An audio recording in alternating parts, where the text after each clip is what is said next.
So hopefully everything works. Mic works, camera works, all that. I think we're good. I think we're good.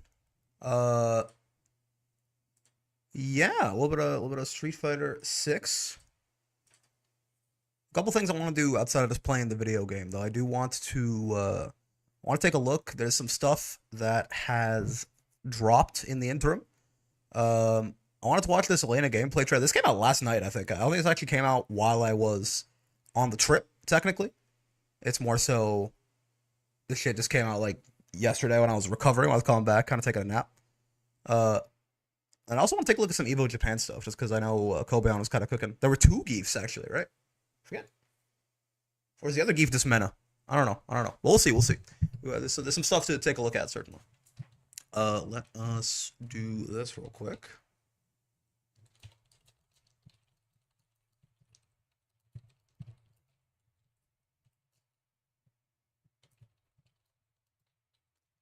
Very good odds that this person is incredibly smart and attractive. That's going on, right?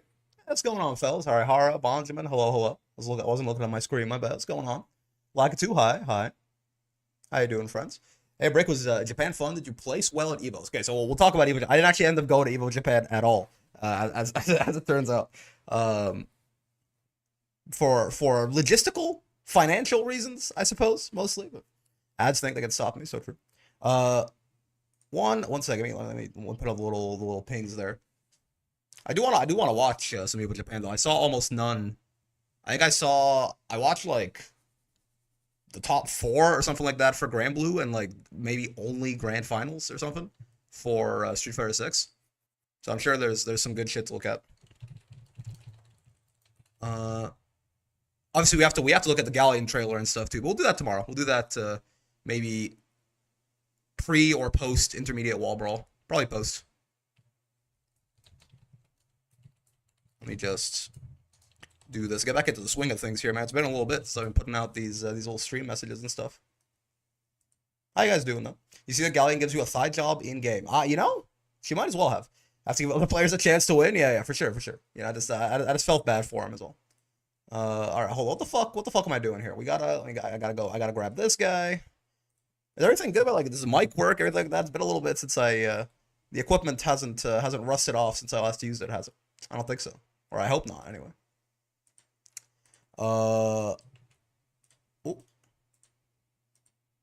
We're good. Okay. Pog.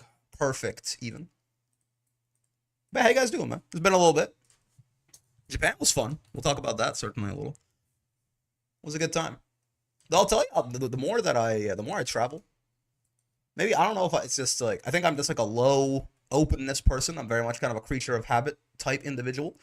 But the more I travel, the more I'm just like, you know, this like Canada country, this Toronto thing, it's kind of dope actually. Not that I didn't like Japan. Japan was fun, but I don't know. I kind of just like my home, I think. When he talks, he's gonna end up showing us his Galleon figure jar. Yeah, if I talk, I'm in big trouble. I'm getting SF6 is late and playing DJ, which I didn't even expect. He's so fun. DJ is a lot of fun. What's going on though? Looking and sounding like your usual dashing self. Thank you. But yeah, so Matthias, what ended up happening basically is, so okay, at first, right, I was gonna go to Evo Japan. I was gonna go for 3 days. I was gonna join the tournament because you have to join if you're gonna go to Evo and you want to join the tournaments. You have to get the 3-day pass. You have to go, you know, all 3 days. Makes sense, right? Just in case you have to be registered to be in the venue all weekend. So I was gonna do that. And I wanted to join the Grand Blue tournament, and I wanted to join the SF6 tournament. But then I was like, well, okay, that's a little much, because I'm going with, you know, like a bunch of my friends, and by and large, like, they are not really fighting game enjoyers in the same way that I am. So we were there for 2 weeks, and I didn't want to just, like, separate from them for 3 days, basically, because by the time that we were going to be in, well, by the time that Evo Japan was going to be happening, we sort of did a bunch of city hopping. Like, we started in Tokyo, and we were there for a few days, and we went to Osaka. We were there for a few days, went to Kyoto, we were there for a few days. We went to like Odawara for a bit because there's a little fancy hotel we were going to be in there for a few days, and we went back to Tokyo, right? So Evo Japan was happening in Tokyo. And by the time that it was going to be happening, we would have been in Osaka. So I would have just been in a different city from my friends for 3 days. It's like, okay, fine, I won't do that. I'll go for 1 day. I'll go on Sunday. I won't join the tournaments. I'll just watch like the top 8s live and stuff like that, and it'll be a good time. And then that idea didn't happen either. That kind of got axed because I realized that because I was in Osaka, the quickest way to get from Osaka back to Tokyo is what the Shinkansen, right? The bullet train, basically. And the 1 day Evo Japan pass, it's like a $30 ticket. It's great, awesome, nice. $30. You get to go there for a day. You get to watch. The Shinkansen tickets there and back are $130 each. So I wanted to go to Evo Japan. I did not want to go to Evo Japan $300 worth, essentially. I did not like, it would have been $300. It would have been $30 for the Evo Japan ticket, $130 train ticket there, $130 train ticket back. I didn't want to go to Evo Japan that much, especially to not even join the tournament, just to like watch the top 8. So I kind of ended up axing the entire thing. What's going on, Fox? My streamer is back. Let's fucking go. What's up, man? What's up? Isaiah Twy, hello. Rick, did you get gamer misted? So that I also did hear that, yeah, perhaps the fact that I didn't end up going to Evo Japan at all perhaps wasn't the worst thing in the world. It's because the venue was apparently super hot, not air conditioned, and obviously full of gamers. So maybe it wasn't the world's greatest loss. Were I to go again, I would want to go for all 3 days just to actually be able to join the tournaments and stuff like that. But again, it just wasn't the point of the trip, essentially. Was the food good? Probably no tonkatsu for me. Yeah. This is sort of my suspicion, and if anyone has been to Japan, if anyone knows a lot about the cuisine and stuff like that, you can let me know. But I have a sneaking suspicion, because to answer your question, to not bury the lead too hard, the food was not great. The food was fine. It was okay, but it feels weird in that maybe I'm just like spoiled because I live in a really big city. But it feels like even like you can find like maybe better Japanese food in Toronto than you can in Japan, which sounds fucking nuts. But I have like a cheap palate, and two, a couple of my friends went and they got this like $180 per person omakase. And omakase, where like the chef basically is like, he sits there, he gives you course after course, and it's like this thing where like you pay for this experience where you just sit there for a few hours and they give you all this fancy stuff, and it's like a taster menu and all of this. I didn't do that because I was like, I'm a little picky, and I was like, I'm just not gonna like that. Like the chef's gonna hand me some abalone or something, and I'm going to say no, and they're gonna force me to commit harakiri like live at the fucking sushi restaurant because I just violated the culture or something. But my friends went, and they were like, that was weird because that was like pretty fancy. That was pretty expensive. Again, it was like $180 a person or something. They're like, I'm pretty sure like they did a similar thing in Toronto, and they're like, I think it's better. But my point is that I think that maybe. I'm wondering if pork and alcohol is like Japan's thing, and I just didn't experience any of that, and so I'm like, well, it was okay, I guess, because the food that I did have was fine, even the ramen and stuff like that. I'm like, it's okay, it's fine. But I wonder if it's like because you're supposed to get it with like a pork broth, and then it's way better or something like that. Or the best thing that like anyone had the entire time, I think, was like one of my friends does drink, and they had some plum wine, and they're like, this is fucking amazing. So like I wonder if Japan, like their whole shtick with cuisine is like pork and alcohol, and because I had neither of those things, I was like, I don't know, it's fine. But the PS5 consoles there turned into magma. Yeah, I heard it's unfortunate. I think Strive was the most affected by that, right? Their finals, like straight up, they got Ramlethal walking backwards and shit. Meowdy, what's going on, Rose? From what I've heard, you kind of have to know what to eat to get a good experience as well. The visible spots are often touristy. Yeah. There's definitely a lot of like. I will talk about that in a second, but like, there definitely are a lot of tourist traps and a lot of just the consumerism in that country. I think tourist or not, even, is just kind of insane. I will tell you though, Japan has really good cheap food, right? Japan, I think, has like food prices are a huge W. Food prices are a huge W in Japan as compared to North America, anyway, right? Like, I'm not, to be fair, I'm not really the best person to ask on how good the Japanese cuisine was either, just because I'm a cheap guy. Like, I like cheap food, and I have a cheap palate. Like, even here, like, I could pay, like, $15-20 for a burger, and I'd be like, well, I could have, like, 2 junior chickens instead and probably have a better time, right? Japan is a big pork and drinking country, yeah, but they do chicken and show you ramen well as well. Very good odds that this person is incredibly smart and attractive. This Gurren Lagann motherfucker loves his friends more than the diva. Stone him live on German television. Yeah. My bad. I do. It's true. I did. I spent like $5,000 to hang out with my friends for 2 weeks, and I did want to do that more than I wanted to play fighting games. I know. What's poppin', Break? What's going on, Ash? We're having a good. We're just kind of talking about Japan real quick. We're gonna do some Street Fighter 6 stuff, but was the beer at least worth a crap? You're not a drinker? I'm not a drinker either. No. Incredibly smart and attractive. New and upcoming streamer, I see. Hello. Money not wasted. What's going on with it? Yeah, I mean, it was a good time. I still, like, me personally, I'm not a big, like, traveling or sightseeing guy. I've done quite a lot of it. Not like I'm super worldly or anything, but I've done, a decent enough chunk of traveling and stuff like that to different countries at this point. I just don't like it really very much, I think. I think I'm definitely more of, like, personally, my whole goal of the Japan trip was just an excuse to, trap all of my friends 2 weeks, on the other side of the world from their work and their responsibilities so we could just hang out, right? But I would much rather, for example, like, if we could go to like a cottage in like North Ontario or something like that, and just like sit in like a house and like go to the beach and hang out and eat and talk together for 2 weeks, I probably prefer that much more so to like going to Japan, or doing any like touristy, sightsee, experience-y type stuff. But that's also not the case for a lot of my friends. So I gotta compromise. You got anything cool? Was your favorite part? I'm not really a big merch guy either. Like, I didn't really buy it. I bought some gifts for my family. I got some little cute little Maneki Nekos and some matcha and stuff like that. But I go for the Akihabara tech shit. So much wild stuff there at a high tech level. Yep.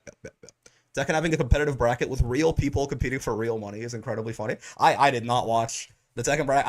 I don't know, man. I'm sure they had a good time. But all I saw was I know Tekken is kind of in a rough spot right now. And then they announced Fakumaram, and I was like, it feels a little tone deaf. Is all. I don't. It was funny. I'm no Tekken expert. If I speak, I'm in big trouble. I have no idea. But dude, food prices. I'll talk about food prices. Food prices in Japan go crazy, man. Like Lawson is the best part. Lawson's the best part of the fucking country, I think. I like you can get like 17 cream puffs and like some ice cream and like this little curry bread thing and some fucking chips and some soda and like 3 bottles of water and like 6 more cream puffs and a chocolate cake and some bread for like $12.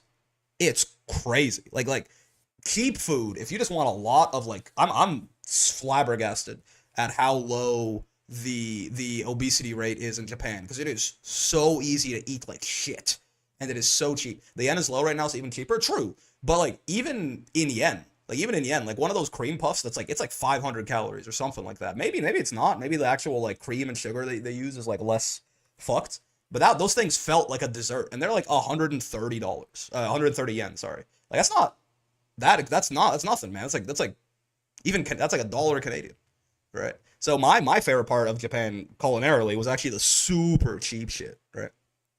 Don't their foods have like half or less of the sugar than the NA stuff? Yes and no. Like, definitely things that are supposed to be sweet are a lot less sweet in Japan, right? Like when you get like a lot of things I definitely would have expected to be sweeter, and I'm a big sweet tooth boy, so some of that was a little weird for me. But there certainly were things that were like those cream puffs, man. They got custard and cream in them and shit. There's a lot of sugar in that. Like you have 2 of those and you go kind of like you get like kind of the little cloying sweetness in there. The weird part about Japan is bread is fucking weird, man. Like, I've heard a lot about people from the UK or France or something like that. They come to Canada, they come to the US. They're like, why is your bread got fucking sugar in it? Like, what's going on? Like, why is your bread a dessert, right? And to me, I eat the bread here and I go, that's bread. Like, that's, it's a neutral thing. You can have it savory, you can have it sweet. It depends on what you use it for.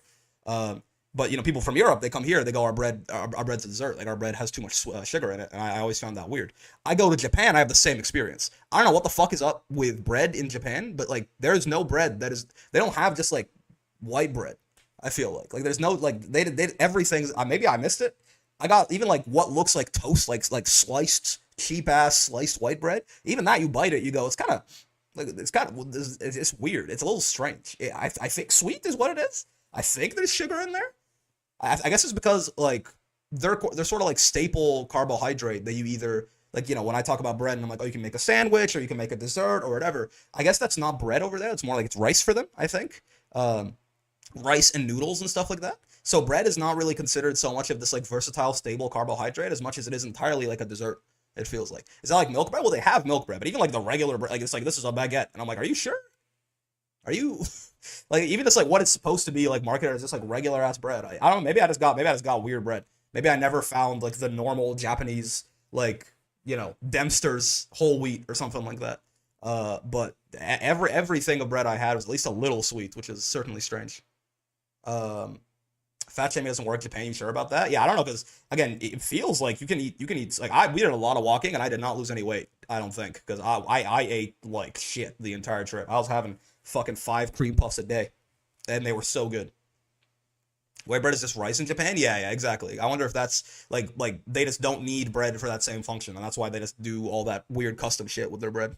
On some chocolate bread, they had chocolate cream puffs too. That shit was dope. My favorite recipe for bread is 0% sugar in it. It's definitely not supposed to be sweet. Yeah. But at least most of the bread that I encountered in Japan was sweet though. I'll tell you too. Like I was talking about, someone was talking about touristy areas. Obviously, Japan is. Where's that mean? I gotta find this image. Hold on. There's that thing that's like, where is it? Countries whose economy relies entirely on tourism when they see a tourist. Whose economy depends on tourism. There you go. When they see a tourist. That's like, I saw this with like an image of like Shadow the Hedgehog, I think. Oh, no. Where's my meme, man? Where's my Very meme? good odds that this person is incredibly smart and attractive. Hold on. One sec. Okay, I mean this is close enough. I saw this like a really pissed off image of like Shadow the Hedgehog, but this works too. Locals who live in a city whose economy is based entirely on tourism when they see a tourist in town. Japan is cheap. The food is bad. I should go Canada instead. Yeah, that's exactly right. Yeah, that's correct. To be fair, if you met tourists, that's fair for sure.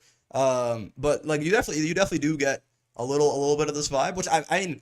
There's a joke here, but also if your country is entirely based on tourists, it means you are going to interact with tourists more often than anyone else. And like they can be obnoxious for sure, so I get it. It's interesting because a lot of my every single one of my friends mentioned that they felt like they experienced a like significant amount of racism in Japan. Not like anything, like no one got hate crimes, obviously, but you know, like the like modern racism. Like no one is out here lynching you, but it's all just like someone mentioned like they walked by and like a woman like clutched her purse when they, and it's funny because it's like so I went with I've heard sort of a polite discrimination. Yeah, maybe, I don't know. I went with one black guy who's he's very familiar even over here, right? He gets a lot of that. But otherwise, well, I guess we didn't have any white people with us. But yeah, I went with one black guy and like 3 brown people, and myself. Oh, and one white guy. Yeah. So, but you know, people who are like, but even still, like people who might even in some ways experience some sort of stuff over here, but they really seem to notice it in Japan. My dumbass did not at all, which I think I'm just dumb. I don't know. I don't think I'm like I'm not discrediting that they experienced some sort of discrimination. I think more so just that I'm sure someone gave me a weird look and I just didn't notice because I'm stupid and I don't pay attention to that kind of stuff. Who's this brick guy and why am I sub to him? Some asshole. Some dude who's just taking $5 of your money every month for some reason. Who's your favorite SF6 character in terms of personality? Zangief. I mean, what do you want, man? He's supportive, he's kind, he's dedicated, he's disciplined, he's strong, he's well-read, he's an academic, he's the best. Police also tend to demand foreign-looking people to show their passports sometimes. They have competitive racism over there. I didn't get any of that. I don't know. I think I'm sure like they're saying a lot of like weird stares and stuff like that. People just looking at them like they feeling unwelcome in general was apparently the sentiment from a lot of my friends. Which again I don't doubt necessarily. It's just I myself I think I just don't pay the locals any mind at all essentially. So I just didn't like even if there was something like that I didn't feel it per se. I think as far as like getting like weird looks and shit, I kind of like, I kind of just get that shit here anyway. Right? It'll be like snowing and I'm walking around in like flip flops or something. And people ask me if I'm like mentally healthy. Like because in Canada people will come up to you. Like people will come up to you and be like, "Hey, are you feeling all right?" Like if they think something is wrong with you. Like you know, I was when I'm in university and there's like fucking 10 inches of snow on the ground and I'm walking around in flip flops because I was too lazy to put shoes on. People will come up to you and they'll like you know. I think in an effort to be nice, like they just go, "Hey, aren't you cold? Like, are you okay?" And I'm like, "No, I'm good." So like, I feel like the idea of like random strangers who I don't know, kind of like giving me weird looks is kind of I'm somewhat used to it. So maybe it was racism in Japan that it's concern in Canada, but I don't know. We're gotta be black in rural Texas for 2 weeks. Yeah, I mean, so I don't. I'm sure. I'm not saying it doesn't exist. I'm saying I personally didn't feel it. Norovirus arc. Oof, Jesus Christ. Hope your flip-flops have a grippy sole at least. Yeah, they got they got like all the little like tire stuff on the bottom. Like it's actually, it's pretty good. Do you have any arcades? Okay. What the fuck? Where are these arcades, man? I went to like 4 arcades and they all were like secret gambling pachinko dens. Japan has a serious gambling problem, man. It's crazy. My friends and I are thinking about going to Japan next year, so it's nice to get some insight. I'll tell you. It was nice. I had a good time. I like, again, I'm just not a big traveling sightseeing guy, right? But like even then, like there's some stuff that is just like it's really pretty to see. There's a lot of very nice sights, right? There's a lot of, you know, like cool, at least different culinary experiences. How much you like them will depend on yourself and your palate, but there's certainly a lot of, you know, unique culinary experiences especially depending on where you live. Like if you don't live in like a gigantic city or something like that, like because my thoughts on, like, all my friends I think were a little disappointed in the Japanese food. Like we had a little roundup talk at the end. They were just talking about, you know, what's your top 5 highlights, your top 5 lowlights, and stuff like that. And a lot of them were pretty disappointed in the cuisine. I don't really think that I didn't feel that quite so much, because I think I came in, I was like, I come from a country that is full of immigrants, right? Like I come of like Canada, Toronto especially, incredibly diverse country. I'm like, it's really, really, really hard for a country that is mostly a monoculture to like even to compete with that at all, right? I mean, listen, I feel like diversity of peoples is really good in a lot of ways, and it's kind of hard to really argue that. If there's one way that I feel like is inarguable, it's food, man, right? Like there's no thought in my head ever that I was going to come back from Japan being like, this has better food than Toronto, you know? Like it's I feel like it's just an unfair comparison, point blank period. I thought that at best, like, they would have maybe better Japanese food than Toronto, and then we would go from there. Even that, my friends at least seem to question that, who are definitely much more, like, a lot of them are much more of like foodies than I am. Even they seem to question if the Japanese food in Japan is as good as the Japanese food in Toronto. But even if that were the case, you still have then like 15 other kinds of cuisines that you're barely gonna find in Japan that are all, you know, very, very good in Toronto as well. Toronto's the most cultural city in the world, I'm pretty sure. Yeah. So I mean, my friends were disappointed in the food. I came in with like relatively not low expectations, but like I'm in a non-immigrant country. The food's gonna be worse, right? It's just it's broken. Diversity's broken. Diversity is kind of broken. It's not gambling if you have to exchange your winnings for money across the street. True. Yeah, but dude, the game, like Japan. I'll tell you something else. This is what the surprise for me. Japan is the most consumerist country I've ever been to, man. Ever. Like, I was genuinely floored. Japan is more consumerist than Canada and the US. I didn't think that existed. I didn't think countries that were, like, more materialistic. I don't even know if it's material. Like, it's not materialistic in, like, the high fashion sense. But just the idea of, like, buying shit. Buying shit everywhere. There's shits to buy. Everywhere you go, buy this shit. Hey, here's a fully, like, voiced, audio, like, loud ad just in the middle of the road. Right? Like, you're just walking down the street and there's a voice, like, it's not even just like a video ad playing on a TV. It's voiced. Like, there's sound and audio and like, hey, buy this thing. Just on the train. Here's like custom made advertisements for the little screen on the subway, right? That just tells you about this thing you need to buy. Here, like, every single fucking road, it feels like it's a shopping district. And it's not all just like, obviously, you know, there's a ton of like just generic ass like tourism merch or something like that. But Japan is one of the most, hey, buy this shit right. I'm sorry, not one of the most. Let me be clear. Japan is the most like, hey, buy this shit right now country I've ever been in. It's genuinely shocking, man. And like it's so much shopping everywhere. The flip side to this is if you want to buy something, the odds you can find it in Japan are like 99% probably, right? Like if it's stuff that can be found like everywhere, right? You're gonna find more of it in Japan than like anywhere else. I feel like it's probably a great place to shop. And the prices on a lot of stuff I know are, food prices are crazy. Not everything is necessarily cheaper than it is here. But I know, for example, like one of my friends, she really likes buying art books, and I know she found, like, she's like, these things are like a third of the price that I would get them in Canada. Like, it's like they'd be like 30-40 bucks each, and they're like 10,000 yen, or sorry, 1,000 yen here, like 10 bucks, right? So it's a great place to shop, but oh my god, man. We have a Japanese former Nokia engineer here who started a ramen shop, makes great food. That sounds great. It does.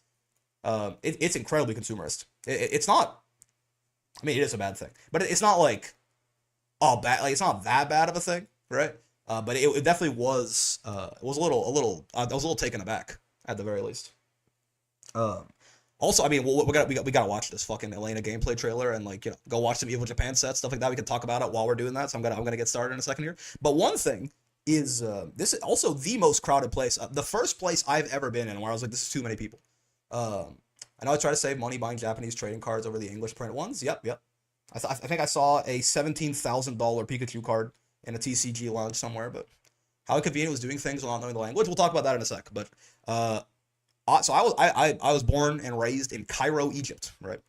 Very, very crowded city, very, very populous place. Very like, not the greatest of infrastructure either, right? Third world country. So like very crowded.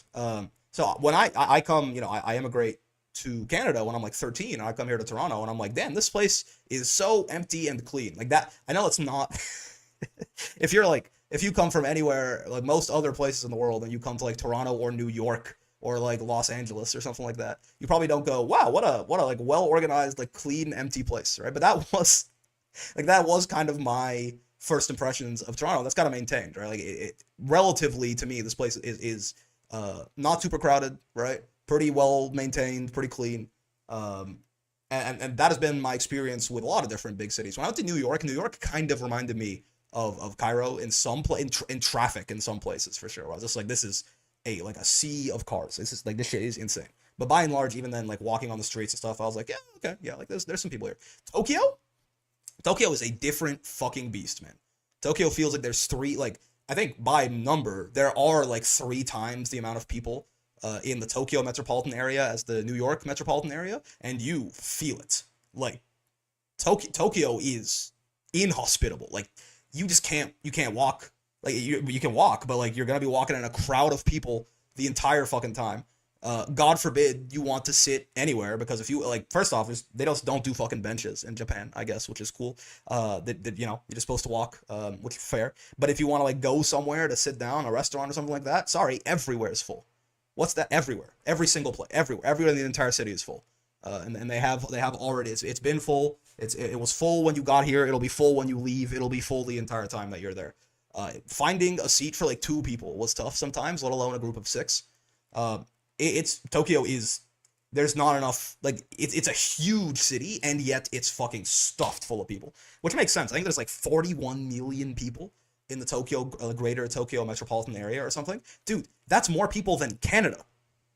Canada is like 40 million, I think. Canada, like, recently, the entire country broke 40 million. I think when I looked it up over there, Tokyo was 41 million. So it's like, I'm not surprised. And with what they have, with that insane density of people, I think it actually comes out to be pretty impressive that the city runs at all, right? But it was not fun. Like, I hated, especially when you then go to the more crowded parts of Tokyo, like if you go to like Shibuya or something, I wanted to kill everyone there, man. Like, it was genuine. It was just unpleasant. The sheer amount of people became unpleasant. Kyoto better? Yeah. Even Osaka's pretty busy, but even like the slight step down in and Osaka is still more crowded than probably either Toronto or New York in my experience. But even then, that slight step down helps a lot, right? This is Shinzo Abe's vision. Again, like with the absolutely absurd numbers they're dealing with, I think it's actually pretty impressive that Tokyo like isn't just like constantly one solid line of people that can't move, but I don't think I'd be built for that kind of compact living. Yeah, I mean, it's crazy. How do you talk to the locals? Okay, okay. I want to watch this Elena gameplay trailer real quick, just because I want to actually do some stuff on the stream here. We're gonna talk more about the Japan trip in a second. But it's only 2 minutes and 40 seconds. I've not seen this at all. This came out yesterday, I think. Was it yesterday? 2 days ago? No, 3 weeks ago. Wait, no. Where's the it wasn't 3 weeks ago. What am I thinking of? Wasn't there something that came out recently? I don't think it's this. Fuck her on my Q&A. Okay. Wait. First off, is this not what I'm thinking of, right? Didn't something come out relatively recently? Is this right? I think this is, or is it? Elena looks sick, probably my new main.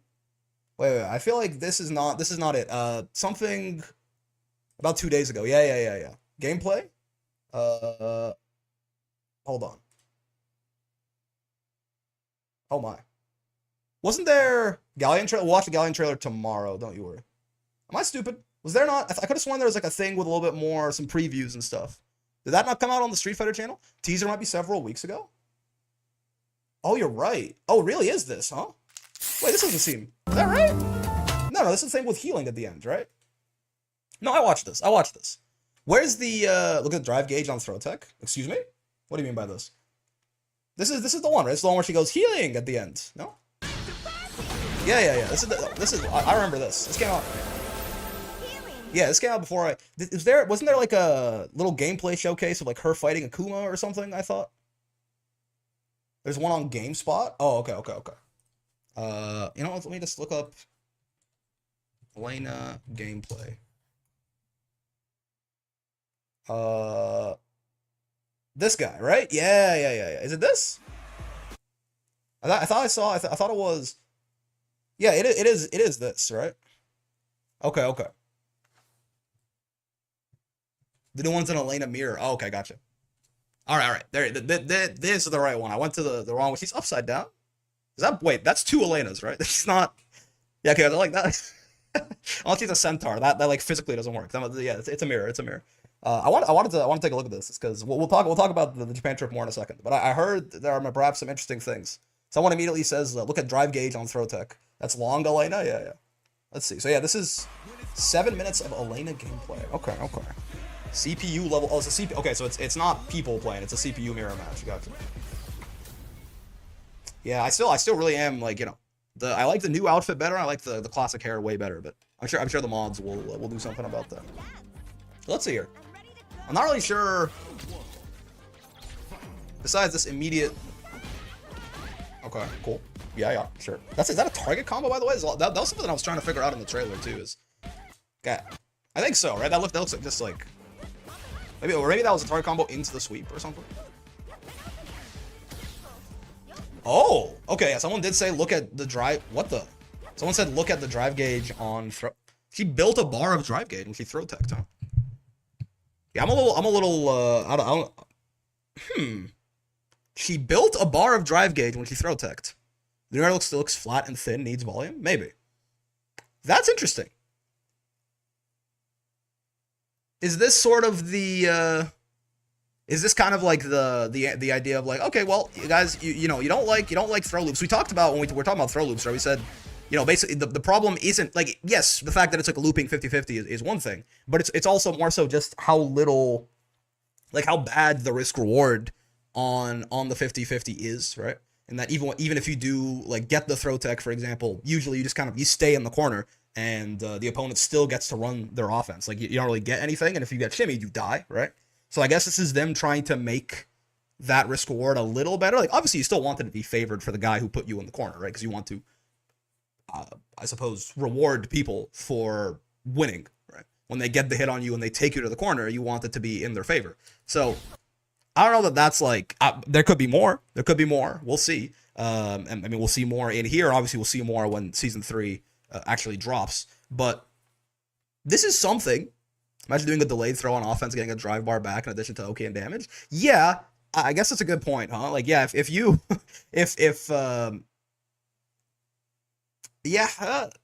how often is the attacker going to be the one bet? Like, I see what you mean. You're saying that the attacker, the person who is trying to throw loop you, if they like delay throw and you delay throw and you hit them first or something like that, they will actually be the one who teched the throw, technically. They still end up in the same advantageous position of like you guys kind of go back to neutral, quote unquote, but your back is still to the wall, so they're still winning. And then they will be the ones who get the drive bar back. I don't know that that's like a huge problem. Because then if the attacker is also like walking up and doing delay tech, like on their own offense, like there's like that's at that point that is more of like there's interaction there at the very least, right?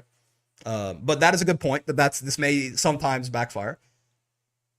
I mean, getting a drive bar back for tech, it's something. I don't know how I feel about it, honestly. I don't think it doesn't seem like a bad change. It doesn't seem like a ton either. I mean, a drive bar is a big deal, but I'll have to think about it, but it helps. It helps, right? If one of the problems is so again, I guess really quick, I've said this before. I don't think great shot to pause on, by the way. I don't think Capcom's gonna remove throw loops. If they do, it would be like just because of the sheer like negative backlash that's been happening on them, right? But from every single thing that Capcom has done in every single patch so far, if anything, it seems like they're trying to make throws a bigger part of offense and like they're trying to make them like a bigger part of the game, right? Like they keep nerfing, and like they nerfed Cammy's EX dive kick as like a really good anti-throw move. They got rid of like jump cancels, right, to make throws even more powerful. Like they are very intentionally buffing throws, if anything, right? So I doubt that they will remove them entirely. And seeing that makes me think even more so, because if you are gonna remove throw loops entirely and then make teching a throw give you bar of drive gauge, you just kind of like throws have just become complete garbage. So my assumption just from that is that throws are probably still in the game in season 3, which is not surprising, right? Maybe they got toned down in another way. I mean, I know that I did see about the perfect parry change, right? They have to like basically do the right height of a block as well as tapping parry to get perfect parry. You have to like hit back and perfect parry for like mids and overheads, and like down back and perfect parry if they do a low, right? But they wouldn't get rid of throw loops and give you extra drive gauge attacking. Exactly, yeah. So I know they nerfed perfect parry, but that might have nothing to do with throw loops at all, right? Because I know that the thing is always like, well, if we get rid of throw loops, we have to nerf parry because, you know, throws kind of hold parry in check and all of this, right? But I think perfect parry is also just like really like probably too good right now as it is, right? So nerfing perfect parry without any other system mechanic changes whatsoever, right? That already makes sense, I think. So I don't think that the fact that perfect parry is being made like harder to do. We don't even know exactly what happens if you get the perfect parry timing, but like you hit down back and hit you with a mid or something. We don't know what happens there yet anyway. But even say that it's like complete garbage, like it's not a good, like you don't even get the same frame advantage anymore. I know you don't get the pause. Maybe you still get the same frame advantage and no pause, so it's harder to confirm or something. But we don't even know how that works exactly. But even if it is a really big nerf to perfect parry, it doesn't necessarily mean that throw loops have been like taken out of the game or anything like that, right? Because perfect parry as it stands, completely irrespective of throws, is just a little too good right now, right? So point being, I don't think Capcom is getting rid of throw loops, but I wonder if they've toned them down in any other way besides just this. Honestly, if I had to guess, I would probably say no. Maybe we'll see something else here, but if I had to guess, I don't think they want. I think they want throw loops. I think they like throw loops. I think they've put them in the game and they buffed them over the course of the game's run. So like giving you it's something. Giving you a bar of drive, it's something. If the problem was, you know, the risk reward on this throw tech thing is pure garbage, it's still kind of garbage, but it's literally better. And a bar of drive is not nothing. A full bar of drive gauge is really not nothing, right? Because it also can be the case a lot of the time. I know I'm pausing a lot, but I mean we're watching this to see. I mean, Elena's cool, but I'm watching this to see if there's any season 3 stuff in here, and go from there and talk about it. So, beside one of the reasons that a bar of drive is really nice too is that a lot of the times, besides the whole throw loop shenaniganery, you can also find yourself in a position where a lot of characters now have found like chains basically of just like, oh, I can spend X amount, I can do this, like this block string if I spend like an OD or something like that. I can just like do like a bar and a half of drive, 2 bars of drive, 2.5 bars of drive, depending on what you're doing, right? I can just like put you in a block string that does so much fucking drive gauge damage to you and you burn out and you die, right? So, you know, that is on defense, you're getting your drive bullied is something that's very common. So having a way to get drive back on defense besides just parrying and hoping for the best, because that is currently all you got really, right? Is you parry and you hope they don't throw you, or you perfect parry, and then obviously you get a full combo and then you're out of that situation. So having another way to get drive gauge back on defense is actually quite nice.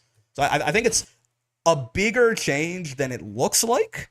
But like, is it like, oh my god, suddenly, even if say that's the only thing that's changed about the whole throw system, right? Is it like, oh my god, throw loops are dead? No, hell no, obviously not. But I do think that getting an entire drive gauge back on the throw tech is bigger than it looks. Sure. I wonder if we're gonna see, have we seen a drive rush get checked or anything? I don't think so yet, right? That'd be interesting too. I know everyone's talking about, please, you know, make drive rush punish counter state or something like that. It's guaranteed. If you hit someone out of a drive rush right now, you get a counter hit, right? And a lot of people have been talking about they want punish counter drive rush. I'd be surprised, but I don't think it's a bad change. But I do wonder if Capcom would actually implement something like that. I hope they give GIF an SPD loot. Closest thing we got to that is if you do the running bear grab, the jump scare, you do get Oki after. You can drive rush knee and then you're plus, and then they're in another 50-50. That's something. What? Okay, dude, this is how the CPU plays for real. I don't think the CPU is gonna check a drive rush is the problem. So I don't know that. Okay, sure. Yeah, she can combo. That's a lot. That's a lot of damage, man. Like her level 1 just kind of hits really hard, right? Like because of the fact that you can combo after it with her DP like that. Maybe I'm tripping. That's like, how much is that? Like it's like a third of her health that she has. That's like 3,000 damage that did. Obviously, the level 1 itself didn't do all that, but the fact you can extend after. I guess it was to be fair though, I guess it was a 1-button hit confirm, right? Like it was just like jab level 1 or something like that. So it just the scaling, maybe you know, at the end of a combo you'd rather have, because supers have minimum scaling, right? Supers do, level 1s can do a minimum of 30%, level 2s 40%, level 3s 50%, no matter how long the combo goes. They get a minimum. So maybe later into a combo, because I assume that Elena's level 1 does less damage baseline in exchange for the fact you can combo off it, kind of like a mini version of Jamie's level 3, right? So maybe near the end of a long combo, it actually is going to be less damage, right? Because it's going to do 30%, and the DP after is going to do like 6% or something. I don't know what the actual... I've seen 8%, I think is 8% the minimum scaling for like everything that isn't a super. So like maybe if it's like a long-ass combo with like 2 drive rush extensions or something, and you end in level 1, you're going to actually wish you had like a more normal level 1, like a Ken level 1 or something, or a Cammy level 1 versus this. But we'll see, Sure. Is that crouching medium kick? It looks like it, right? It looks long. I mean, I think that this is not max range at all, right? I am curious. It seems like a lot of... The CPU is just doing target combos, so I'm not really sure what is like drive rush cancelable and what isn't. Is it overhead? I can't. Maybe. But again, if she has like feasible ways to extend her combos that involve... I mean, I'm not sure if target combos or, again, special moves that can go into EX versions instead. That's very good for her, right? Anything seem different about that punch counter throw? I don't think so, right? I mean, like, obviously her throw is just like her own throw, but took a bar drive, did, you know, about the requisite amount of damage, I think, was a hard knockdown. That seems normal so far. Again, the throw tech builds you back a bar. Sure. Tag. Her forward throw that certainly seems interesting. It seems to leave you... Does Elena not have a throw loop? Maybe I said the same thing with Mai, and I was super wrong, right? Because it looked like Mai's forward throw, like, sent you to like, the other side of the world, right? But Mai also is super fast at, like, a dash. She doesn't? Okay. Because, I mean, this forward throw, this shit leaves you... Like, even if you were in the corner, right? Like, if you just look at the distance that Mai moves away from her opponent, not vice versa, right? Because, like, say this is the Elena getting thrown in the corner, like, her getting kicked away like that wouldn't happen, right? She would basically just stay. But, like, Elena herself basically rolls half the screen back and doesn't seem to have, like, a jury-style dash. So, confirmed by Evo test playings, no, she doesn't. Interesting. Okay. So that's immediately not great for her because, again, presumably, it seems like throw loops, I would imagine, are very much in the game still, considering they give you a drive bar for teching now. Which would, it seemed like if they would remove those and then also do that, that'd be very overkill. So, presumably we still... Oh! Okay, so the AI fucked this up. I wonder if that's possible. This is the kind of stuff I'm talking about. If she can, like, get EX moves in her combos, it's gonna be nice for her, right? Spacing is too wide for Elena to get the loop. Yeah, okay, that's what it looked like the very first time I saw it. But good to get some actual confirmation of who tested it.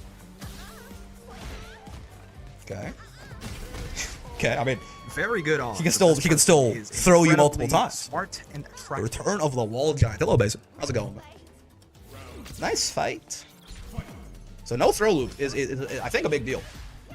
And maybe you can be like, Elena doesn't have a throw loop, so that means no one has a throw loop. But again, I think it's just her own and throw. I mean, it's not unheard of, right? Like currently in Street Fighter 6, is it only Chun-Li? Chun doesn't have a throw loop for sure. Is there anyone else who doesn't have one that I'm forgetting? She does have the command roll into mix. Yeah. But still get something off of it. Honda? Honda doesn't have a throw loop? I did not know that. Man, what did Honda do, man? Why me? What did they fuck me for? Honda doesn't have a throw loop? That's sad. That's so unfortunate. Honda? Yeah. I did not know that. Man, the point being, we already have characters in the game as it stands who, like, they specifically... Can she extend? It looks like maybe she can just do another DP after that. Her combos look really weird. Again, I'm not... That's, like, I assume these things with the trails are special moves, not just target combo, right? And they seem to all end the combo, too, so...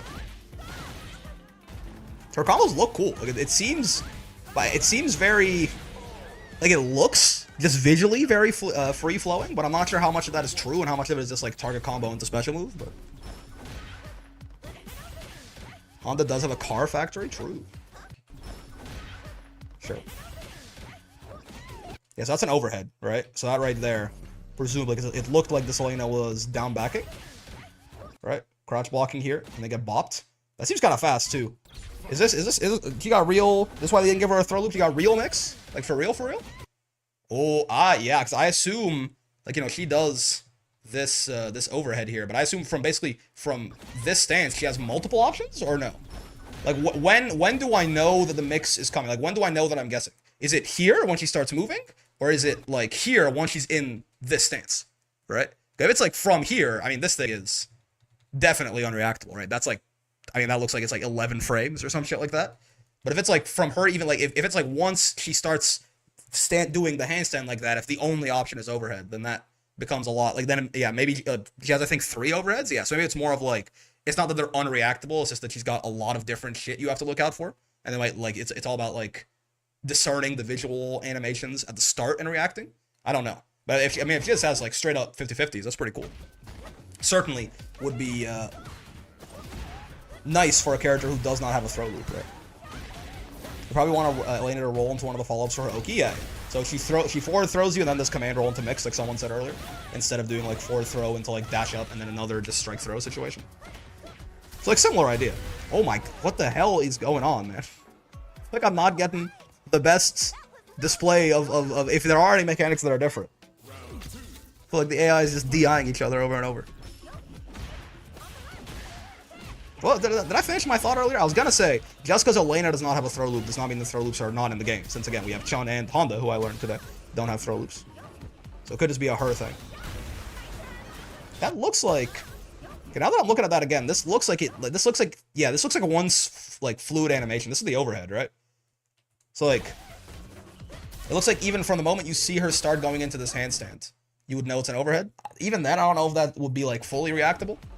But probably, right? It depends on how different the animations for the other stuff looks. Okay. Oh, this is interesting. You notice this? So, say she was gonna do healing, it would start around here, right? Like right there. She would do healing. Instead, she does the follow-up. Do you notice that any drive gauge recovery she gets from this level 2 doesn't start until presumably post the decision branch? Right? She only gets, like, her half drive bar of recovery or whatever. She gets it. So I wonder if she goes for healing, does she not get any drive back? Like, it's fully static here. And then only here does it actually start coming back. So I wonder if she actually picks to heal there, she might just not get any. If you choose between health recovery and drive recovery. Welcome back to streamer. What's going on, man? Hello, hello. Good to be back, man. Excited for the wall brawl tomorrow, too. Funny how Ed, the guy who uses only hands, has no overhead, while Elena, who uses only feet, has 3. You know, when you put it like that. Wait, am I subbed? I don't think so. Doesn't say it next to your name. Yo? Oh, okay, wait. Did she get hit in the middle of her drive rush there? Sure looks like it. Okay, yeah. So no punish counter drive rush. Nothing interesting happened on the check, I don't think, either, right?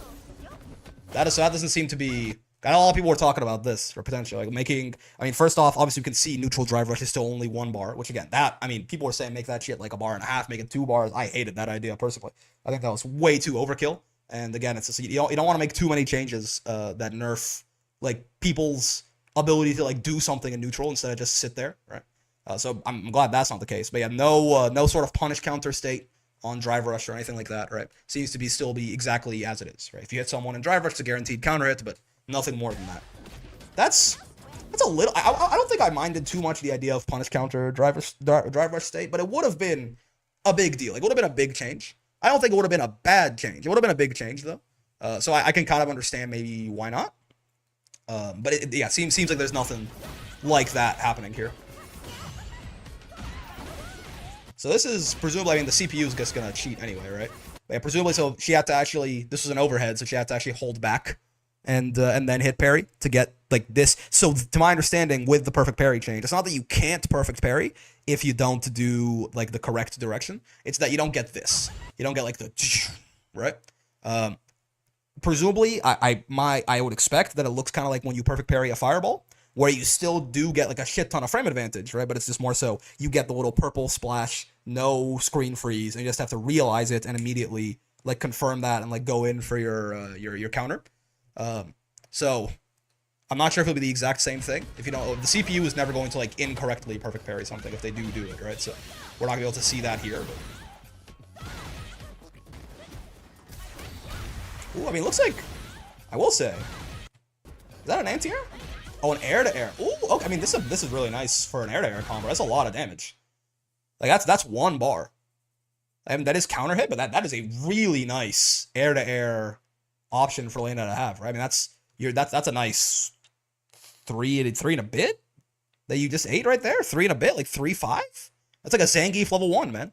And it's way less committal. Like she just jumps up, does her air-to-air normal. Seems pretty good, right? 2 hits, kind of like Jamie, Bison. They both have stuff like that. And then, you know, if she gets the counter hit, she confirms level 1, goes into the DP. That's a lot of damage. That's actually quite nice. It's not necessarily like Elena specific, but a lot of the times in this game, you know, when you anti-air someone, you kind of just get a little bit of damage and smoky. But if you had a more punishing counter for when you do some really dumb shit, like DI at full screen. I mean, punish counter is pretty punishing. First time live can't be on for long. New job paperwork to do in an hour. Ooh, exciting! Congratulations. I hope you have a good time. This is my first time live in a bit too. I haven't streamed in like 2 weeks. Whoa! So that's what a DP looks like when it whiffs. I've been off on a trip to Japan. Sure. It's her sweep, yeah. So earlier she like did target combo into sweep. So much DI going on. Level 1 again. I mean, again, it's like a pretty meter, like, yeah, if you're going to do it early in a combo, it seems like a pretty meter efficient way to do a lot of damage, right? Her level 1. Again, my sneaking suspicion is still, like, if we're gonna have a long combo, we're probably gonna wish that we had a normal level 1 that just did all of its damage without having to combo after. But, like, yeah, with stuff like a DI or an air-to-air or stuff like that, you can, like, easily confirm into level 1 early on. It probably is just gonna be a nice way to do a lot of damage fast. She has 2 sweeps, huh? Because that's right, yeah, this thing must be like a Bison, like this kind of Bison style thing. This might be a command normal or something like that. Because she had the normal sort of, like, she got on both of her hands and, like, the donkey kick out and swept. I assume that's just like her crouching heavy kick. This is something else. Got 2 different sweeps, one of them a bit longer. Someone on Blue Sky said Elena's pre-fight screen close-up looks like those British hyper fisheye GoPro shots, and I can't unsee it. What the? A sweep and a slide? Yeah.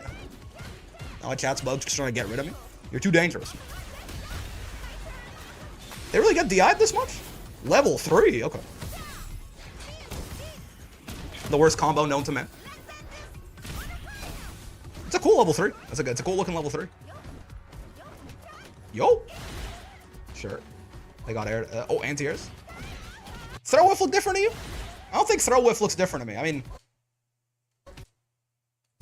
yeah, I don't think so, right? That's another thing that they could have done potentially is like add more recovery. Like to not. Are all supers reversals? No, not necessarily. Most of them are, but there are a few level 1s that aren't invincible, right? Or are but don't really function too well like as reversals, like Zangief's is invincible technically, but to call it a reversal is a bit generous. Dhalsim's level 1 is not invincible. DJ's level 1 is not invincible. There's a couple like that. And then most level 1s are strike invincible, not projectile invincible. On Elena? Oh, I don't know actually. I don't know. I assume like Jamie SA2 is not invuln. I have to imagine SA2 probably is invuln, but I don't think we've seen it so far. Level 1 definitely looks like a reversal. I'll tell you that.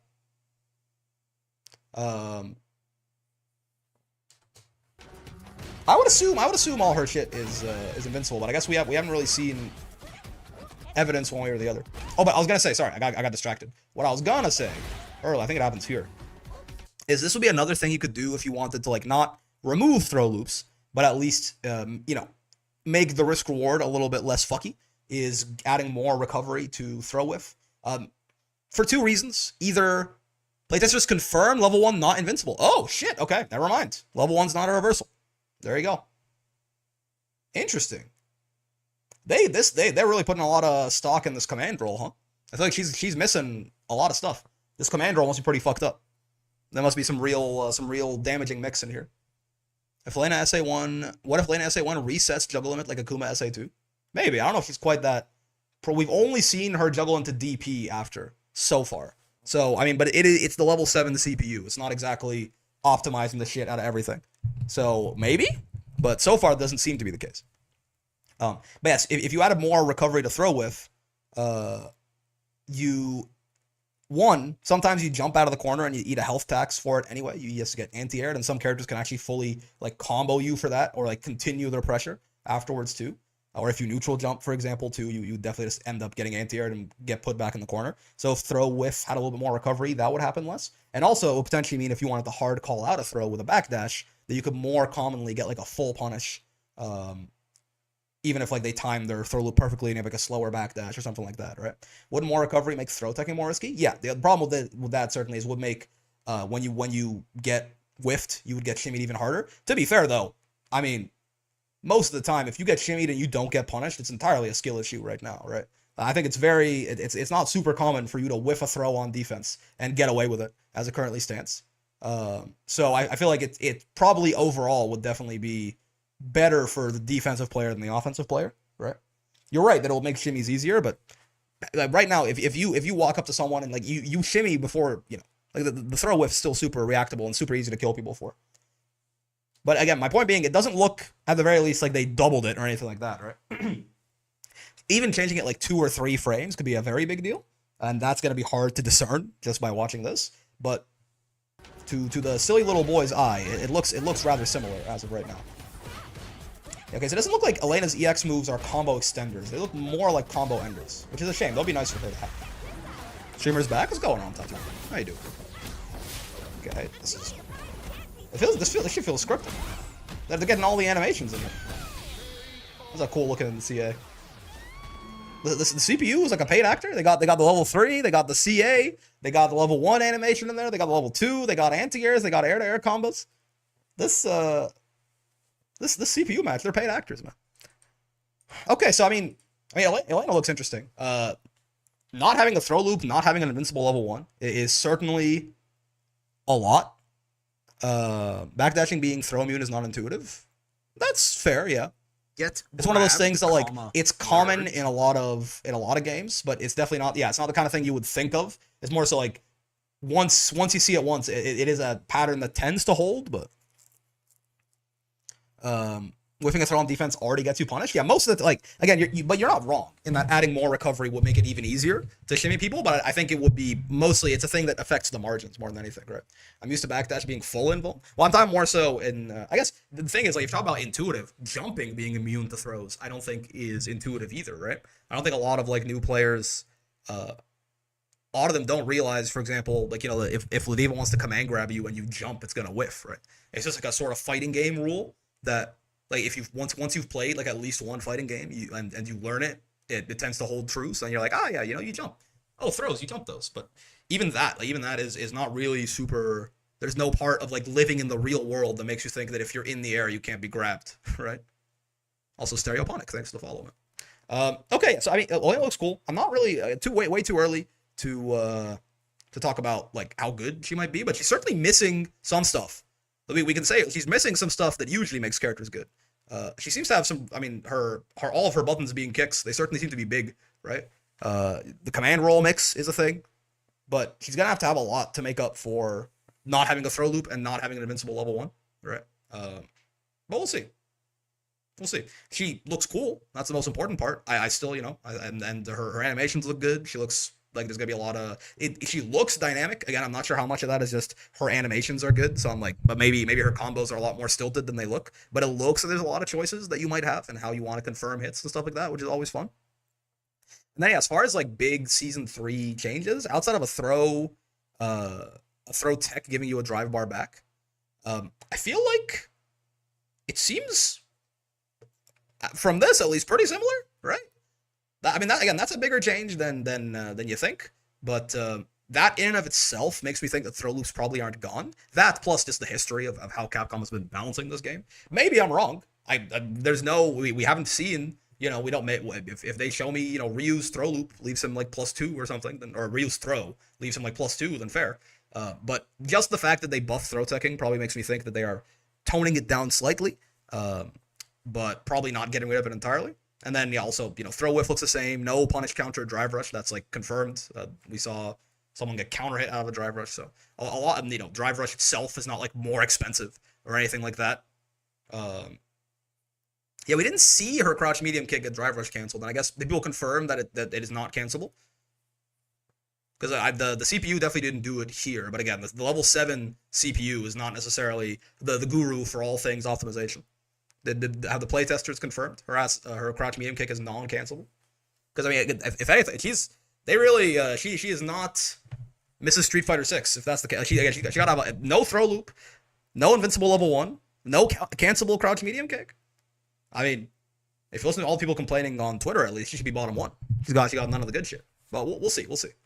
I really hate when getting a throw to sleep playing neutral, which is why I think throw protection is a better solution. I'd be down with that. I mean, Rooflemonger reported no crouch medium kick drive rush. I see.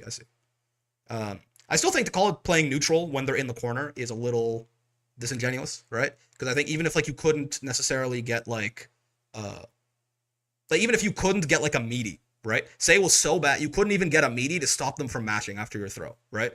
Even then, in that very extreme situation, I still don't know that I would call that playing neutral necessarily, just because it's the same situation as why right now like teching a throw in the corner does not get you out of the situation, because you're not exactly playing neutral at that point. It's like you're getting up with your back to the wall and they can still adjust their spacing. The reward is still higher than yours. Like you're still in the corner, right? Is basically the way to say it. You're still in the corner with all of the nastiness that comes with that. Throw protection would definitely be like a better situation if you can like get a meaty, but you just can't throw them meaty, right? But even without it, I don't think I would call it that getting a throw forces you to play neutral, right? What if teching switch sides? It would look really. That might be a little too much, honestly.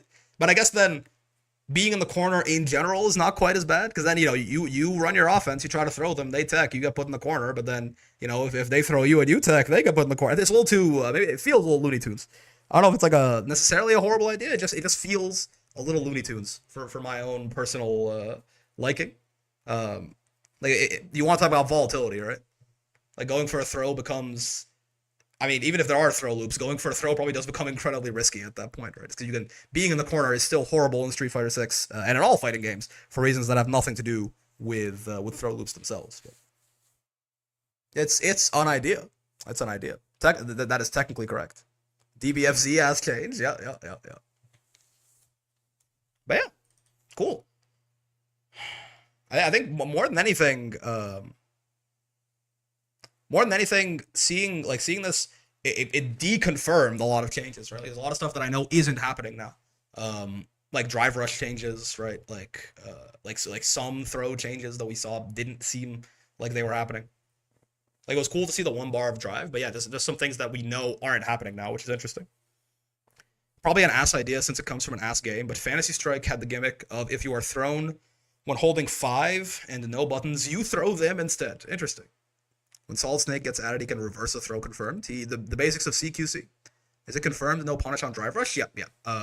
I'm pretty sure anyway. Let me go find it for you here. But there was a moment where one of them gets kicked out of a drive rush here and it was just counter hit. Where was it? Wait. It was the outfit 1 Elena. Counter hits the outfit 2 Elena out of a drive rush, I'm pretty sure. It could happen on the left side of the screen, too. Hold on. Was it here? Something like I remember, like I explicitly remember like seeing this. Ah, here you go. Yeah, it is here. Look at this, right? Drive rush, right? Still very much like in the drive rush animation, counter hit. Right? So that to me sure looks like she got hit out of her drive rush and it is only counter hit state, like as it has always been, right? So no pun. I mean, unless that was like the frame after she was out of the drive rush and she actually hit a button, right? Like she didn't get checked. There's a world where like that was a frame or two after the drive rush and she was hitting a button and she got counter hit. Maybe, but she still looked like she was very much in her drive rush to me there. Oh yeah, right. I mean, wait, does she run on all 4s in her drive rush? Is that what it looks like? Did she combo from any of the mallet smashes? I'm not sure if it's like a freeform like extension off it, but Yeah, her drive rush is just her running like that. Yeah, I think so, right? That looks like she got hit out of her drive rush to me. That looks like there is. I guess there is technically a world where this is again. Because did she drive rush first or second? But I mean, to be fair, it doesn't really matter if the CPU just held drive rush for longer. Even if she drive rushed first, she could have just been. You can cancel out of a drive rush way quicker than you can block out of a drive rush, right? No, she drive rushed second. Okay, no. She definitely got hit out of her drive rush. Yeah, she definitely got hit out of her drive rush, and it was not punish counter. So, ain't no way, unfortunately. Welcome back, Rick. What's going on, man? Yeah. Yeah, I mean, that's what I'm talking. Like stuff like this is even more like just seeing what didn't get changed, right? And see, like this didn't get changed. Like there was perhaps, like maybe it could have. No, right? Like this, to me at least, this is enough confirmation that there is no such thing. If drive rush is so good, then why is JP not bottom one? Clearly, all arguments crumble to this. Hold on, what? Oh, you're talking about I was like an anti-zoning tool. Well, the joke's on you. JP has a good driver and good buttons. JP being a zoner that's like Avatar Belial having 14,000 health, man. That's a lie to keep you broke and dumb. JP is a zoner, yes, but he's also just rush down grandpa, man. He has some of the best buttons in the entire game. JP clearly a top? You think so? I think it's all. I think what did someone call Belial a paper tiger bottom? One of those. That's one of the. A lot of the times when I hear some of this terminology, it doesn't really make quite as much sense to me, right?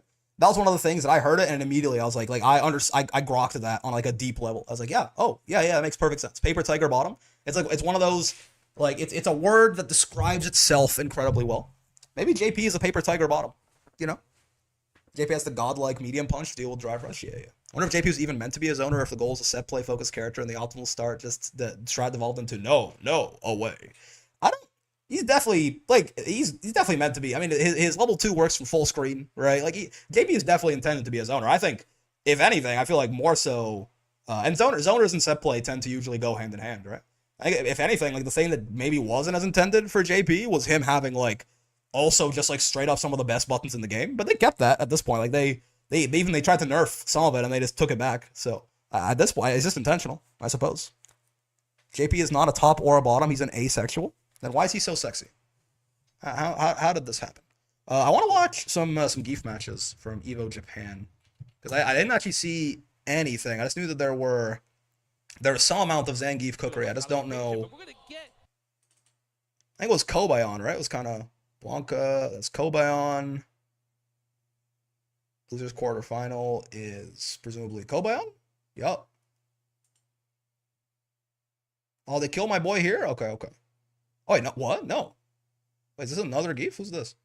Kobayan. Said he was he losing 2-1 here? Damn, okay. The spoilers, I guess, my bad.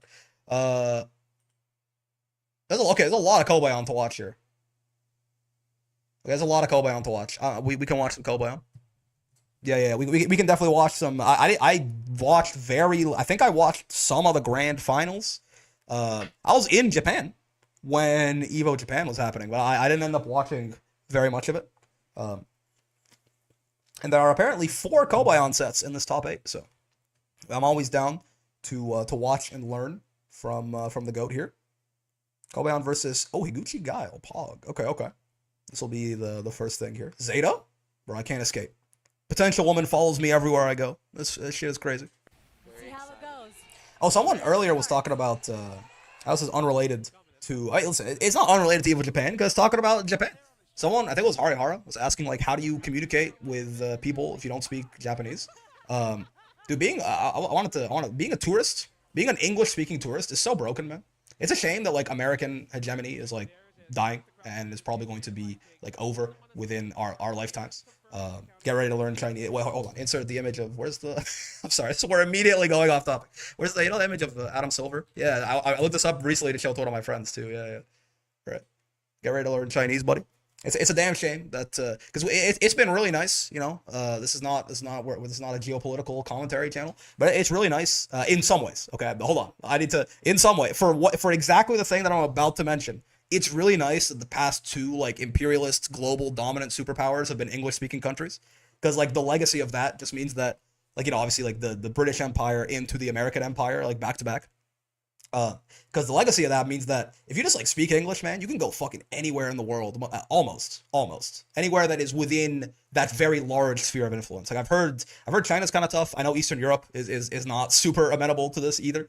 But you can go most of the world, and they will apologize to you for not speaking your language, which is just, it feels weird, it feels bad, like it feels strange, certainly. But being an English speaking tourist is so broken, man. Like dude, in Japan, like the subway sign, like I was surprised at how much shit was already translated into English, man. Right? Like so much stuff was already translated into English. I mean, Japan is obviously like a big Western ally, stuff like that, so it makes sense. But like, and obviously very big tourist country. But so much stuff was already translated to English. The subway lines speak to you in English and Japanese. Isn't that like this? Fucking Mamonaku, Akihabara, whatever. I'm talking about the next station, and then like straight after that it goes. The next station is Akihabara Station. It was insane. Everything, like half the shit's already translated to English. A lot of like signs, a lot of instructions, stuff like that. They have like an English and Japanese thing, and people are surprisingly they are surprisingly, a lot of people are at least, they speak better English than I speak Japanese. That's for damn sure, right? And neither of us are fluent. But a lot of people are surprisingly capable. If you just ask, like they can understand like basic. Like if you try to ask someone like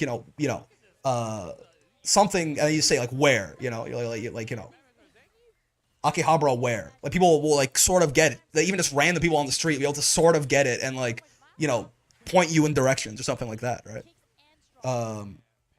So it really is like I told my friends this. I had the thought like several times over. I'm like, being like a Polish tourist. I mean, shout out to the Poles, but like nothing against the Poles in particular. It's being from like some country where like you say you only speak like Polish, right? Get ready to learn Japanese, buddy, right? Because you're fucked. Like no one is gonna speak your language, and if you better speak Japanese. I spoke very little Japanese. Like I have an I speak at like a 6-month-old level, right? Like I know some very basic phrases. I know some very basic sentence structure. I have some very limited vocabulary. I can understand sometimes. I can pick up words when people are talking, but like I cannot communicate at all, right? I just didn't need to, man. I just didn't need to. Like sometimes you have like a more complicated query, and even then you just pull up the fucking Google. People are surprisingly willing to just pull out the what the fuck. Okay, I'm sorry. You can do this? Wait, this is huge. Wait. Excuse me? You don't have to do health stat level 1? You can do headbutt level 1? I just like I just got completely taken out of my tangent. What the fuck? Does this always work? If you hold level 2 like this? That's amazing. Because headbutt also does more damage than health. This is better. This is more damage. Like, not only is this only Kobayan can do this, comes with legend rank. That's fair. You gotta try it. Might be arcane tech. Okay, yeah. Hold on a second. I got Street Fighter 6 open. Give me one. I got. Oh, a Steam maintenance, right? Micro walk. Oh, okay. So I'm like, is this just easier and better than health stat level 1? Because health stat level 1 is just so... I'm so ass at the input. Headbutt level... Okay, hold on. Let me in, man. Let me in. I need this. Headbutt level... Who is this guy? Hey, let me streamer. What's going on, Hunts? What? Who does he think he is? How like, he just... Is this goated? That's his writing is this fire? Alright, hold up. Let's get Ryu in here. The eponymous punching bag. That shit is... That shit is genuinely wild to me. You can just do that? I got my Street Fighter 6 muted right now, so you have to forgive me. But like, if I get, I can barely do level. Oh, I can barely do level 2 raw. Apparently, what the fuck? There we go. Jesus Christ. So someone said micro lock, so I assume you can't just like, you don't just like headbutt. Yeah. Okay. I mean, when you say micro lock, how micro is the lock? It's not that micro. But if you don't, there's level 1 whiff. You can connect the headbutt, but it's level 1 after going to whiff if you wait too long. That sounds reasonable. Let's just like save state right here, maybe. Oh, ugh. Okay, yeah, I see. The reason the reason, yeah, the level 1 is gonna be finicky and whiff out. Ugh. Oh, because he spikes them down. Okay, I see. So yeah, this is not the easy savior that I thought it was. Yeah. I don't know exactly. I assume you have to do it as early as you can, like that? Okay. It's not the hardest thing in the world. With some practice, this is definitely easier, I think, to do than Health Stab level 1, just because the input to me is so annoying. Yeah, that's not that hard. It is still, like, a lot harder than just doing this, certainly. I say, fucking it up. But just doing, like, this into that, right? But it is also less damage. What? Hold on. say it ain't so. Oh, is this because I assume it's... Well, no. I was gonna say, I assume it's because I did this right away instead of... But the longer the combo gets, the worse the headbutt will be, actually, right? I was gonna say, like, maybe it's different because I immediately did level 2 instead of doing, like, you know, a bunch of shit like this into level 2, right? But it should be even worse. The headbutt should be even more scaled now, and therefore... Okay, so if I save the status here, right, and I do headbutt... Oh, I saved the state! I'm a fucking idiot! Okay, like, if we just, like, do, like, a longer combo, right? Oh, my bad. Right, we do this into level 2, and we save a state here. The headbutt should be even worse here because of the way the combo scaling works, right? Hold up. Still a little tough to do. I'm not going to pretend it's super easy. There we go. So that is 41-15 versus this, which is... Oh, whoa, that's way less damage. Oh, I get it. I see. When you hit the minimum scaling, right? Because the level 1 can only do a minimum of 30% anyway. So at that point, like what I did at first, the headbutt scaled the level 1. No, it is more damage. It's more damage. When I did that, it wasn't the headbutt damage, it was the level 1 damage, right? When I went into level 2 immediately, that there was still enough scaling that the level 1 was not doing its minimum 30% scaling, right? And as a result, doing the headbutt scaled the level 1, right? It scaled level 1 to do 30% where it wasn't doing it before, right? Like, notice right here, like, that says 30%, whereas if we do this, right? If I do level 1 right away, like I did before, and then I do level 2. Hold on. I'm local man, 2 has to be... Listen, it's been 2 weeks since I played fighting games, you have to be nice to me. It's simply the rules. So if I do this, and then I fuck it up, and then I fuck it up, and then I level... Oh, and then I level what? Excuse me? And then I level 1. 80%, right? You see that? It's not doing minimum damage. It's doing 80%. Headbutt, if you remember, got nerfed to be like a really big scaling demon, right? Like, it really scales any move that you do after it. So there, you see it's doing 50%. So that's why it's doing less damage. It's because supers have a minimum damage scaling, right? Level 1 cannot do less than, like, no matter how long a combo gets, level 1 cannot do less than 30% of its damage, right? Even if I do... I guess let's do like bonk, bonk, bonk, bonk, bonk, and then level 2, right? Yeah, that'll do it. Even then, you can level 2. You'll see as well. We'll do. That's 29%. Level 2 does 40%, right? And then level 1 will do 30%. Bonk. You see? Even though the hit before it did 29, and it should have scaled even further. Supers have a minimum damage, right? So when you do a long combo, headbutt is only adding damage. Because your level 1 is already doing its minimum 30%, right? It's already doing whatever 30% of 3,500 is 1050, right? It's already doing 1,050 damage. So if you do if you do level 2 does whatever damage it does, and then level 1 does 1,050 damage, right? Then if you headbutt, it's simply just going to add more. Like, it's going to do its 200, 300 damage, whatever. It's going to be literally, it cannot lower the damage level 1 anymore. It's literally just more damage by definition, right? Whereas, the reason it did less damage the first time, Tatibara, is because here, level 1 is not doing its minimum damage. It's doing 80%, right? You see that? 80% in the brackets right there. So headbutt is actually the damage added. Headbutt is still adding damage, but it's adding less damage than it's subtracting by scaling the level 1, right? So, long story short, in this case, where Kobayan does it, where it is at the end of a very scaled combo, right? Like, he goes, this is crouch light kick, stand light punch, drive rush, crouch light punch, hell stab level 2. Like, already, this hell stab is doing, like, 28% damage, something like that, right? So we're already giga scaled here. in this case, level 2 is already doing, you know, it's cheating out damage, kind of, because we're below 40% of the combo. And it's doing 40% minimum. So that's already more. And then here, again, the level 1 is already at 30%, right? So he is just adding damage here by headbutting. So it is definitely better. Notably, though, the point is that is actually level 2, like level 2 into headbutt into level 1. It's not the easiest thing in the world, but it is, like, I think it's the kind of thing you can definitely get used to. Like there, oh, I thought I fucked it up there. And you know what? Like he does it way earlier there. It's not the tightest, like he hits him so high up here. He does it like perfectly, obviously, because he's God, right? He hits him very high up here. There's a window there. You can be a little late and it still works, I think. Right? Like I'm getting it multiple times now. So this is.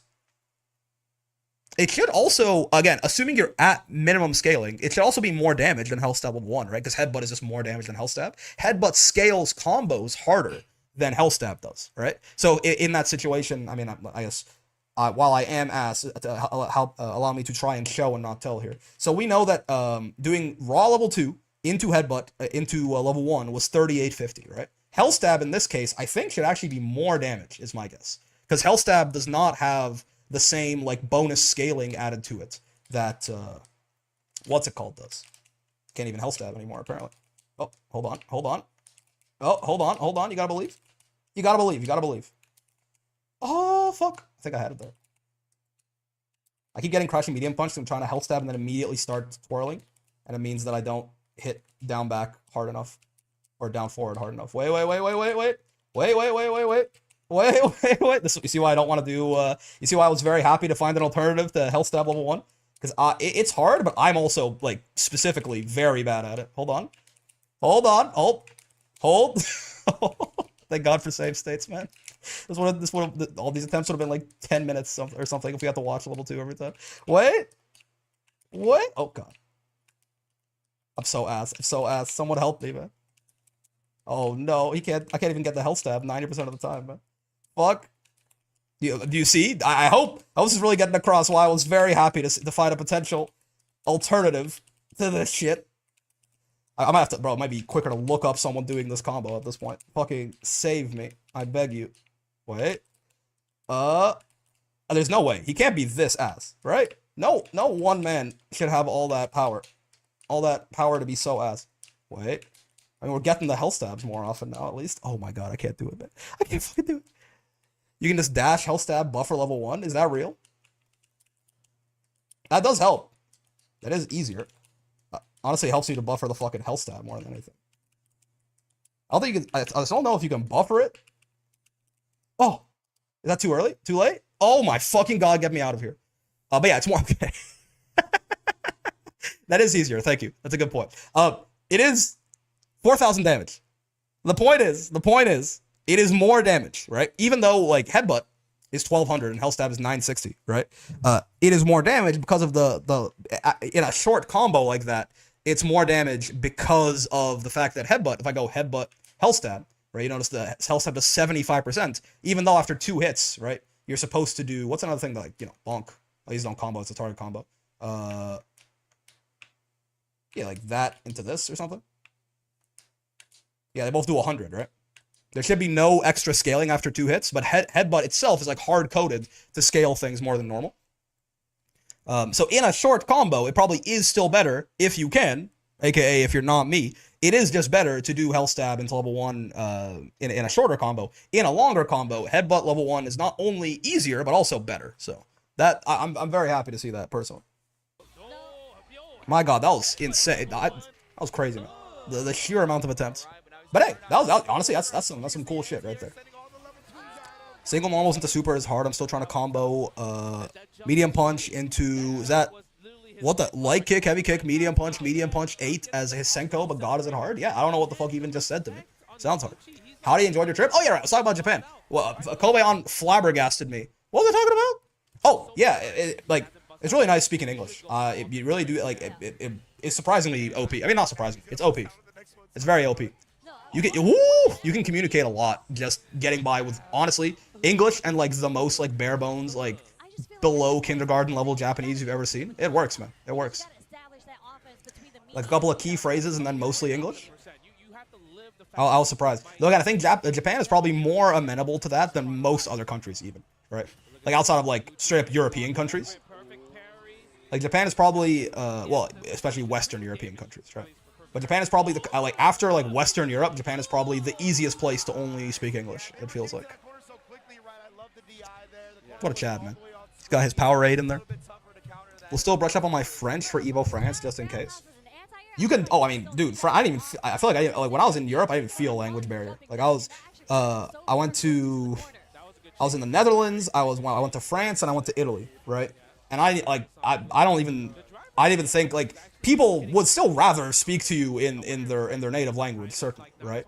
But it feels like everyone speaks English, kind of, right? Like by and large, like people just see like it almost feels like it's like a second language for like everyone there. Maybe I'm wrong, but that was the experience I got as a tourist in. What? Is this the PlayStations? Or is it a stick? Oh my.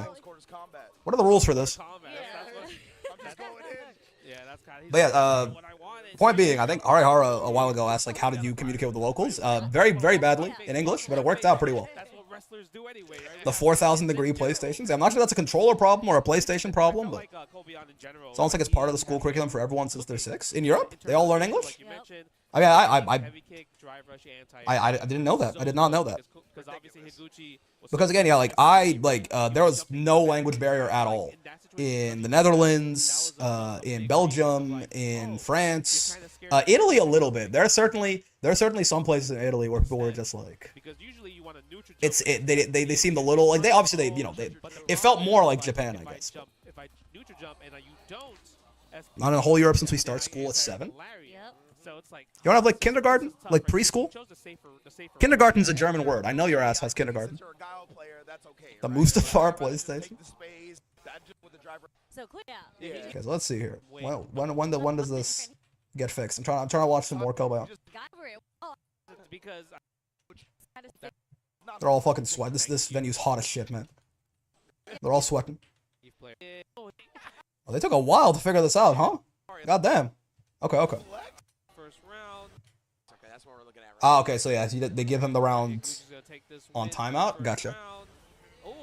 Preschool has no English, though? Oh, I see. Okay. But yeah, it's more so, I think, like, if you're going to France and you want to brush up on your French, that's not a bad idea. It's a nice, like, respectful thing to do. But like, it's I think, highly unnecessary. Especially if you're just gonna, like, stay in, like, if you're gonna stick around in, like, Nice or Paris or something like that, you know? Like if you want to go to like the French countryside, then like, you know, sure. If you're going to like bigger cities, like it's I think completely unnecessary, as far as like getting around and surviving. But English still starts earlier than the second official language in my country. That's insane. Again, I'm telling you, man. Listen. I wanna be very careful with how I phrase this, right?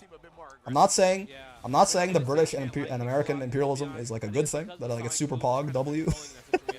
And like I'm glad it happened. I'm just saying that, like, you know, for incredibly selfish touristic reasons, boys, is it kind of pog? No. Boy, oh, is he dead? Oh, damn. Yeah. Is it kind of nice for selfish touristic reasons? It's kind of a shame that it's coming to an end. Oh, in that sense.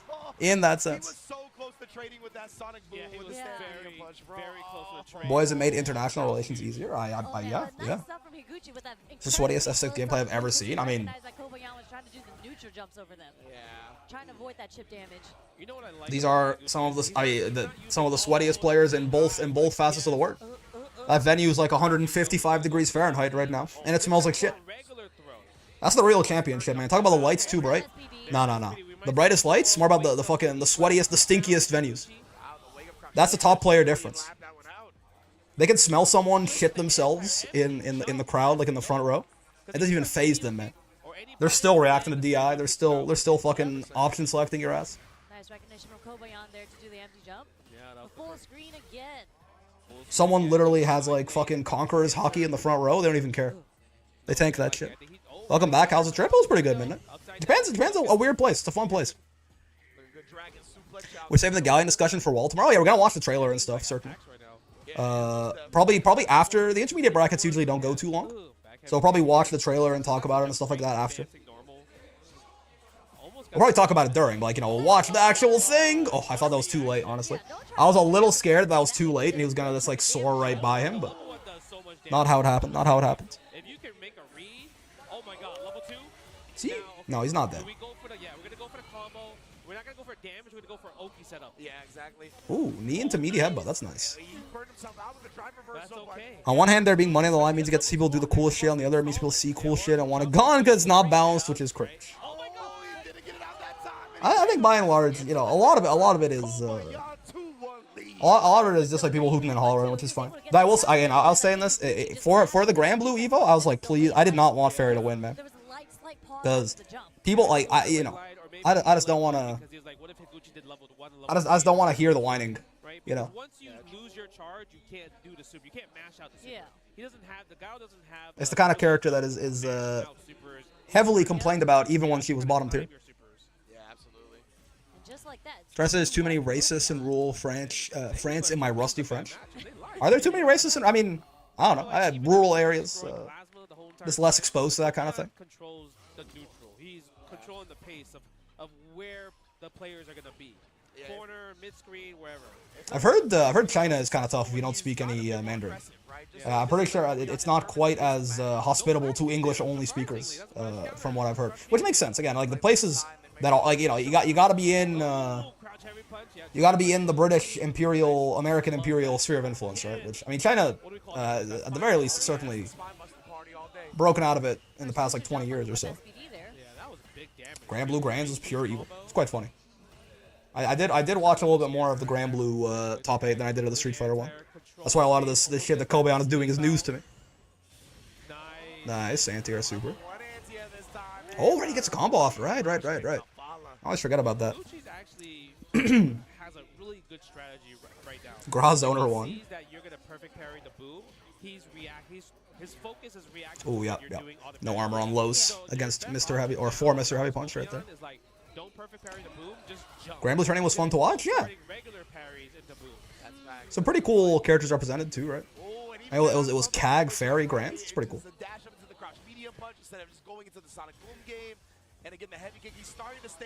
The way motherfuckers been talking, you would have thought it was 8 Materas in top 8. Oh, jeez. Okay. You would have expected 8 Materas in top 8, but I don't know, man. Kobayashi getting this matchup in bracket is so unlucky for real. You think so? This is not a bad matchup for Geef, man. I don't think so. I think. Is this even like? Is this shit even disadvantage Geef? I think this matchup's even at worst. No, Guile's not that bad for Geef. Like this the way that the zone. Maybe I'm tripping, but. Like Dalsim, JP, yeah, we can talk, right? Those zoners, they kind of beat his ass, right? Guile's like even. Is Guile a winning matchup for Geef? I don't know. I don't think so. But I don't think that Kobayashi. I think Kobayashi is well within his rights to win this thing.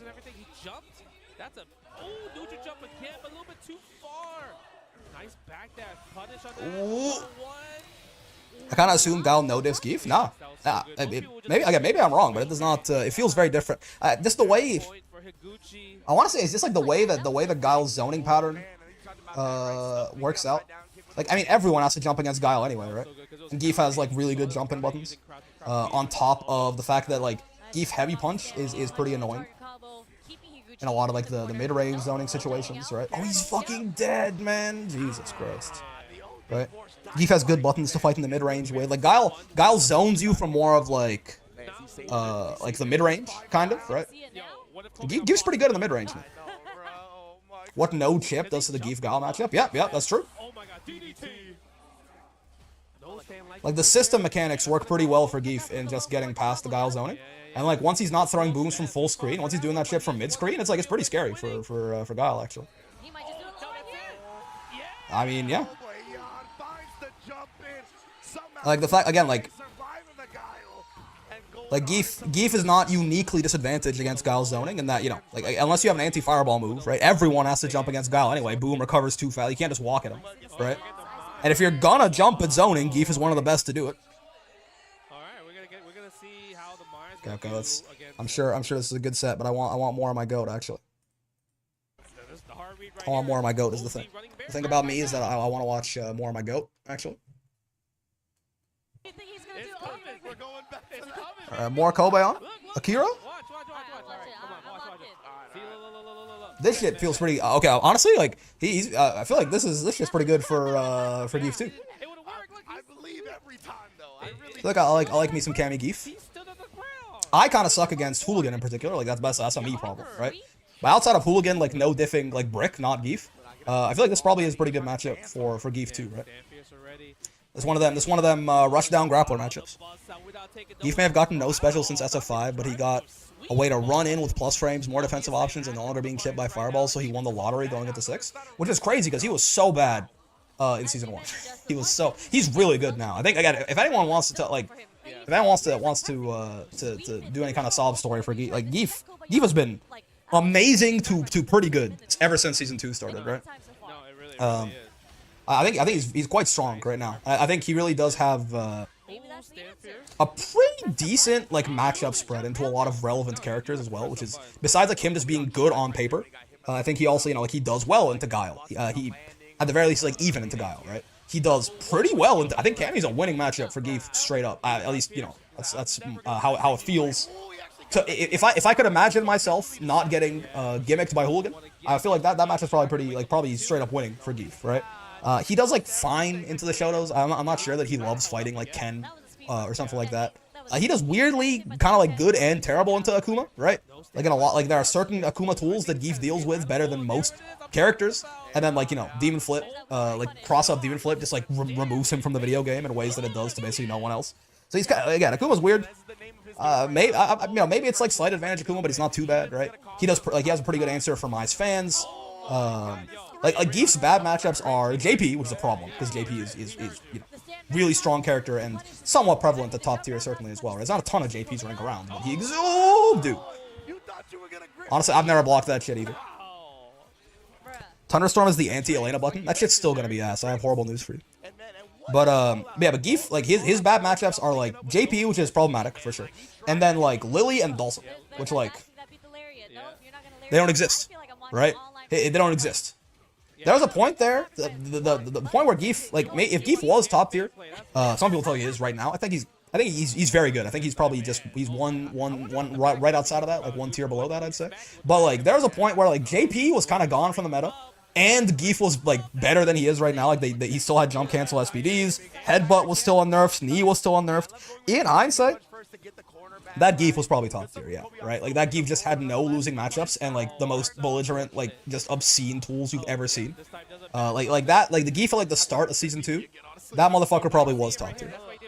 Geef good even against the Shotos. Geef's okay against the Shotos. Like again, I think he probably does like lose slightly to Akuma, but it's a weird like. Again, like Geef deals with like air fireball better than like most characters in the game, but he deals with demon flip worse than like most characters in the game. It's kind of strange, right? He doesn't hate fighting that. Like the Shotos, I don't think are like horrible matchups for Geef, right? It's gonna burn him out, right? Yeah. I don't think he loves like fighting Ken or Akuma or something like that, but they're like they're like 5.5, 4.5s at worst, right? Thunderstorm no diffs Elena motherfuckers when she puts out crouching kicks. Yep. Hellstyle level 1, what a god. Like I would not think that Ken and Akuma are great matchups for Geef, but they're not bad, right? They're like slight disadvantage at worst, I would think. Welcome back. What's going on, GBH? Also, I bumped my mic there, my bad. But like that Geef at the start of season 2, man. Headbutt didn't have the scaling on it, right? Knee was safe all of the time. He still had jump cancel SPDs. JP was gone from the meta because he had gotten nerfed pretty bad, and everyone also overreacted even beyond that, right? So he had no predators, he had no natural predators, and he was better than he is now. That Geef is kind of fucking nuts in the grand scheme of things. Now Geef's still very strong. Still no doubt about it. He's really getting the reads now. Just a walk-up SPD. Walk up SP. See, this is the shit that's so hard for me. Because like this, I feel like I need to do this way more often. Like trying to implement this has killed me so much. Like this idea of like, this as like a neutral RPS option of like if you're going to be even a little bit passive against Geef, Like the idea he can just do this to you, like just walk up and SPD you. He's so strong. But in practice, I end up like fat fingering this input. I end up like picking it way too often or not often enough or stuff like that. But it's the input for Hell Stab. What's the input for Hell Stab? Why is it so hard? The input is it's 3 medium punch. It's down forward medium punch. So the input for Hell Stab is not that hard. It's more so that doing a double quarter circle after you do Hell Stab is annoying, right? Going from down forward medium punch into double quarter circle forward, I find to be pretty tough. This is, I guess, a Cammy, not a Cammy exclusive, but most DPs hit you at least twice, right? Yeah. That's another, I guess that's another thing that's pretty good for Geef in this matchup. Is you have to, you can do this with DI to a lot of DPs, right? For this DPOS, you can bait it with DI, and then, like, you know, like Ken will kill you for it, Akuma will, yeah, Ken will kill you for it, Akuma will kill you for it, but a lot of DPs will hit twice and then, you know, they'll die. I guess Geef can do this with just heavy punch to Cammy, which is certainly a lot less committal, right? So that's pretty nice. Her shit only hits once. Remember, if you can crouch light punch in neutral, you can SPD in the same situation. Yeah, but like I feel like a lot of times I try to do it and then people like walk back and I whiff it or something. I'm not good at picking my spots with it. But I feel like it's such an important option for Geef to have, and it's definitely one of the things I'm trying to learn to incorporate in like the medium term. But during the incorporation process, it certainly has been getting my ass kicked. Is it possible to get Hell Stab in the middle of the first quarter circle and then only have to do the second one after? Yeah, like, probably, but was the punish counter meterless SPD 40%? Yup. 3780 for heavy SPD on punish counter.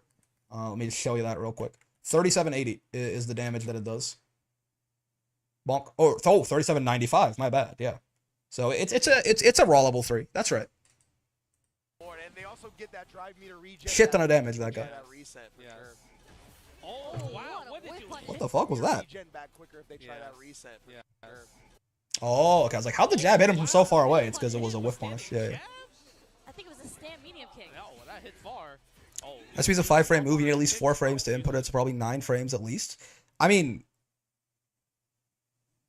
yeah. I feel like in practice, I probably normally end up taking something like 8 or 9 frames to input it. I feel like maybe like 7 on a good day. So it is definitely more of like a call out for like if they decide to just block in neutral.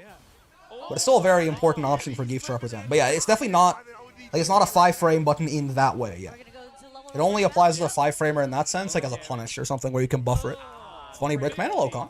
What's going on? Long time no see. Oh god. Another one in the chamber, so true. Ow. Dude. The footsie's kind of nuts with it. The footsie's kind of nuts with it, I'm not gonna lie to you. I got a bit of a stuffy nose. Got these lozenges though. I also got a bit of a cough, a little bit of a throat thing. Those foreign pathogens go crazy, man. He's just getting those conversions. I saw him do it against Itabashi too. He did crouch strong into the level 3. I'll tell you, I got I'm pretty sure we don't know yet for certain, but like it seemed to match all the symptoms. I got norovirus on the Japan trip. That shit was fun. A couple of my friends were looking around for a place to eat. They were like by themselves. And they found this like this like gas station, like underground, like in a subway. I can't remember if it was a sushi restaurant or a ramen restaurant or whatever the fuck. And they were just like, yeah, this seems like a great idea. And yeah, they ate a bunch of food there, and then the next day, one of them is puking and shitting at the same time, which is always fun.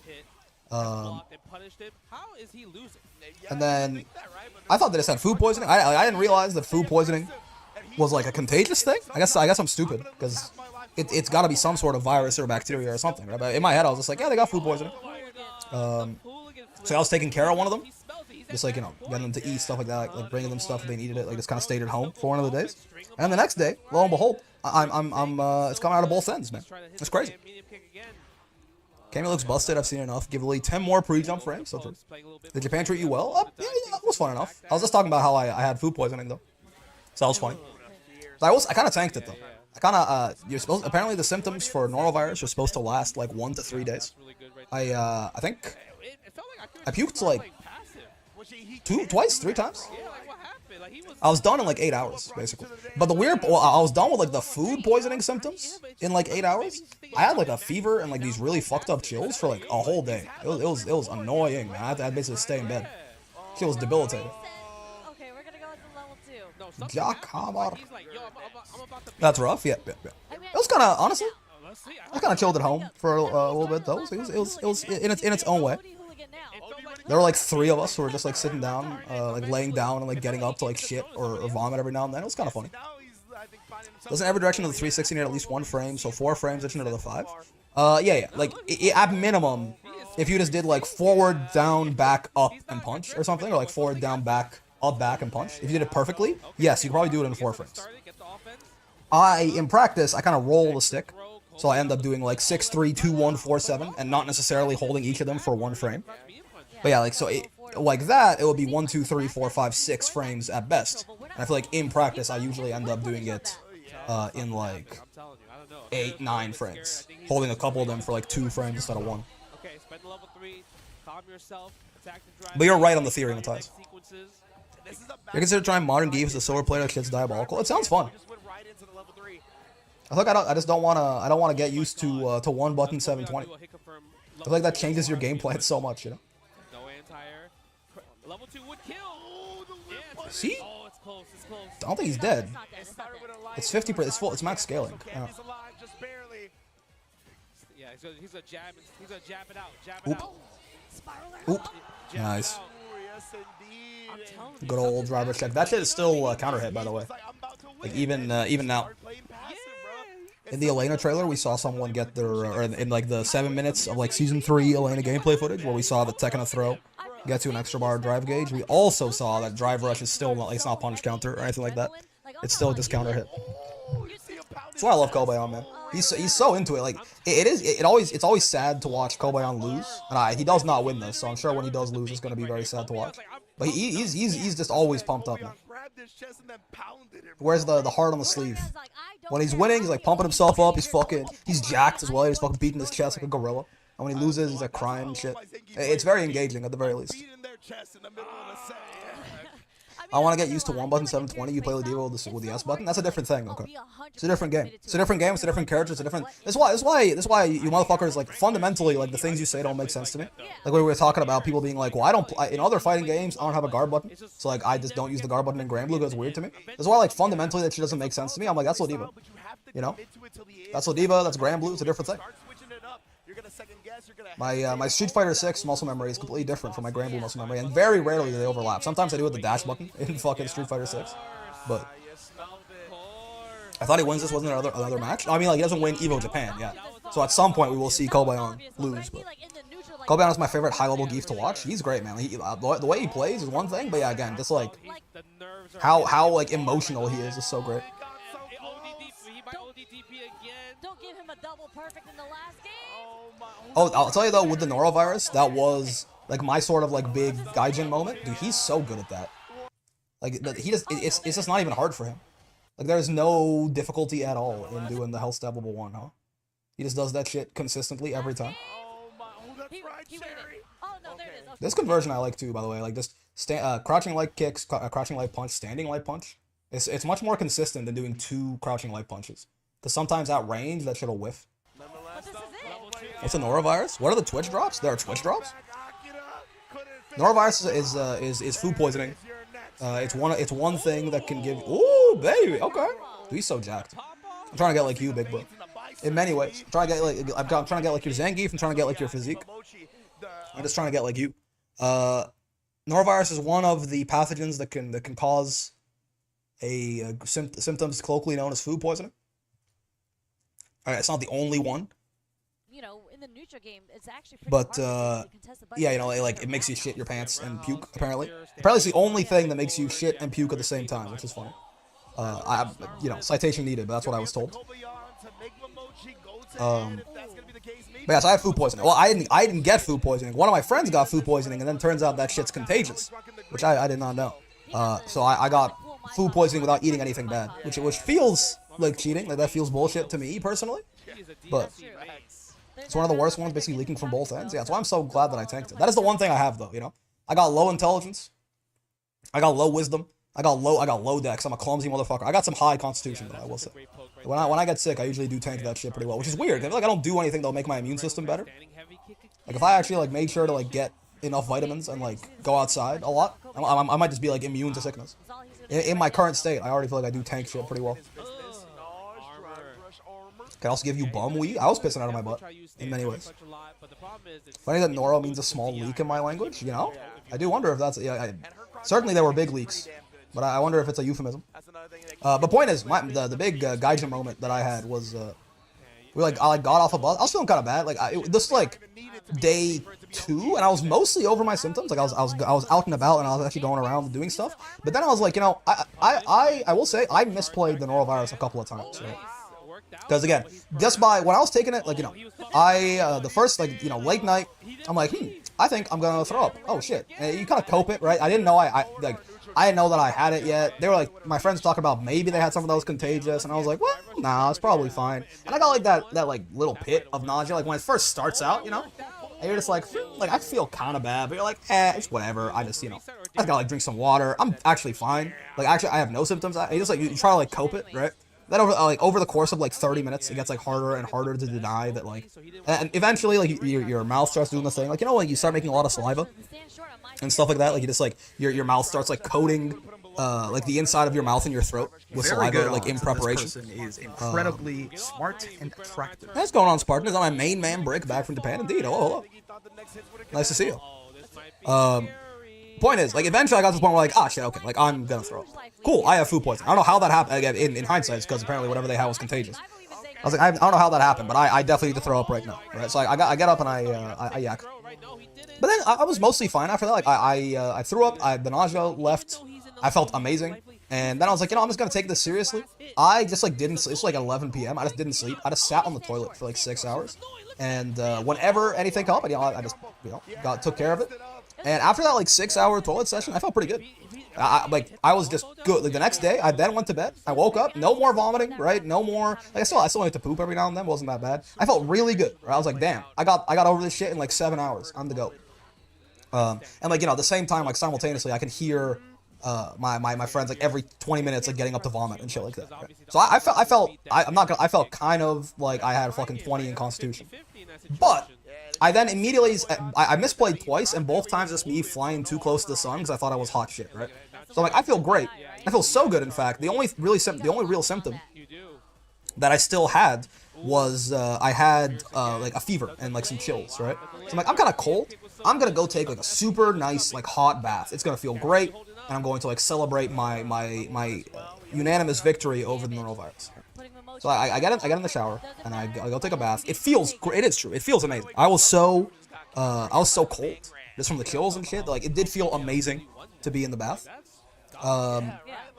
However, as soon as I got out of the bath, I immediately was like, this is a mistake. Like, when I went back out, because like the bathroom was kind of cold, right? The bath was super hot, but the bathroom was kind of cold. So like, I got out of this like, you know, 55 degrees Celsius or like 60 degrees Celsius bath or something like that. It felt amazing while I was in there. I was like vocalizing to no one. Like, I was just like, fucking, oh fuck, my fucking god. It's like I was jerking it in the bath. If anyone had like their ear up to the door, like, it must have sounded like I was freaking my shit in the bathtub, because I was like so relieved by the feeling of the hot water on my chilled, feverish body. But as soon as I got out, everything felt horrible. Like that temperature contrast, I immediately, like, I was like, oh shit. And I just kind of fucked myself. I just kind of fucked myself like another day. Not even with nausea, with chills, right?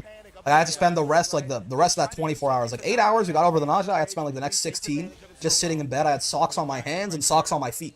Because I didn't have gloves. Just like trying to warm myself up in any way, shape, or form. And it worked, but I could have been putting up, like, they would have retired my jersey, man. I could have gotten over the norovirus in like 8 hours. Instead, my misplay forced me into another 16 hours of hibernation. And then, right, day two comes about. Celsius user communist spotted.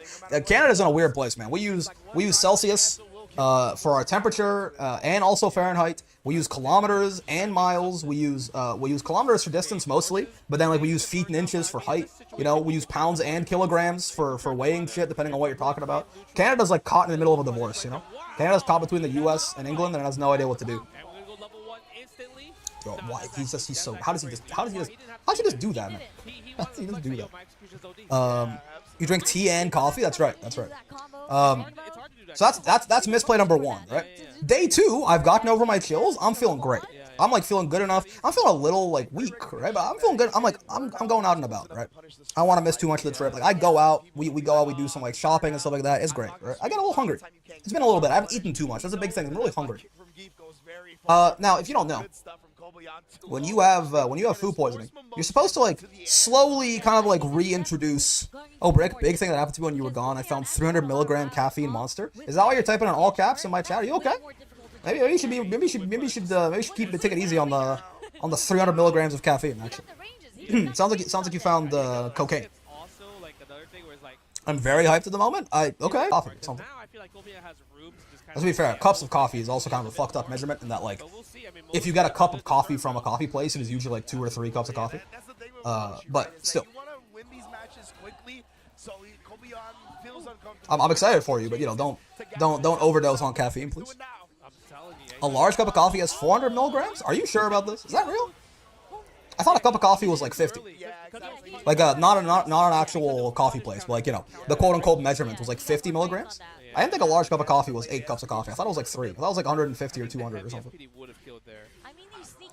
Drink it with alcohol and see what happens? Yeah, it's a great idea, for sure. Should definitely, and also smoke some weed while you're at it. No dream? He ain't got those? He ain't got no shin dream? Okay, the second misplay. He lost that round because he got a PC without realizing. Excuse me? Punish counter. Okay, yeah. I was gonna say, I was like, PC. We're playing this shit on the 500-degree PS5. Colbion's just like me, whiffing stand, like kick, drive rush to SPD. That is, you know, in many ways. That's supposed to be a nerf to the lights. Maybe you can use it for some bullshit like that though. Depressant, stimulants, hallucinogens all at once. Yep. You're gonna meet God. But point being, when you get food poisoning, you're supposed to slowly like start reintegrating like very like mild foods into your diet. You know, some like plain like some soups maybe. You know, some like white bread, like some like plain rice. Like that's like in small quantities. Like that's like some really like just mild stuff that's like easy for your stomach to handle, right? Like a carrot or something like that. I get hungry when we're outside, and I'm just like, you know, you're supposed to avoid, to my understanding, like fatty foods and like really sugary stuff is kind of tough, right? I just went and I had McDonald's. I was like, I'm just gonna have some McDonald's. I had like 2 McChickens and a milkshake, and I was like, this is gonna be a great idea. I flew too close to the sun, right? 'Cause I felt pretty good. I'm like, my symptoms are done. I got no nausea anymore. The fever's mostly gone. I'm chilling. I'm basically good.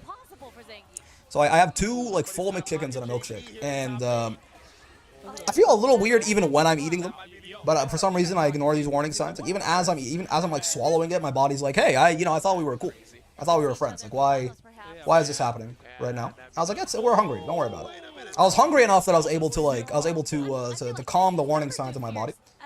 3 hours later, I do very much like I start getting that feeling again. We're like on a bus, a very crowded bus though. So I'm shitting my pants because I'm shitting my pants because I might shit my pants, literally, right?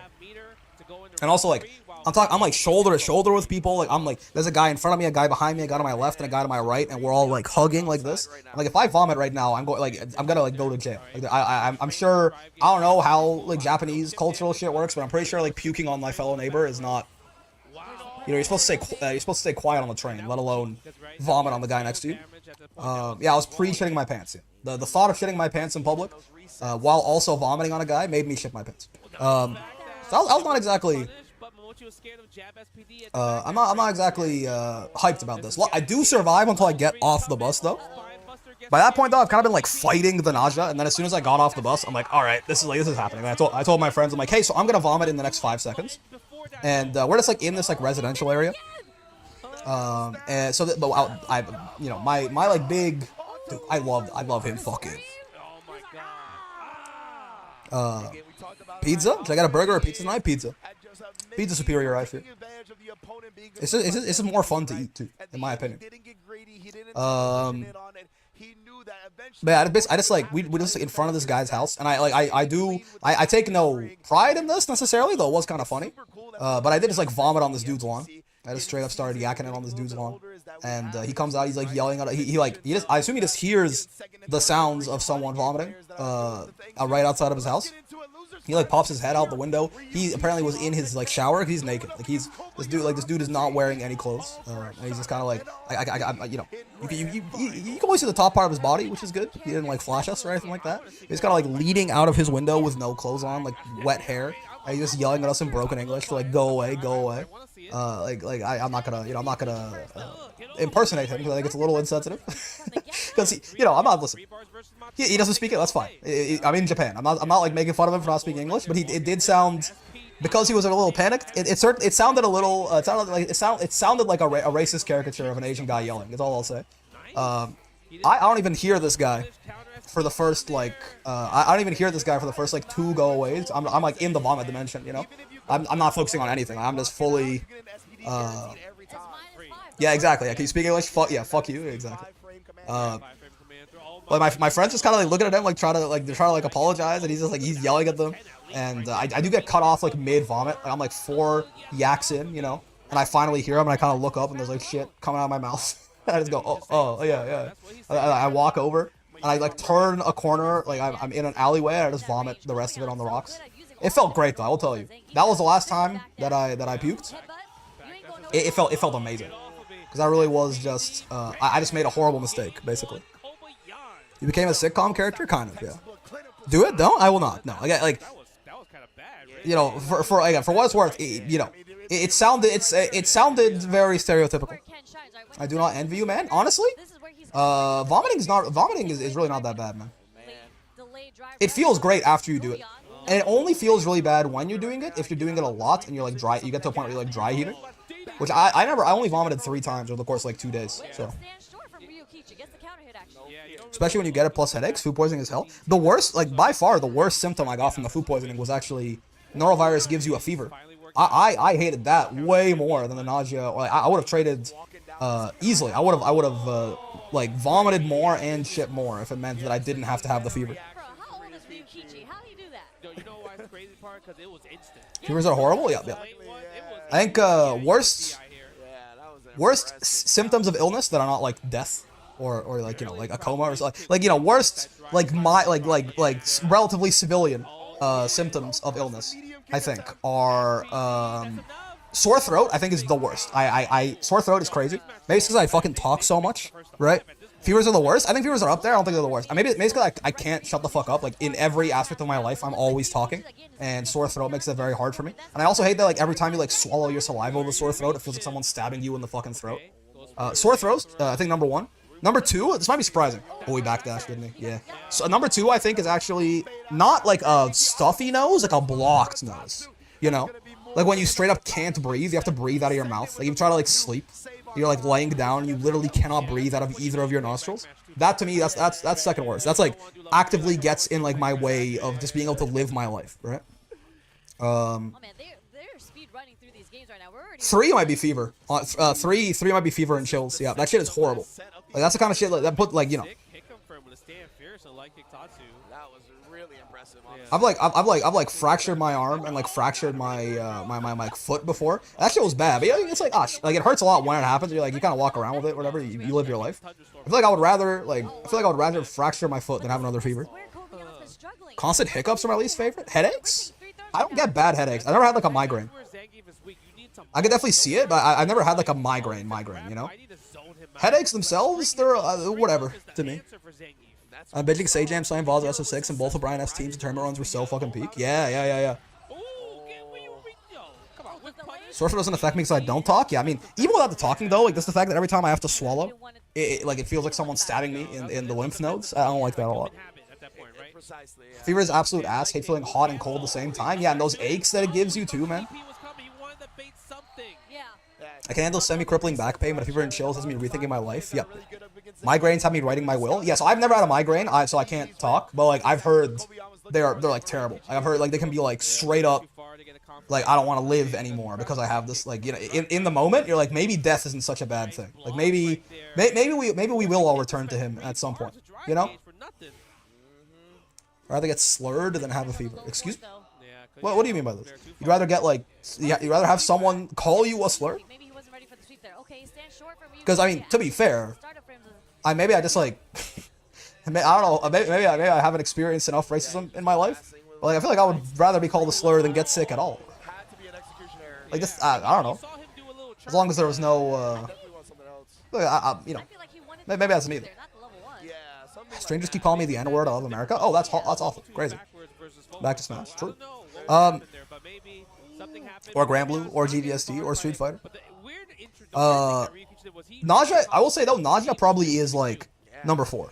I think Nausea is pretty bad. Like, because Nausea is also Nausea and nausea and like together with that like diarrhea, I think are also both pretty bad. Just because you can't do anything. Like if you're nauseous or if you have diarrhea, like I really don't think that throwing up is that bad.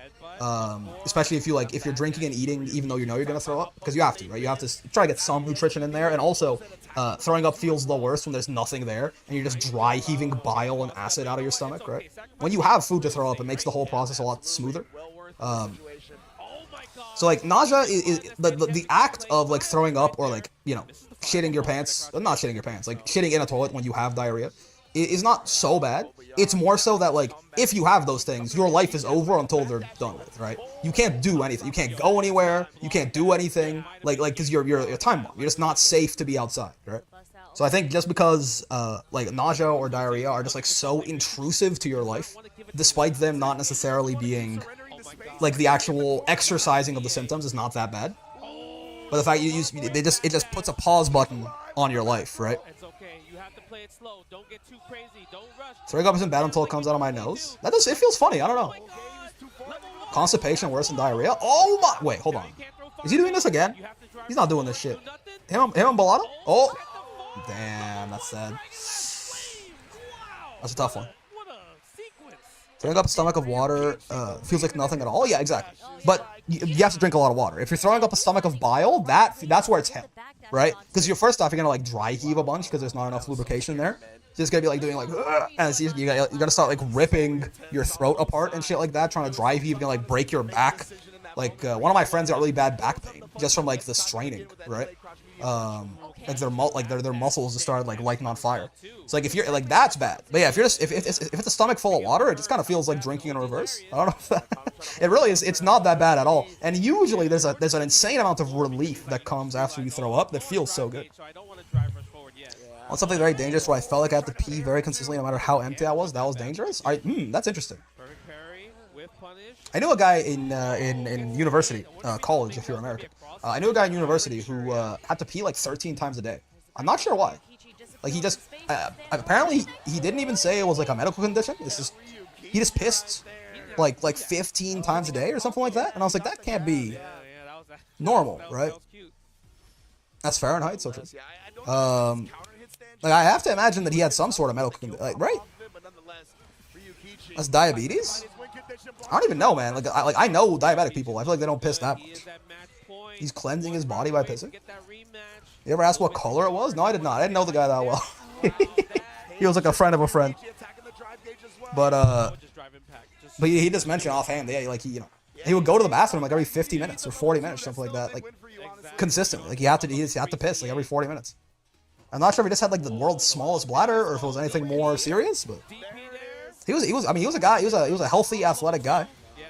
And I don't think he was like type 1 diabetic either. Like he definitely was not type 2 diabetic because like he seemed pretty in shape. I don't think he was type 1, but maybe. Yeah, even then, type 1 diabetics piss 15 times a day. Did he drink water a lot? He was very well hydrated.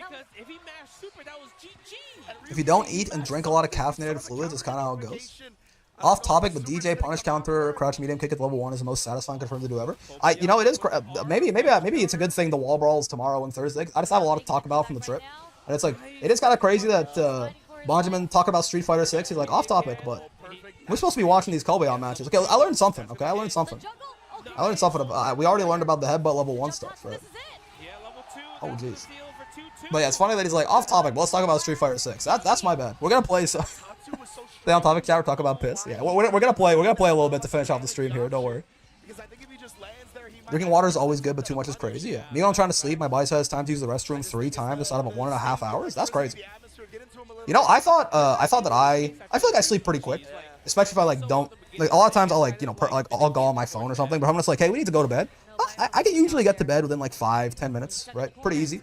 I usually don't have like a super like loud or like stressful or anxious like inner monologue or anything like that. Like I just kind of I just kind of put my head on the thing and I think about whatever and then I go to bed, right? But I was like I thought I went to sleep pretty fast, right?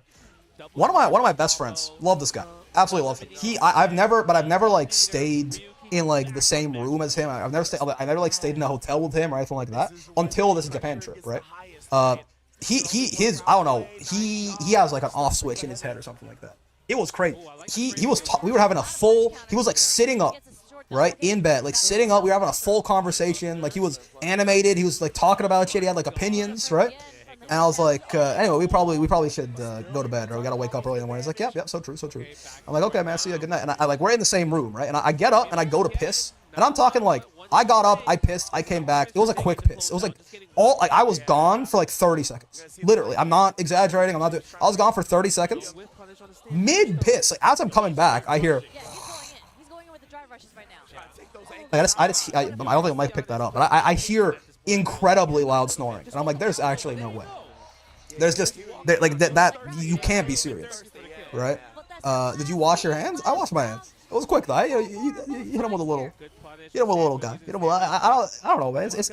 Maybe I need to. Do you go for the full? You go for the full like the COVID-19 like 2020 like 5 minutes washing your hands with soap and water every time.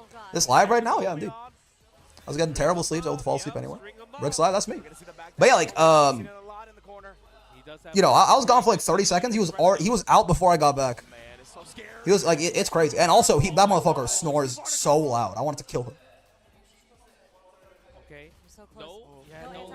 Yeah, I mean, if you're tired, if you're sleep deprived, it certainly makes it easier to sleep, right? But, yeah, I think he was a little sick and a little tired. Like I have a cold right now. I got it from his ass for sure, but he just gets dog shit sleep. He was definitely a little EP over the course of the whole trip.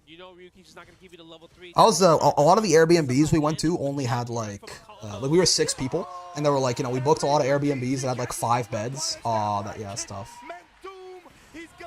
I don't want to see this. I don't want to see this, man.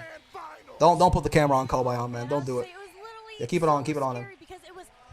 He's huge, man.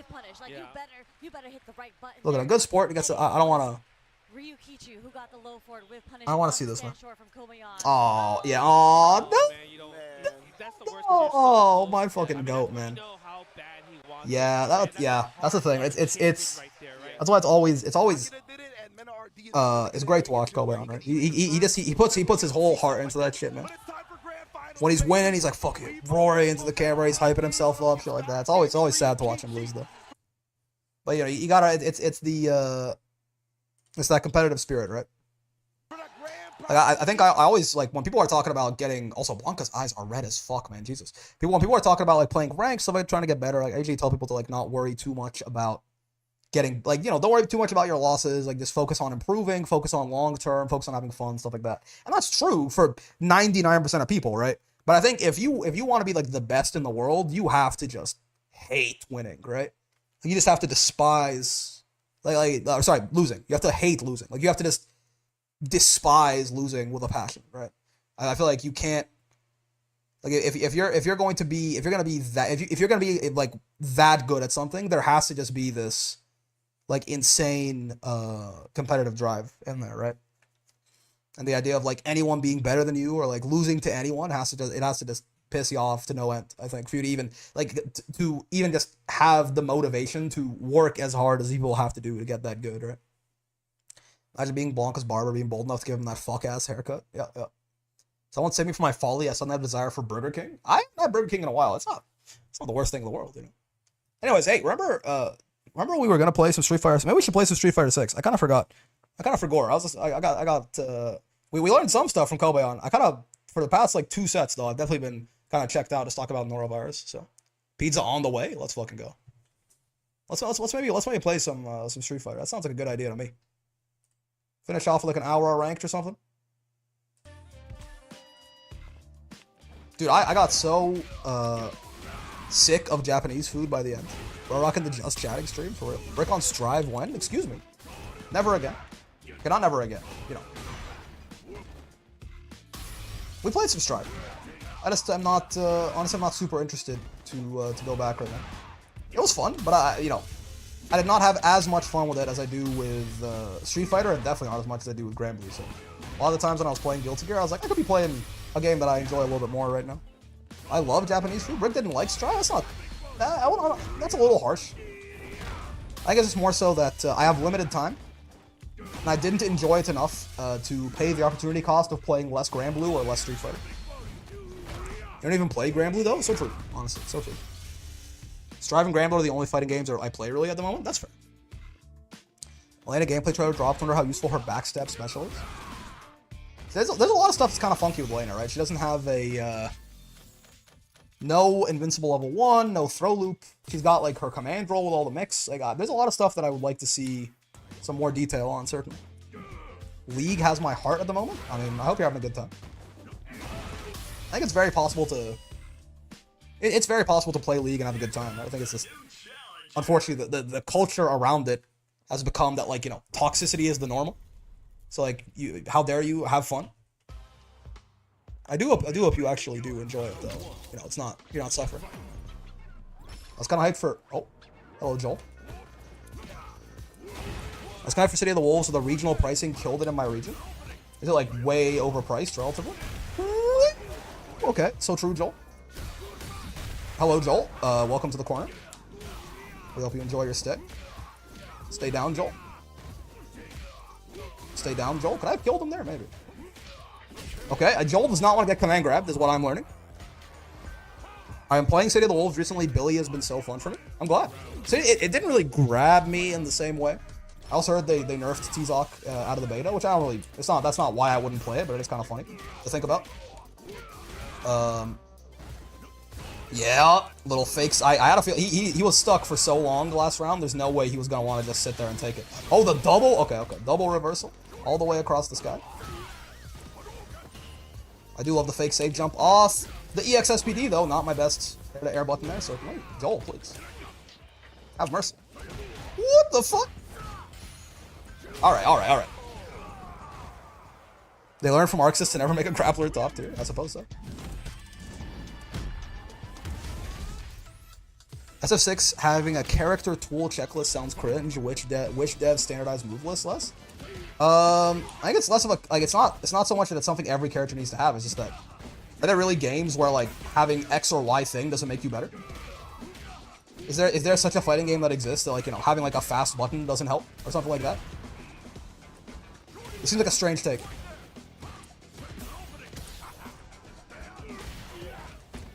Or are you saying more so that it'll be like a wider category? Like it'll be like having good defensive options, but good defensive options is not necessarily the same thing for everyone. Because that's not really, I mean, you played that Pokemon fighting game? The Tekken one? Like Pokken? Dude, Joel's trying to kill me. I'm not sure how to feel about it. But Joel is definitely not my biggest fan right now. Yup.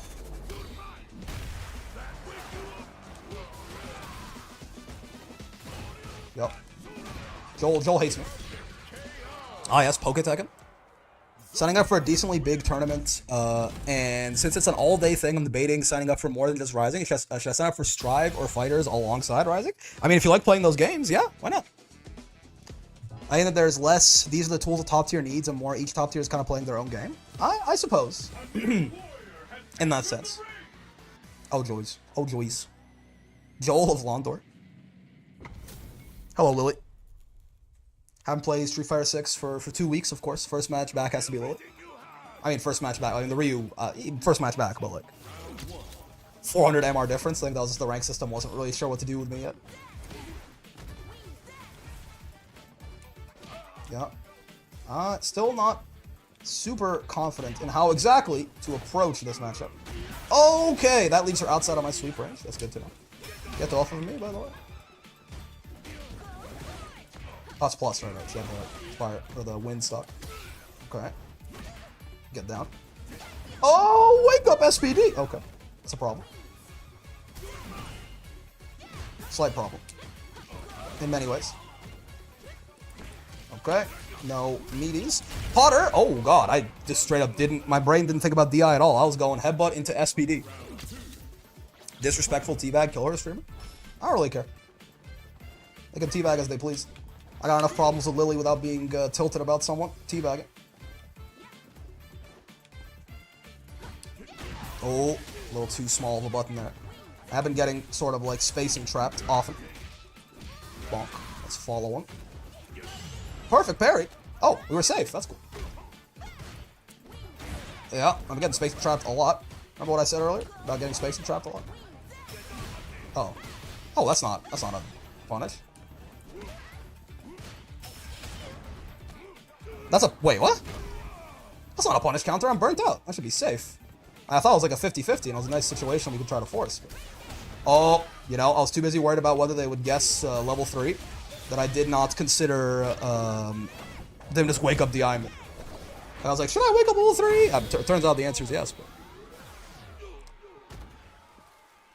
DS2 is the best? I couldn't finish DS. I played a little bit of DS2 and I said I just didn't want to play it anymore. Okay. That dive, you can punish that dive kick on block, right? Does he use a wind stock? Sure. Get away from me. We should have done it on the OD one, but still works. Okay. Guessing command grab incorrectly. They are not command grabbing very much, which is certainly unfortunate. That's an overhead? I don't think I even knew that. They really do like empty jump DI, which is certainly quite the choice. Yep. Can I wheel kick this? I think so, right? Yeah. Yep. Perish Wilson. Pretty good once you get her in the corner, but don't forget to move your webcam to the center of the screen to see the meters. Oh yeah! Oh, so true. So true.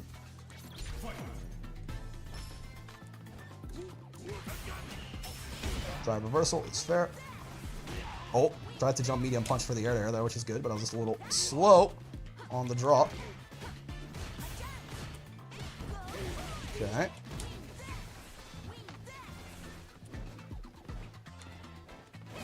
Whoa, so true. Oh, what? I tried to cancel crouch light punch into the eye right there, just didn't get it. Oops, a bit unfortunate, certainly. Oh, I was trying to run away to get some drive back. It's not how that shit worked out. It's a tough round. And I think we're meant to save our meter here, certainly. Unless it'll kill her. Which, you know, I mean... Oh, no! That's tough. I tried to headbutt. I did not expect DI anti-air. Blue Smelter Demon does magic damage instead of fire damage for some reason. I talked about the reskin bosses in DS2. I tried to DI that. I was late on the draw. Bonk, bonk. Let's just do this. Oh, I thought they would wake up parry. Trying to perfect parry again. They woke up DI, which is even more interesting. Why don't we throw Tekken in the mid screen now? We talked about this. That's not a great drive gauge trade for us, certainly. Tried to NT land, level 3. Try to do it again right there. Turns out I'm not as smart as I think I am, but it's fine. I'm smart enough.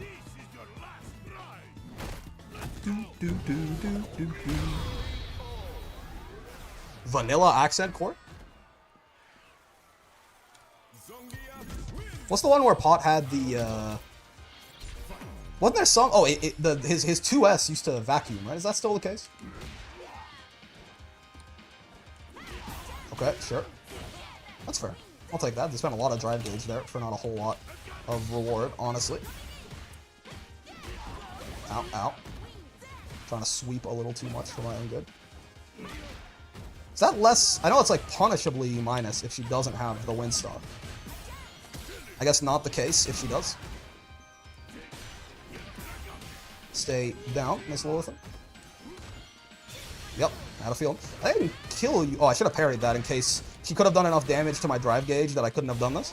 So I mean, in general, if I saw the super coming, I wasn't in the middle of anything, I definitely should have just parried it, right? But especially in that case, not doing so might have actually hurt me. Didn't end up being the case, but it's true. Oh, drive rush, OD SPD, that's fair.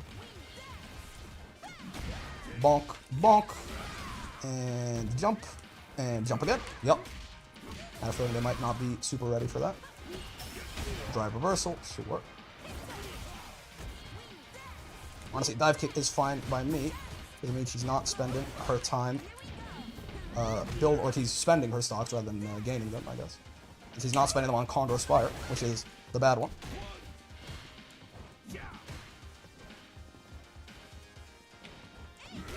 I mean, you know, sometimes you just gotta keep jumping at him. Sometimes that's all it takes. She can dive kick off neutral jump? Yeah, I think so.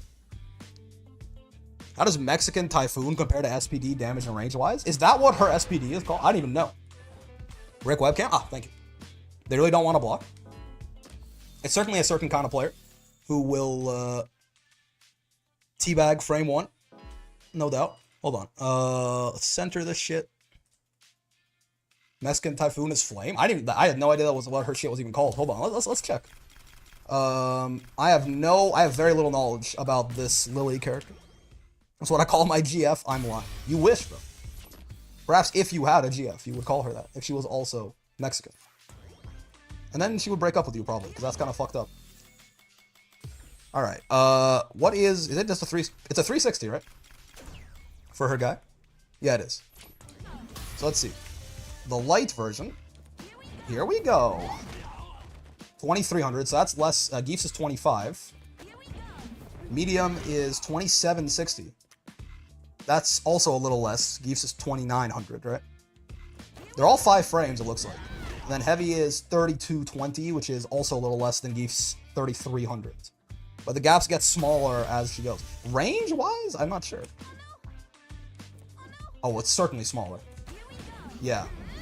Is light still the biggest one for her? Oh no! Oh, are they all the same? Oh, that might be nice. No, it certainly seems like they're smaller. Okay. Yeah, so, I mean... Yeah, it's just worse, right? What does OD translate to? I think it's... Well, okay, I think technically, in this game, I think it's supposed to be overdrive. But... Yeah, it's overdose originally, right? Like, it's something being OD, but... I'm not sure if in this game it's meant to be overdrive or overdose. And 3350, which is okay. So I mean, it gets a lot closer as you go, certainly. Is it just worse? It's just a worse SPD, right? It means EX in this game. Oh, if that's what you mean, yeah. Like if you're talking about like functionally, yeah. Oh, this is punish counter. Oh my god, I didn't know. Oh no, wait, these are punish counter damage values. Oh. Oh. What the fuck? Oh, for real? Oh, her medium does less than his light. Wait, so is this worse, right? I guess the idea is because, unlike Geefs, it puts her in her win condition, quote unquote, right? Like it puts her back at full screen, where she can build up her win stocks. Whereas Geefs puts him back at like near full screen, but he doesn't want to be there. So I guess that's kind of the idea. Because it seems that Mexican Typhoon is just like a significantly inferior version of SPD, except it does this, which again, for Lily is actually a very good thing, right? Because it lets her stock up and then go kill you. Feel a little like T-Zox grab in terms of the lack of impact. It is a little floppy, right? The bounciness is what's ruining it for me. Yeah, it certainly doesn't have... Yeah, it doesn't have the same. It doesn't hit the same, certainly. But yeah, I guess that's the idea, right? Lily's grab is just a straight up worse version of SPD because of the situation afterwards actually being pretty good for her. Because range wise, it seems smaller. Damage wise, it's less. It's the same speed. They're all 5 frames. So, because like Manon's is a little different in that the range on a lot of Manon's grabs is actually like technically bigger than a lot of Geefs for the higher damage ones. It's just that she pays in speed, right? And obviously her damage will scale with metals and stuff like that, and eventually becomes more than Geefs even. As she scales up. How interesting. What a character, this lily fella. What a strange design. And I'm being one of the first grapplers I've tried. I had no idea different strengths of grabs, different ranges and startups. I thought it was just damage before. Yep. Is Manon's reactable or just mashable? Her command grab? Even the slowest one is like 10 frames, I think. So no, it's not reactable. It's more. You can always. There may be mashable gaps in certain cases though. Yeah. I think her slowest one is like 10 frames. I'm not certain. Crouching medium punch, a little too slow of an option after the lights. And Mr. Kuma there. That's fair. He's a little minus, I think, doing fireball. Oh, point blank like that. Yeah, we're jumping a little much here. Let's try and... Oh, he's plus on the EX fireball. Remember I said we were jumping a little bit much? Oh, okay.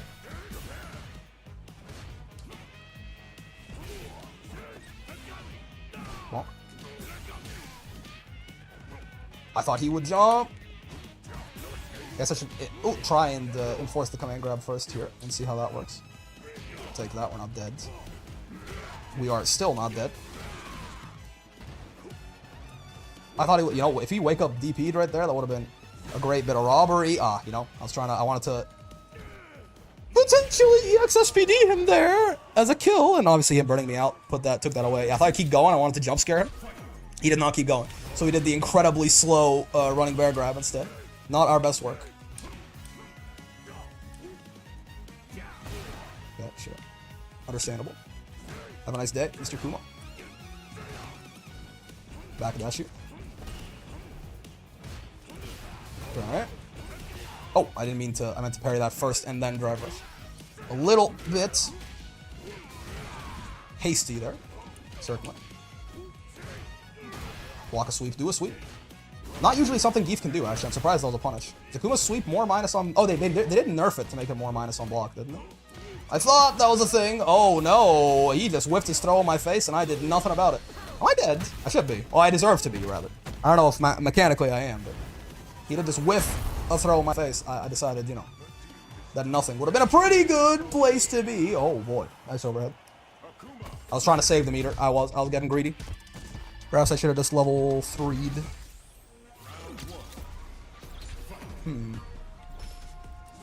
Oh, stand leg kick. Got kind of memed on there, unfortunately. What's plus on that? Yeah, it's plus on like every demon foot follow-up. I gotta remember that.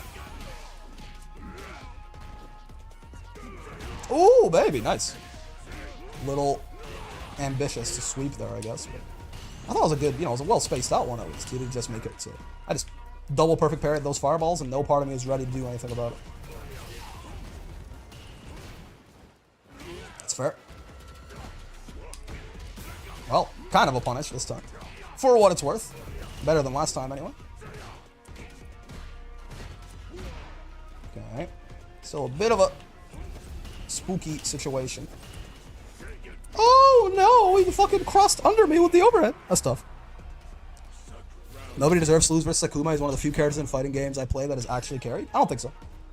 Akuma is probably the best character in the game, and yet, if you're asked, you are just going to lose to him anyway.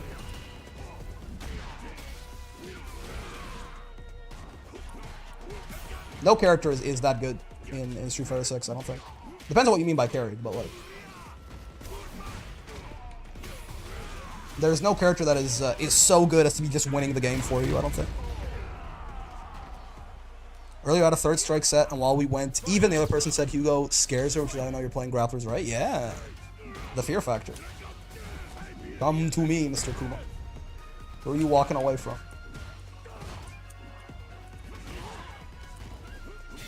Is he dead? No, Kuma's not dead here. Huh? No, Kuma's not dead here. He's at half health. He's gonna have a sliver, but he should be alive. Yeah.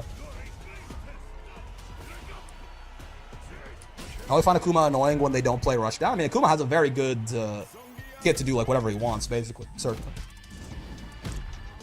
Because Akuma's buddy has less health. An actual thing to say is irrelevant. It's very relevant.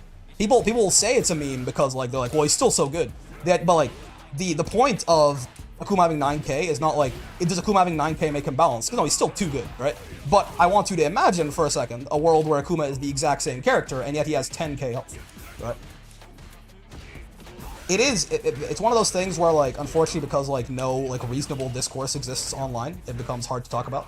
But, like, yes, Akuma having 9k does not mean that he's suddenly okay and everything's fine because he has 9k, which is, some people say that, and that's why it's become a meme, right? At the same time, though, the idea that Akuma having 9k doesn't matter and, like, isn't a weakness is one of the stupider things you can say about the video game, I think. It's probably one of the stupider opinions to hold in general. Because if this motherfucking character had normal HP, it wouldn't make any sense. Akuma has 9k health, and it makes you feel like you have 9k health? I mean, yeah. Again, the point of comparison here is to think about, imagine if this character got, like, imagine if you read patch notes that said Akuma got 1,000 extra HP. You think everyone would be like, ah, this actually doesn't matter. Yeah, actually, like, him having 9k never mattered. It's like, this health buff doesn't really, it's whatever, right? No, he will be losing their shit, rightfully so, right? If Akuma just got, like, if he got a buff and or Akuma getting any buff at all, but especially if that buff was, Akuma has 10,000 health now, people would, like, uninstall the game en masse, right? And they, like, again, because it really does matter that he has so little health. It's really the only big weakness he has. I think he should have 5 drive gauge. It's an interesting idea. In terms of him being easier to stun, I've heard people say that he should get pushed back further by drive impact. Like, it should launch him, if he blocks it, it should launch him further than it does anyone else. Make Akuma insta-die if he gets grabbed, DI'd, or punish counter. Make Akuma insta-die. You can stop right there, and that'll be a lot of people's wishes about the video game. Why am I throw attacking in the mid-screen? He's a buffoon, a fool. A Rice-A-Roni, jabroni. Oh, I could have died. I didn't die, but I could have, and perhaps should have. If there was any justice in the world. Hey, by the way, guess who's the only character who's dead here? In case we want to talk about whether Akuma's health matters or not. I'll give you 3 guesses as to the only character in the entire video game who loses the game right there. It's not Ryu. It's not Ken. Okay, 2 of your guesses are gone. Do you know who it is? There's only 1 character in the entire video game that is dead in that situation. However, it seems that him having 9k simply is a meme and doesn't matter. Marissa? True. Marissa is so bad, she would find a way to lose. Even though she's got extra health, she would find a way to die there.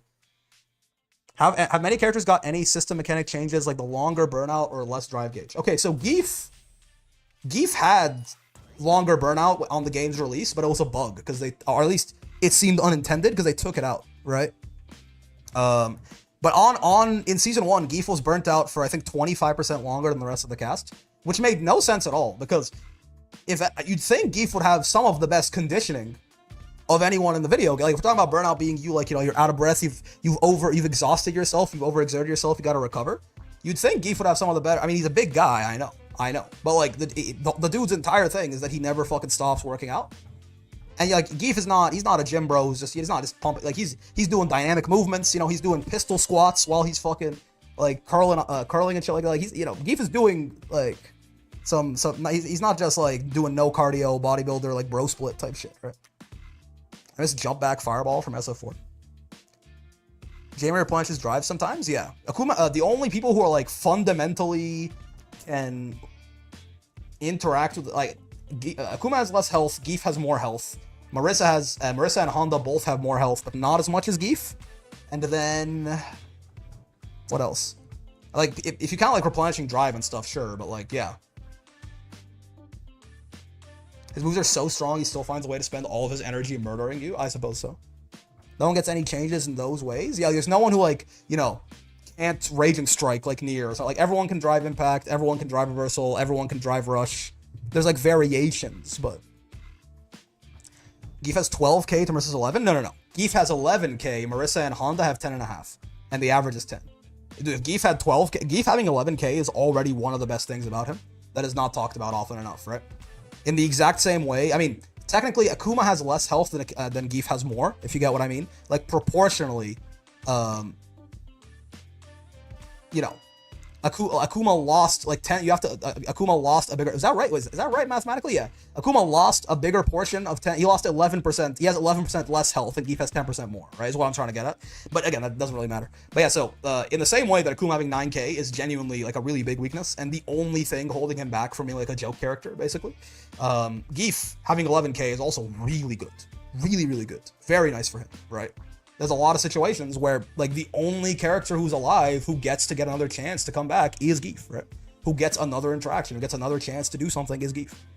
There's not a lot of characters directly interact with drive, but indirectly it really matters if your combo routes are drive rush cancel heavy versus raw drive rush heavy, and also EX special heavy, right? Comboing with EX specials is also very good because you get that same kind of, you get drive rush replenishment mid combo, whereas drive rushes lock you out of recovery until the combo's over. So jump back air fireball is the kind of stuff when I hop back on SF3 that forces me to relearn air parries because no way can Hugo get in otherwise. You should get this and the jump back dive kick back. Talking about Akuma? You want to buff Akuma in Street Fighter 6? I don't think so. I think I'm fine. Like, again, this is where like you gotta. It's so hard to like say anything because like Akuma has 9,000 health. That is a big weakness. And yet, yes, Akuma is definitely still too strong, right? Any suggestions that Akuma needs to get extra shit added to him somehow are also ridiculous. In Street Fighter 6, anyway. It's patently absurd. But yes, having 9K is a really big deal. That's why Ed basically has infinite drive and Jerry has like 2 bars worth. Yeah. Make it so Akuma can get stunned twice when in burnout. That'd be so bad. That's a huge nerf, right? Because no, I don't think so. Again, if you wanted to do anything like that, I think the idea of like, you know, like if Akuma just got like blown back, like that's like a quarter of. Oh, well, to be fair, we're talking about when we block the DI, right? Like if Akuma got blown back like twice as far when he blocked the DI or something, that'd be funny, right? Because I mean, it's still a skill thing. Like if you ever like, you can always do something about DI, right? You'll never get wall splatted if there wasn't something you could do. So like it's a reaction check thing, it's a skill thing, but like you know how like Lily got sent that far? Well, when she gets hit, she gets sent like twice as far. If Akuma got sent that far when he like blocked the DI, that'd be kind of funny, right? Like if you wanted to make him easy to stun, right? Because then at that point, if Akuma's in burnout and you have him like here, right? And you DI his ass, and he gets stunned from all the way over there, that'd be kind of funny. I'm usually not in favor of directly changing how a character interacts with universal. Yeah, well, that to be fair, it would be more just like a legacy thing of like Akuma historically in other Street Fighter games when stun was not tied to burnout. Like when it was just a thing that happened if you got hit too much, Akuma was easier to stun than everyone else. So would that not benefit Akuma more since he doesn't mind being further away? I mean, to be fair, you would probably only like you would do it when you wanted to wall splat him, right? Like in the same way you don't usually DI people just in the mid screen like this unless you're doing it on a read, right? You DI people like that when you think it'll wall splat. So you wouldn't do it to Akuma in neutral and just put him at full screen. You would do it from here where it would then like wall splat him and you get a combo or something, you know? Waiting for a dev to try to balance a character with 1 HP, no blocking jabs that one shot and better movement than the most mobile version of Chip. Yeah, I mean, so I'm surprised no one has ever tried. Like, if no one has already tried, if a fighting game does not exist that already has that, I don't think it'll ever happen. Because I think, just in general, I guess the nicest way to say devs just know better these days. Like they're just not gonna do something like that. I am surprised that no one has ever tried this. Certainly, some game has someone like that, right? They have like a dive kick character who's not in dive kick. What if he got insta stunned when he goes from drive gauge to burnout? That's a little too much. Yeah, like it's, you know, that's part of the whole. Doesn't matter if it's balanced, it matters if it's fun. Yeah, but within reason, right? I agree that like things that are cool and fun should take precedence over perfect balance. Again, perfect balance. If perfect balance was our goal, we'd have one character, right? So obviously, like it definitely is a better thing to have fun over balance, but like within reason. There's some stuff that is just a little. I'll describe it as a little much. Perhaps. Air throw is fair. Overhead is fair. Oh, I thought, you know, JPs do sometimes like to jump after you trigger amnesia. I thought I could. Okay, I'm clutching defeat from the jaws of victory. Oh my god, I really am. I tried to get to him. Wow. I tried to get to him for a level 2 starter in EXSPD, but he actually did jump back that time. That's one of them. We really wanted to lose that round. It happens. Bonk. You could have blocked there. If you don't block, you will get haha funny. What's not amnesia? I saw yellow and I was like certain he amnesia, bro. That, I did not, you know? Shout out to this JP. I think that is the first time in my life I have been wake up EX command grabbed by a JP. I don't think that's ever happened before. 1 health of balance is this Phoenix from Marvel's Capcom. Well, she's not 1 health, right? She's like really low health. In Marvel, it is fundamentally 1 because like if anyone hits her, she's probably dead. But not what I meant to do. But you know, I guess what we're doing now. That's fine. It's a good start to the round, if nothing else. Air throw is fair. Overhead is fair. Oh, combos! I didn't realize you could do shit like that. I thought he would jump the second time, if not the first. Simply not the way things worked out. So true, Suge. Not a super big fan of what's happening to me right now, certainly. You know, you're not dead, so I'm not gonna route as if you are. I'm dead, though. Well, maybe not. I should have been. I tried to level 1 in case he jumped. Oh my god! Dude, the use of EX command grab. Honestly, shout out, shout out. Does Dark Phoenix have literally 1 health?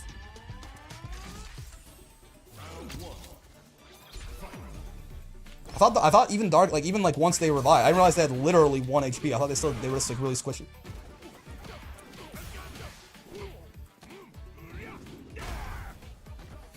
It doesn't have literally 1? Oh, okay, okay. Gotcha. Wait, why did that combo? Did I meaty him with that? Because that wasn't a counter hit, right? Normally that's not supposed to combo unless it's counter or punish counter. Maybe it meatied somehow. Be gone! In general, this JP uses a lot of EX moves. I feel like I don't usually see JP use. Yeah, like the EX little cane there. I feel like I'm not very used to seeing either. Oh, it doesn't go away when he gets hit. Yeah, yeah. Oh, okay, sure. Okay, double sure. Thought they would command grab, I'm not gonna lie to you. Though JP command grab is definitely more of a reactable thing. We just react and go from there. Bonk, bonk. And for what? Are you dead? This is 55-20. You might be. Oh yeah, that's a lot of fucking damage on that wheel kick. Really saying this guy isn't very clearly a top? JP? I mean, I would think so. I'll say maybe like on the paper tiger bottom. I was saying maybe. I was saying like it would be an interesting world. That's fair. Oh, I really thought I would catch him before he TP'd out there. It's just not what happened. Unfortunately.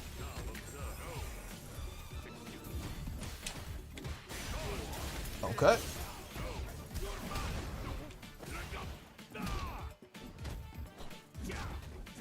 Okay. Get grabbed. Yep, blocking a little too much for my liking there, Mr. Petrovich.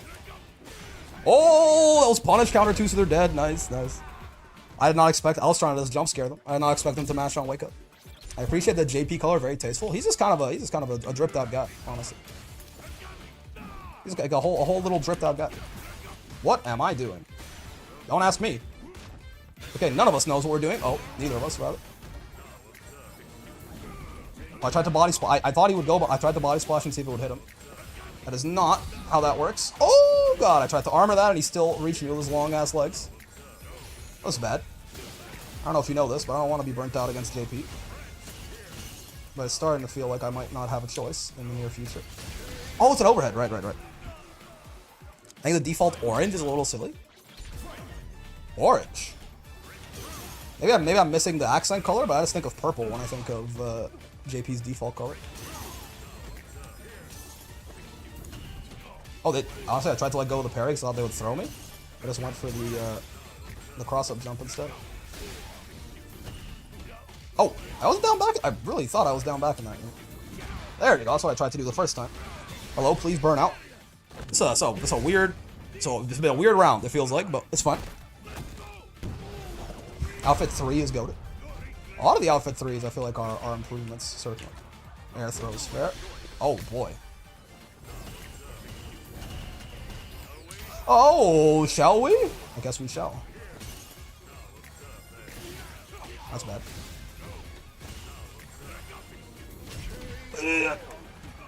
I don't really know what.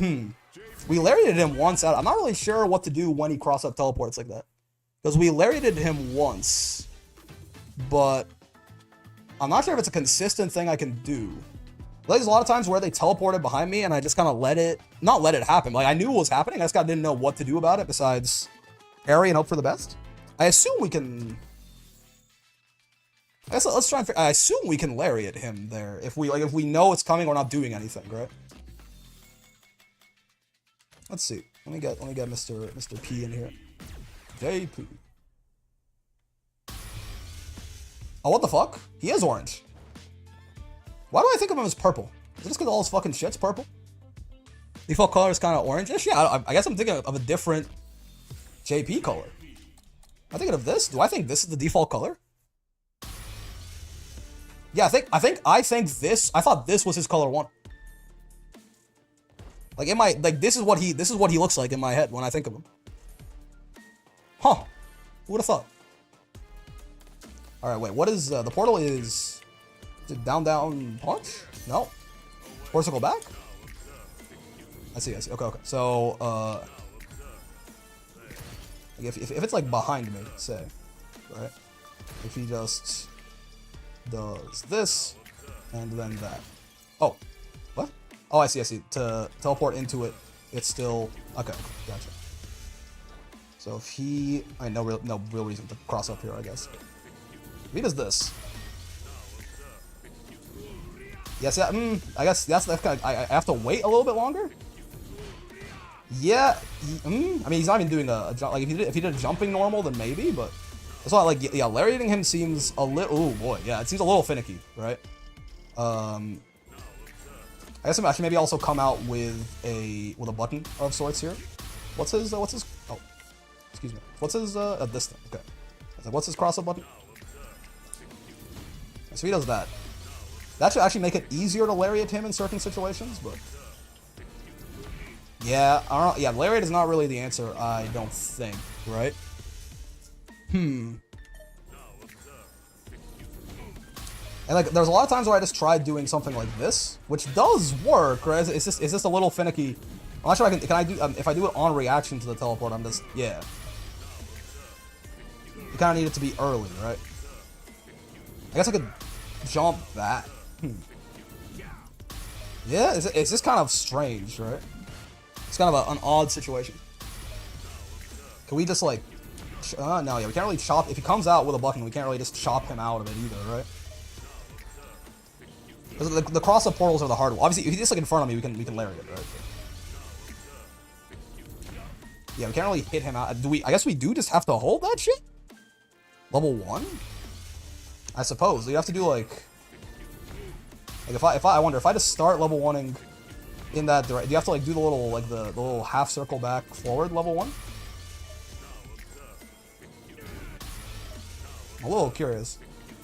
I think just doing double quarter circle forward and like trying to time it is not gonna work, right? Yeah. I don't think so. That's way too early. But I think you have to do the thing where you do like quarter circle forward, half circle back, then try to level 1. Maybe.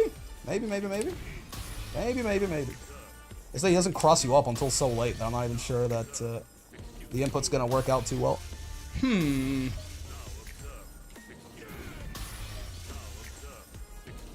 Yeah, I'm trying to like, I guess cross-cut level 1 for all intents and purposes. Yeah, there you go. No. I mean, that was pretty early too. Yeah, so that's not gonna work. Borscht? The thing is, for Borscht, you have to side correct too, right? If I have to do like a TK Borscht. Is there like a timing that can always work? I do want, maybe the answer is just like a backdash or something. No, yeah, he tracks to you. Yeah, I'm not really sure. If I just know that he's coming out with, like, if I know he's coming out with a kick, which is what that JP did most of the time, I wasn't really sure what to do about it. Yeah, I mean, Lariat has its problems, potentially, depending on spacing and stuff, certainly. I mean, I guess maybe if we're... Well, yeah, like, I want to be you can react to him doing it, of course, and I want to be preemptive. But it looks like there are timings... Yeah, there's a timing where, like, I can see him do it and then Lariat, and it'll side correct still. it starts to get really, like, finicky, right? There you go, like, that works. And that, I mean, like, in theory, if that works once, there's a timing where that'll work every single time. It's just, it is like, you can go too early and then get crossed up, or you can go too late and have it miss entirely, right? Which I believe shouldn't, basically should only be a problem on the portal that goes behind you, right? Is there any difference in the speed of these? 50 frames versus 50 frames, no. But like, if he puts the one that gets put in front of me, for example, this should be a lot easier to deal with. I just should be able to just lariat, yeah, when I see this, and it should work. Also, let me have him actually come out with a move, but it should be the same idea. Right. This I think shouldn't be a problem at all, because I mean, at this point we just lariat, even like regular lariat when we see him teleport, yeah, right. Because now we can do it when we see him teleport. We can go early and it's fine. It's the only real problem is the one behind us. You can still be too late here, but yeah. Right, this should work 100% of the time quite easily if we see him do it. Even that's not so bad. But the problem, yeah, is more so the ones that ended up behind me. The timing gets a lot more finicky, right? No counterplay moment? That's not no counterplay. The counterplay is just kind of, yeah, weird. EX Lariat definitely the better idea. This guy starts up a little faster, so you can be a little later and still like not get completely cooked. Yeah, this is one of those times where Lariat not hitting behind him causes a little bit of trouble, no doubt.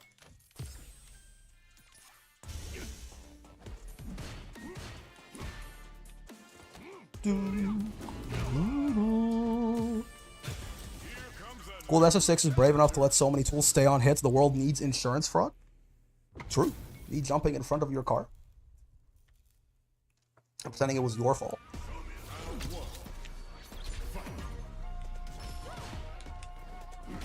Oh, wait.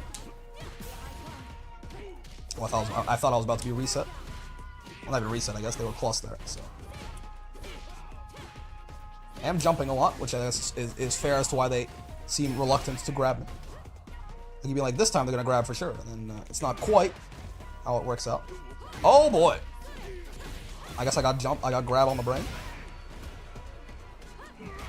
Bonk. Bonk. Uh-oh. I got grab on the brain. I'm guessing grab too much, and I'm doing grab too much, I guess. It's a little tough. That's amazing. It's very funny. Super rare and better than alpha. Signs you're a Figma man. There you go. Finally. A grab. I don't think I could have killed you. I definitely could have killed you there. I could have done, if I did jump medium punch, I got that counter hit, we could have done borscht after, but I gotta get more ready for that as an idea. As like an anti-air.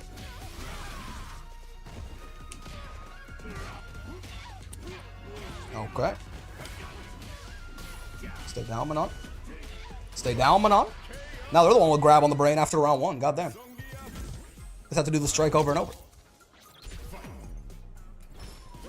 That's fair. This is more so how round one started, so I'm a little worried. Because round one, if you recall, did not go very much in my favor. There you go. That's what I thought they were gonna do the first time when I tried to jump that and got killed for it. Oh boy. So we gonna miss. It wasn't a punish though. I could have DI'd back in time. My brain just kind of did a stupid. There we go. They did it again, or attempted to anyway. Get back here. This is not. Okay. Yup. They had it that time. Even though the only real command grab I could have hit them with there was the bear grab.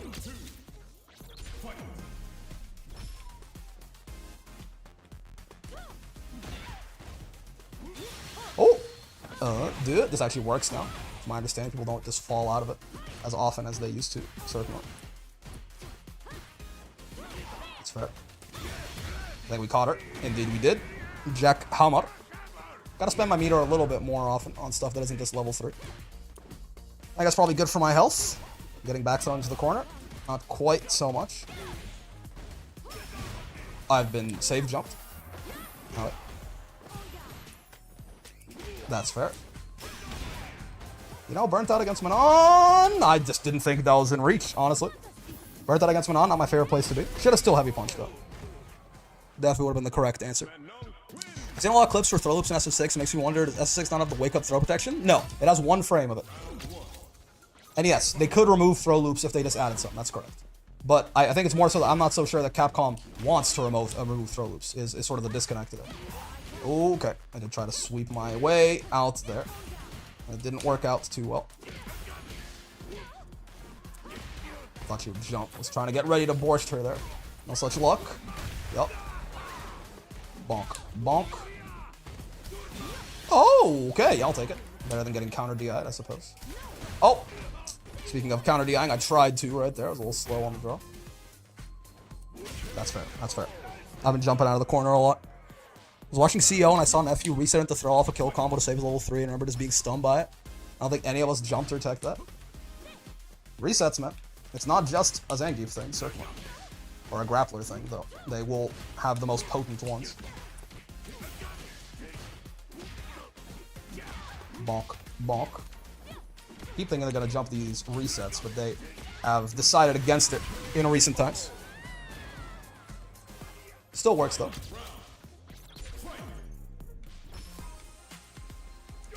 Nice. Oh, that didn't cross up. My bad. That's punishable. Wait, what am I doing?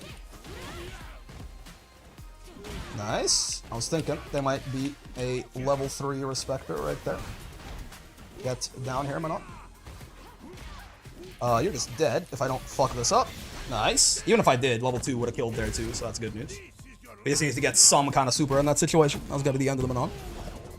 Jury has sneaky setups like that off of her B&B routes. My problem with Jury is I just don't know. It feels like everything links into everything. So I never really know where the combo's going. Which I think can lead to being able to do some funny shit.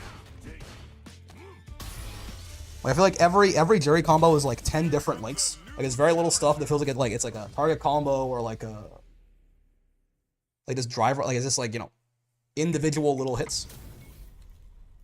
Any of you guys see Idom throwing his tournament runs, picking his Jury into the first 2 games of this set with Sticky? I did not see that. Also, speaking of Idom, lots of Manon.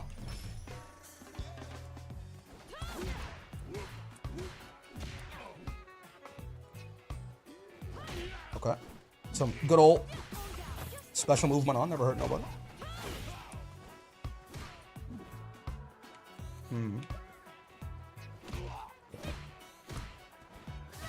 Oh, so true, bestie. However, so untrue, bestie. You should be ashamed of your falsehoods. Stay back. Oh! I've been side swap. Got me making kabuki theater noises in this bitch. Oh my god, thank god. I was really minus after that second chop, but they decided to do something incredibly belligerent. The CEO going on right now? Is that real? You can watch some CEO. Ow. It's actually really the weekend after Evo Japan. It's kind of nutty. I'm a fool. You didn't jump! I was so certain. Ah. I tried to jump that first hit and then I got reset, yeah. Oh boy. That's when the reset is most effective. Oh! Is when you, like, the reset is most effective when the first hit was gotten by them trying to jump a command grab in the first place. Because it's very rare that you have the intestinal fortitude to jump twice in a row like that. Unless you're just like fuzzying it or something. Oh, body splash lift. Say it ain't so. This is a bad use of my drive gauge here that EX Larry did. I'm just gone for the Oki. Okay, sure. There's gonna be a lot of damage. Bit of a drive gauge hit too. I mean, a lot of the drive gauge hit even more so than the damage, probably. Okay. Oh no! Ow! On 5 medals and everything? With the yee sauce? Perish! Oh boy. Ah, they're not in range of this. Oh, they jumped anyway. Okay, okay. Fair enough, fair enough, fair enough. You got me, you got me. I will say I do think they were out of range regardless, but they were still ready just in case. I found that it's from 2023.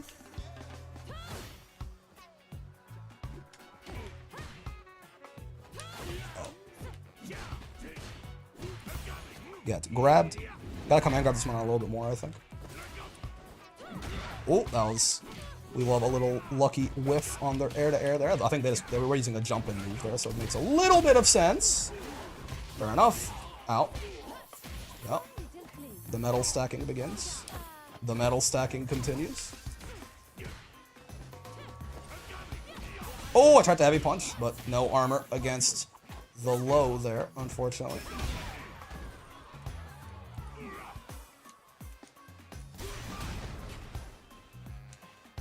Hello? This is not. Can I just say, I don't like being burnt out against you, and I kind of immediately regret my decision to burn myself out. If Jerry 2 projectile and a combo doesn't cancel another special, she's +1, so Jerry's like to sneak a grab in there. Makes sense.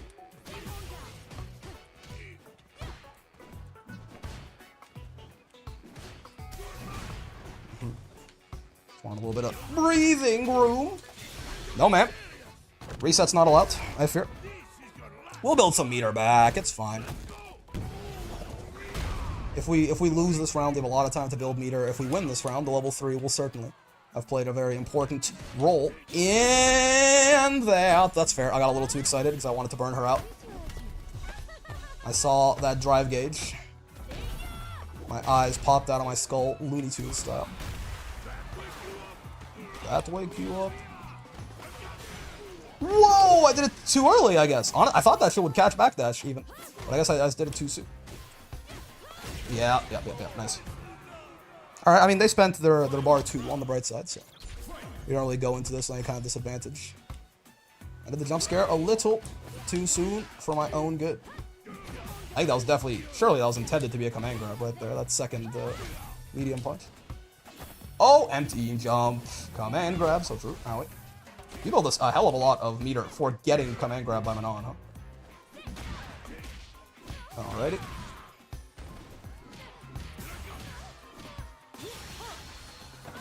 I jumped. It's true. It's true.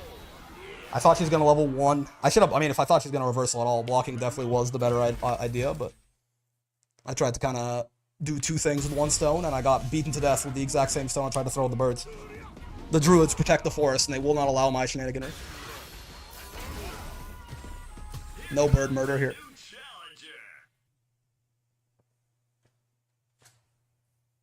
Hello, Ken.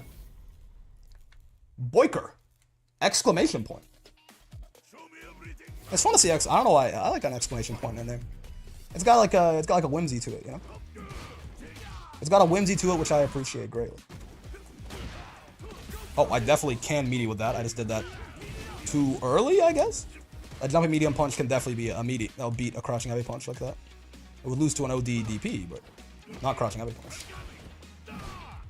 I just fucked up the timing, unfortunately. Definitely minus as fuck after that second chop, but we will take what we are given.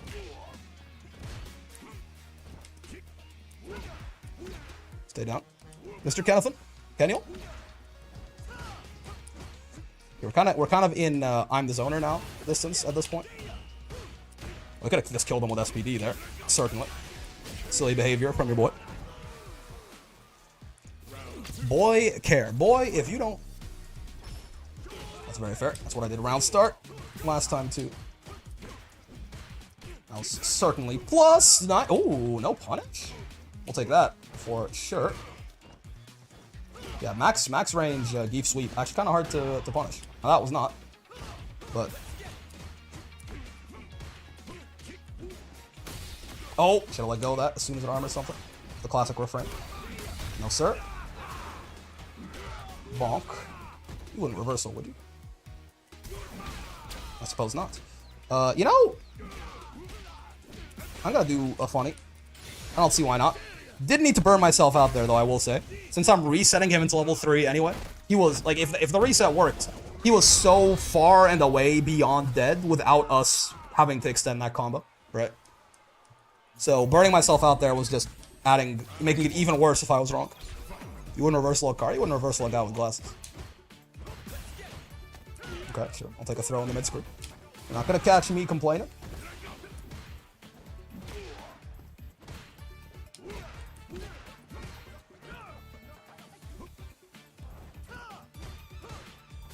Nice. Little jump scare. Never hurt nobody. You can get drive rushing after this and have it be real oaky too, which is always good news. Run DP.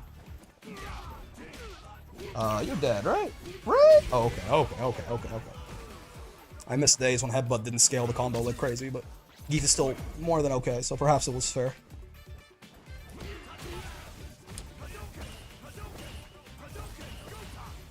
Oh, okay, sure. No heavy punching for me. Get out of here. So you guys say get out of here or get off of me? I can never tell.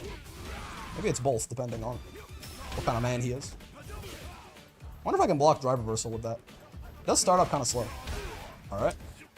I don't think it said punish counter, actually, right? So I think that tells me that I could have. Again, I'm gonna do this. I've been liking to spend my meter a little bit earlier. If it can, like not necessarily just saving it for the last round. I already need to be using more level 1s and 2s, probably, but at the very least. You don't necessarily always have to level 3 in the last round. This gives us a much better chance of winning this round. And even if we do lose, either it's gonna force out his meter like that, or even then we'll take a bunch of hits since we have a lead, and you know, we'll build some meter back in the process of losing, basically. Oh, you know, or that could happen. We'll just win anyway. Good games, Mr. Boy Kurt. Dude, JP is so tall, man. That's crazy. And Geef has the classic. I feel like the biggest character in a fighting game always, usually, is hunched in some way, right? Same thing with Vasaraga in Granblue, or I mean, Potemkin, right? In Strive, like they never usually like fully stand up, right? So I mean, I was gonna say JP is as tall as Geef. JP is as tall as Geef when Geef is like in like a quarter crouch. You get the idea. He's still a tall boy, so. Like, Geef is just a a fictional guy. Like, if you saw a dude like JP on the street, you'd be like, that's the biggest man I've ever seen. He's like 6'6" or something like that, and fucking just like 300 pounds of muscle. Like, if you saw a guy on JP on the street, he'd be like a story to tell your friends. It's just that Geef is, yes, like even bigger than that somehow. I kind of have liked the the approach of like at least attempting to like be the rushdown in the Kimberly matchup myself, you know? Like, it sucks so much to be on defense against Kimberly. Like, what if we just tried to never... her defense isn't great either, right? So if we just tried to never let her get her shit started. What if we were the rushdown? Now, does that work all the time? No, but it's a nice thing to at least aim at and then play around if it's not working out. Oh, speaking of... Faust only fully stands up in Strive. His idol is absurdly hunched in plus R and Exert. Even in Strive, he's a little bit, like, he's, you know... He's a little hunched even in Strive, I think. Is Faust, by the way, is taller than Potemkin, right? I got that wrong, calling Potemkin the tall... Potemkin's the biggest character, but not the tallest character, I suppose. Uh-oh. You when I turn it up? Yeah, I'm not super happy with this position, but we'll see. Gotta watch out for any overheads, potentially. Not quite. Oh boy, well, I missed the days when I wasn't dead. I missed the days when I wasn't dead. That's fair, that's fair. You saw like a guy like Geef in the streets, you'd run the fuck away. And the worst part is, he's the nicest guy you've ever met. That's the problem. You would judge a book by its cover, which is totally understandable, but you would be very wrong. In fact, if you saw a guy like Geef, fair enough. Yeah, maybe if you saw Geef, but yeah, if you saw a guy like Geef, you probably would not feel super happy about... Ow. Ooh! I'm getting, you know, I was looking out for the overhead once. I have since stopped looking out for the overhead, and I've just been getting looped by it to no end. It's a bit of a problem. Drive reversal. Uh-oh. I wanted to do it too! I wanted to be one of the cool kids, man. Faust is tall enough that his Strive, he can show you Heat Knuckle cannot hit standing opponents. That's fair. It's a pretty good way to say it. Pretty good way to explain that, certainly. Oh, sweet. Got kind of haha funny. Unfortunate, to say the least. I'll take that trade. Bonk.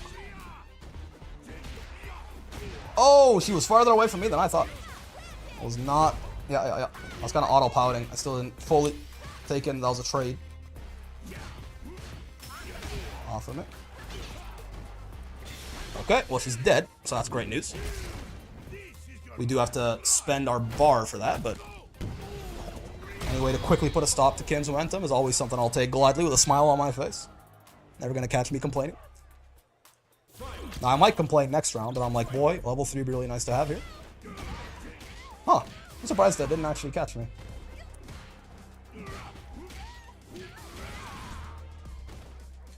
Oh my lord, she dead.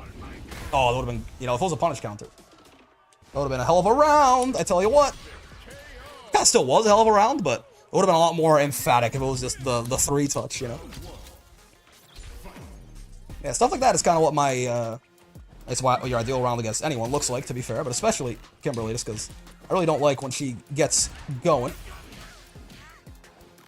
Thought she was gonna try and avoid the reset right there. Tried to jump up and borscht her. No such luck. Oh yeah, I'm +3 there, but yeah, still, if she's gonna hit her fastest button, crouching medium punch is gonna get haha funny, certainly. It's fair. Get away from me. Or get off of me, even, potentially. In many ways, as some would say. That was a weird-ass conversion for me, anyway, but I do like that my brain instinctually tried to stand light punch there, because it is really nice for those light conversions. Forgive. Ow, ow. Counter hit and drive rush. Gonna let that medium kick actually be comboed off of. Pretty based. There should have been some fear, I suppose. Oh, yeah, heavy punch. No armor against the lows there.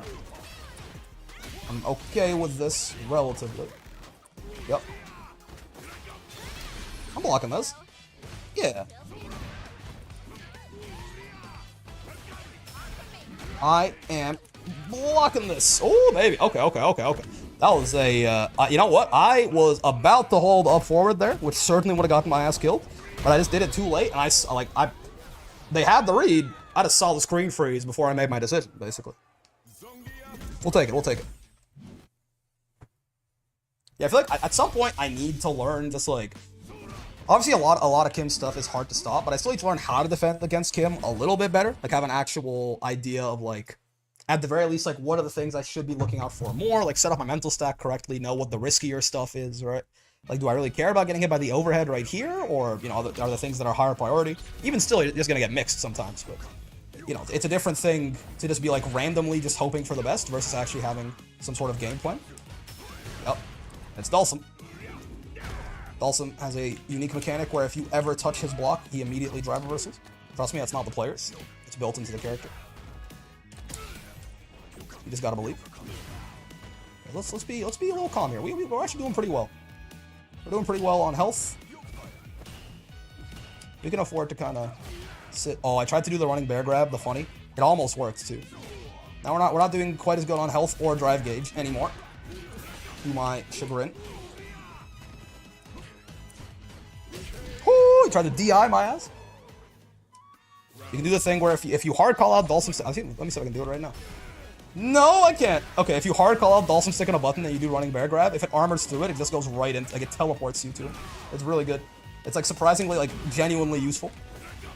But obviously it's very high. What the fuck? What did I do, Dulcim? I'm sorry.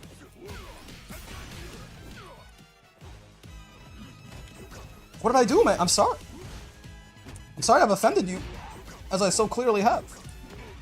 Lariat lost. Bro, you're my anti. You have to anti the air. Okay. Oh shit, he's finally back. What's up, Toby? Very just like him, for real. You can SPD after blocking the tummy slap? What's the tummy slap? Talking about Kimberly?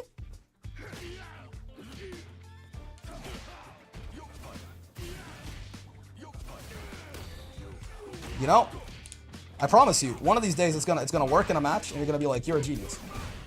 But you know, that day is just not quite yet. Okay. Yep. Good old Dulcim. It's a guarantee. If they ever block anything, you can be 90% sure a drive reversal is coming. How was Japan? Pretty good. I had a good time. Got food poisoning. Shit was crowded as fuck. I'm kidding. I did have a good time. I did have a good time. More than anything, it was just nice to spend like 2 weeks with a bunch of my friends. Because it's not the kind of thing that you get to do as often as you grow up, certainly. Stick out a button, man! I thought after 2, I was like, there's no way that after 2 fucking yoga fires. Okay, I'm trying too hard for the funny and I'm dying for it. But it's not even the funny, I promise. It's like actually kind of good if you get the hard read, you know? It's like actually an option. It's just that it's a hard read option that I'm doing it every time I wake up. The Kim tummy slap? What the heck? The elbow? Her little elbow thing is punishable, yeah, if that's what you're talking about. It's like Vagabond Edge. Are you referring to Vagabond Edge, perchance?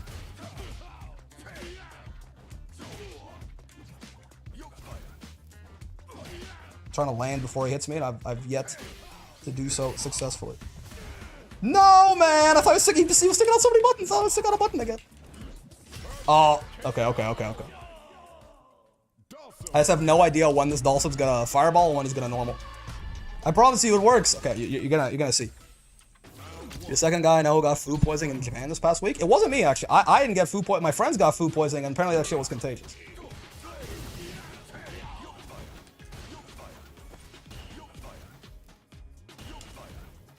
Damn, landed right on him. Okay. Okay. No, I don't. That was, in the air was already a horrible place. I don't know why. I thought there was any way that was gonna end besides my death, to be fair. Oh, Jesus Christ.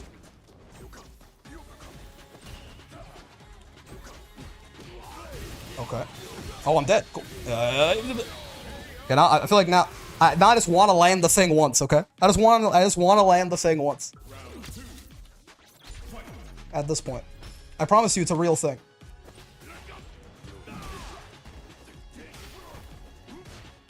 He didn't drive reverse. Oh no. He might be unbeatable. He's broken the Dhalsim shackles. Oh, okay. Only temper. He can only resist the power for so long. The One Ring. Oh boy. Yup. Fair enough. Again, that's why we let go of that shit as soon as it armors anything. We don't just always try and go for the fully charged version. It can lead to great strife. I should have SPD'd him. We labbed that. If it whiffs like that, you gotta SPD him to put yourself in an animation. That's why he armors. We let go of it as soon as it armors. Okay. To be fair, that was just a quick bit of bad Dhalsim counterplay, right? We'll have this out. You crouch that fireball and you just SPD him. You get a punish counter, it's a shit ton of damage, and you put yourself in an animation long enough that there's no worry about the fireball doing anything funny, dude. Oopsie, oopsie. Dhalsim's guard cancel like it's Grand Blue? Exactly. Exactly. That Blanca image, by the way, was a little bit terrifying. I don't think I like that very much. Blanca art that makes him just look like a guy who is like on a shit ton of drugs and has painted himself green is my least favorite. Which like he is a guy, but like I don't know. I need some cartoony in my Blanca, or else he looks like an Eldritch Horror. That's just me though. Shit, that was it. Why his backdash goes that far? His writing is this fire?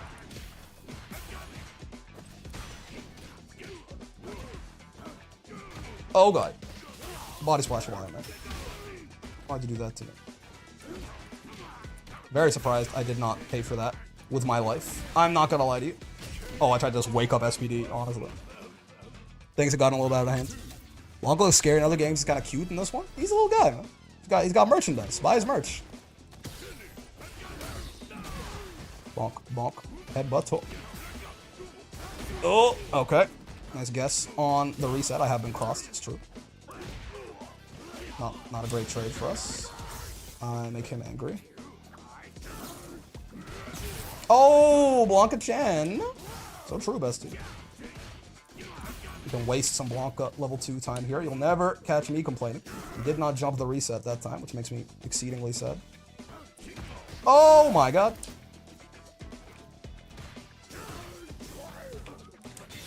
He's dead? He's dead? It's really close. It does a little bit more damage than the drive bar. No. Not quite dead. Oh, and he's too smart as well. It's the worst case scenario. I meant to wake up drive reversal. I saw the red. I was like, yeah. Nope. I did not. Yeah, I meant to wake up drive reversal, not DI. You gotta hold both. You gotta hold both. I tap sometimes. And sometimes it works, but sometimes you get DI. CVS2 Guile art is also terrifying. So true.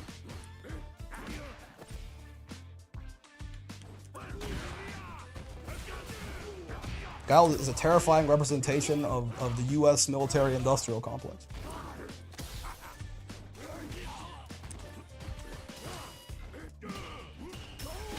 Oh, could have blocked that actually. That wasn't a punish counter. Bonk. Okay, finally got a reset on this Blanca. Cannot be discouraged by him jumping so much. Jump backs are kind of kicking my ass though. Not gonna lie to you. Ooh, baby. I did not pick an air-to-air option there. Like a silly little guy. Oh! It missed! Right. Oh, he jumped back. Ho! Ho! Ho! Get away from it. Damn. He's alive? No, he's alive? What are you? Ow. I wonder if going stand light punch do more damage than crouch light punch? It might. I think doing one stand light punch at the end there might have made all the difference, actually. As it turns out. That's horrible. Okay. Strange. Didn't need to drive rush there. Needless use of resources. Get grabbed, good sir. Bonk. Get put down, lose half your health. You know, let's just keep it simple. I'm sure there was a better combo. Maybe level 2, I could have killed him there, maybe, but just keep it real. Yeah, her. Oh no. Okay, I mean, we're doing relatively okay health-wise. We are burnt, but so is he. I feel like you see this so rarely. Like, Blanca level 3 is rare enough, let alone Blanca CA, right? Uh-oh.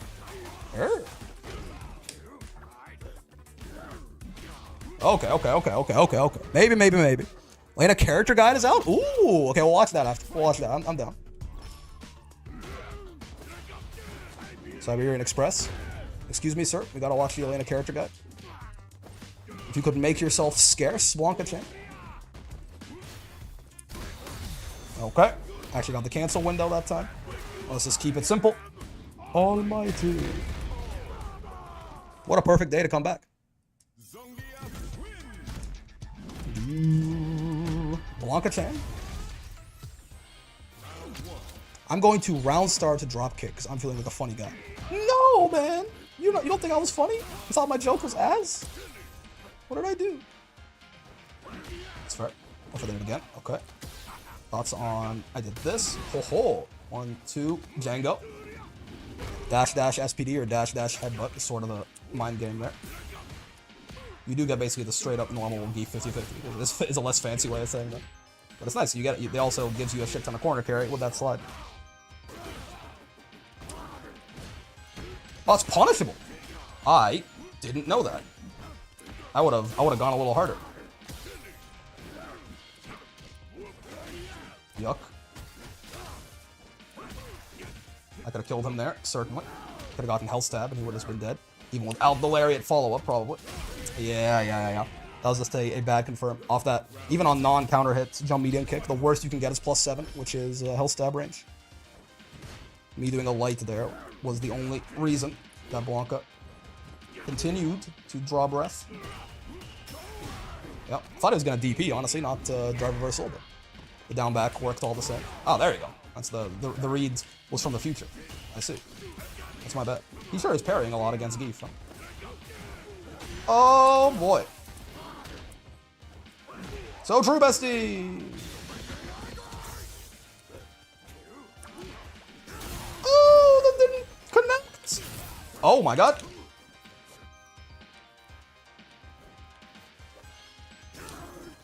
Whoa! Hello! I don't like it here. I want to be out of my burnout, Mom. I don't want to be burnt out anymore, Mom. Thank you, Mom.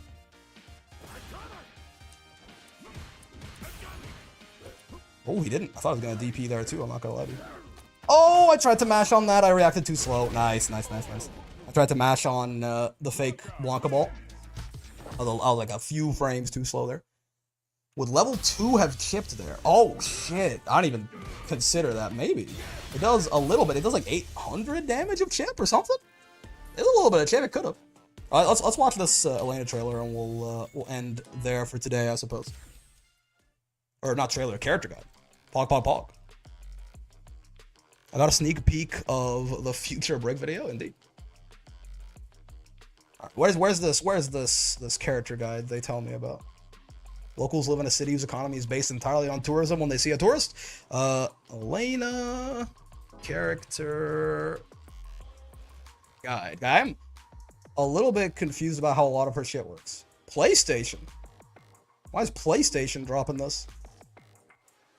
Wait, is this where? Like, this is where it's out? It's not like on the Street Fighter channel or something? Let's see. Is this the same link? Yeah. Oh no, there you go. It's like, what the fuck is placed? Okay. To SF channel? Yeah. I was like, what the hell? I saw it on the Street Fighter 1. Yes, it's not the top result, apparently. They're getting mogged in the algorithm by fucking PlayStation, man. You hate to see it.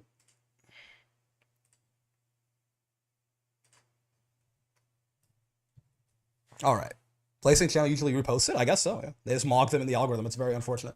Elena character guide. Let's take a look. We just saw, like, because I'm a little late here. We just saw the character trailer with, like, or not the character trailer, the sort of, like, mirror match gameplay that got put out, I think, yesterday or 2 days ago. And now we're going to watch the character guide. Fun times. I am kind of interested in this because just from, like, watching Elena play, there's a lot of, I don't fully understand how her moves work. You know, as a guy who never played SF4 or SF3, I think it was an SF3, right? I don't really know. I don't really fully understand. Like, a lot of Elena's stuff looks like it's a lot of her combos. Looks like it's like half target combos, half specials, but I'm not really sure what's what. Not really sure what, like, are her special moves combo extenders, combo enders. Yeah, I'm not sure. So, getting an actual rundown of the move list is going to be useful for a little guy like myself. Let's see. So what do we know already? We know that... Actually, no, let's go. Technical character with numerous kicks. Yep. This is going to be the Thunderstorm character, guys. Trust me. Don't worry about the fact that some of her kicks hit low and some of them hit too high.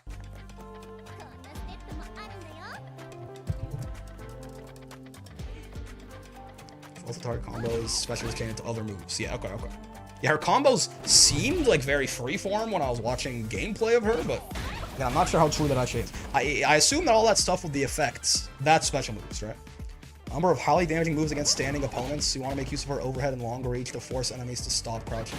Oh, there's a lot of her stuff. There's a lot of her stuff whiff if you're crouching. Like, hold on. I guess let's watch the whole thing through one time, and then we'll go back and start pausing a lot more. It looks like multiple different overheads. So. Rhino horn. What are you? Series of quick forward-moving kicks. This is the thing we see all the time in combos, right? Oh no, not that. This move can hit crouching opponents, but deals powerful damage. It's great for launching enemies into the air or as part of a combo when you can be sure they'll be standing. Okay. Whiffs on crouchers, though. Very interesting. The stronger the kick, the further you jump. Gotcha. If you corner the opponent, try using scratch a wheel. So true. You can go special into special. Probably use scratch wheels for DP. Sounds like it. Whoa, is that her backwalk? Whoa, it looks weird. Looks like she's floating. It seems fast though, right? Maybe it's because it's like big steps instead of like lots of little steps, but it seems like she's moving really far. Yeah, an OD you can combo it, you can into the DP even in the mid screen, sure. They really into the force stand stuff for the past few characters. Gives you a wealth of combo options, try chaining moves off of it. Yeah, I mean, that's nice, certainly, right? It's not a super long combo after, but even this means that she will be getting some drive gauge recovery back while that DP is hitting you, right? So, like, it's still, it's no, like, Akuma EX Adamant Flame or anything like that, but the fact that she's going to be comboing you while regaining drive gauge after that is certainly still nice. This is her DP, yeah. Invincible against jumping attacks, making a useful anti-air. Gotcha. Light and medium, heavy is powerful. Yeah, okay, cool. It seems like a standard DP, it just uses her feet. She big? Her animations are top-notch, ammo. She is kind of big, not to mention it, right? Because she's like as tall as Akuma while in like a full like squat almost. He's a tall lady. Spinning rush forward that can be followed by one of 4 different techniques. Oh, it's a Rekka. Oh, wait, this thing, yeah, the roll. Yeah, this is the command roll. Okay. Skill allows you to chain a variety of follow-up attacks. You can close the gap between you and your opponent, or you're invincible to projectiles while you're spinning. Yeah, I saw that. That sounds fun. Good anti-projectile move. Punch strength determines each distance. Okay. Leopard snap. Far reach and strikes quickly. Okay, so that's just presumably a mid, right? Blocked high or low. This is the longest reach option. Hits the opponent up in the air, provides a good opportunity to combo. Ooh. You'll maintain your invincibility from projectiles until the attack hits. The fact that they specify that, does that not apply to Leopard snap or whatever? Yeah, Leopard snap. It doesn't maintain the projectile invulnerability, I suppose. This one does. Okay. You can DP after it. Those orange sparks mean punish counter, right? Yeah. Are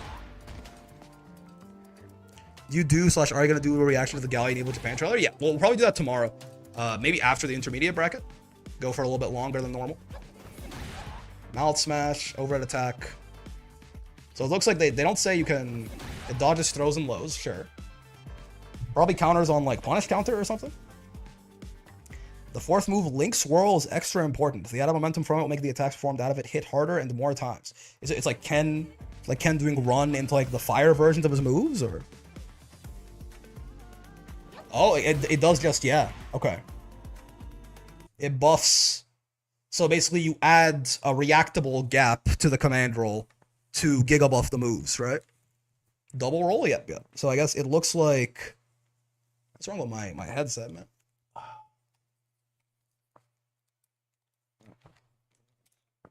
I come back from 2 weeks, silly, it fits weird. So you can double roll, which again, at that point, like that's a, that's a call out of you being too passive.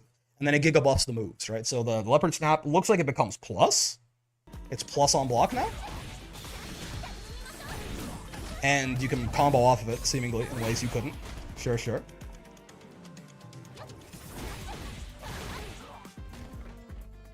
Understandable. Harvest Circle after Link's Roll gives you more time to perform follow-up attacks. Oh, okay, so it's like a full-on... You can probably do that into like the OD into the DP, right? Interesting. Use Mouth Smash, you jump up faster, make it easier to dodge attacks. You have to keep attacking whether Mouth Smash hits or is blocked. Also plus, gotcha.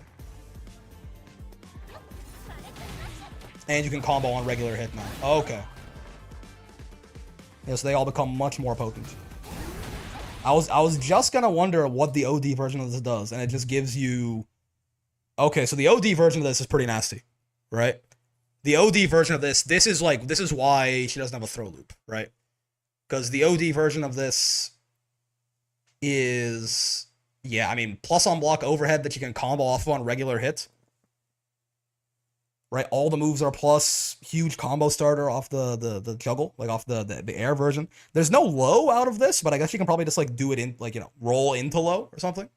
So weirdly, it's like, usually like the overheads are more reactable, so like you down back by default, and then you only stand up if you see an overhead. It almost feels like with a late, because it is not a low out of this command roll, right? Leopard Snap's not a roll, and the little launch thing, I forget the name of it, isn't a roll either. Neither is Mouth Smash. Mouth Smash is an overhead, obviously. So it looks like, since Mouth Smash is seemingly unreactable, you probably would stand block by default when you saw Elena roll at you, because her only low, I presume, is like fully letting the roll expire and then doing like a crouching leg kick out of it or something like that, right? Yeah. The overhead is the faster... Well, I mean, is that overhead reactable? Hold on. It might just be reactable. It might be tough. But it's a very... Like, it's not just the speed on things that matters. Where I don't think... That doesn't look like it's, like, so fast as to be unreactable to me in the first place. Like, it's not like a 12-frame overhead. And then also, her trails... the visual clarity on animation matters a lot, right? Like, if you can very quickly distinguish and tell apart what move it is, visual aids, and, I mean, audio aids, too. I don't know what her voice lines are going to be in English, because I'm not going to play the game in Japanese, but audio cues and visual cues help a lot, and this looks super different from any of the follow-ups, so maybe that shit is just reactable? But, I mean, even if you block it, she's plus, and again, every drive rush overhead is reactable, and everyone gets hit, like, even the best players in the world get hit by that shit, right?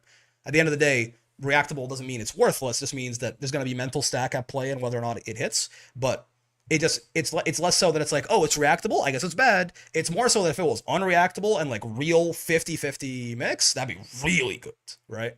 But that looks a lot. I don't know. That looks like it's probably just something you can, if you're looking out for it, you can react to it, right? Okay, spinning scythe. Again, even if you block it, she's plus, right? So it's her turn anyway. You're much more likely to successfully combo when canceling from a normal into the special. What? Spinning Scythe has one trait I want you to remember. You are much more likely to successfully combo when canceling from a normal into the special using the same button. Huh? So, are they saying that, like, the light version of this is better at comboing off of lights, and the medium version combos off of mediums, and the heavy version combos off of heavies? This seems weird, because you'd think that, like, you'd think that, like, the light version would be good. Like, if the light version can combo off light normals, it should also be even better then at comboing off heavy normals, right? Because the heavy normals have more hit stun and more recovery, so they benefit more from canceling. I'm gonna watch, but like, this doesn't make sense. I don't understand why this is. I think you also have a chance to follow up with an attack after the heavy version. Yeah, okay. What? Okay, they're not gonna explain that? There's no links swirl off the second hit? Oh, that's... Okay, that's cool.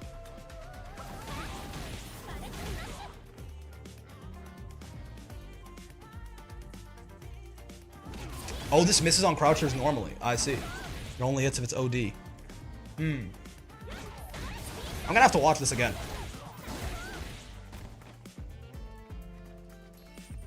Moon Glider. Steps back for performing a vertical spinning kick. It's like a built-in shimmy tech. Keeps you safe from counterattacks if it gets blocked. Don't worry about canceling into it. Okay, so it's safe. It's not plus, but it's more of like a... Like, I wonder if it's like technically like it's like -5 or something, but she just leaves you so far away that, like, you know, they're not gonna get there, or if it's just safe.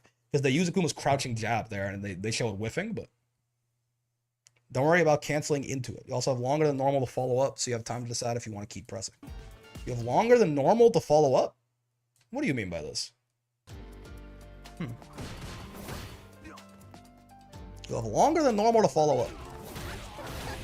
Oh, you mean like to hit confirm it, right? I see. They're saying, so I think it's just them saying, yeah, it's easy to hit confirm. This move is very easy to hit confirm and safe if it's blocked, so don't worry about it. Gotcha. Is that all the one move? What do you know? Sure. Oh, she gets a safe jump off it. Oh, okay. Cool of them to show that kind of stuff. Yeah. You get a safe jump off it. Cool. So that's definitely what you want to be ending your combos in a lot of the times. You can help, probably. This is this level 1, right? It's invincible against jumping attacks. Okay. So this is what people were saying. Level 1 was not invincible, and I see now. So you hit follow up with the DP. Also be invincible to air attacks. You can still be hit by attacks on the ground. Okay, so it's yeah, an anti-air and combo tool, but not a reversal. So true, bestie. Okay, this is the healing.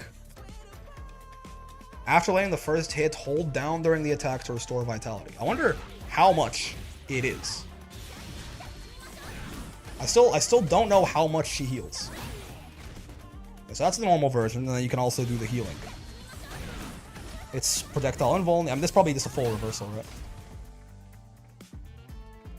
Oh, here it is. If you input down after the move, you'll recover some health. You'll deal less damage, use it when you need to. Okay. I feel like you also... I feel like I saw that you only... I want to see drive gauge recovery here. Does she still recover drive? Yes, she does. Okay. Oh. Okay. I mean... She heals like 25%? No, she doesn't. She heals like... in fact, I'll tell you exactly. So 3 drive bars, she's a little... So every drive bar is 7.5% HP, right? She's a little under 3. So she's at 20. They probably sent her to 20% health because 3 drive bars is 22.5, right? If she goes to 4, then I'll tell you exactly. Oh, okay, no. So 4 would have been 30%. 5 is 37. She heals like 12.5%. 12.5%, right? She heals about 1,250 health. Because she goes from a little under 3 drive bars to like halfway into 5, like 4.5 drive bars. Yeah, so she heals like 12.5%.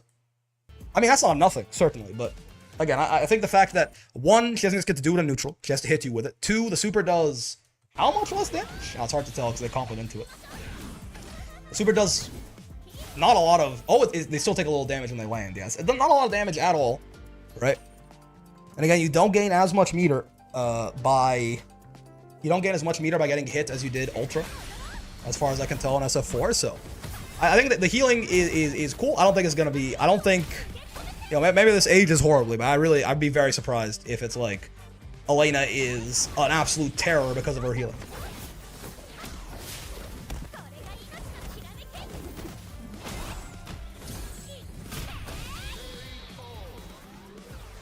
Because so realistically, right? Elena can probably get... What do you guys think? 2? Maybe sometimes... Okay. Worst case...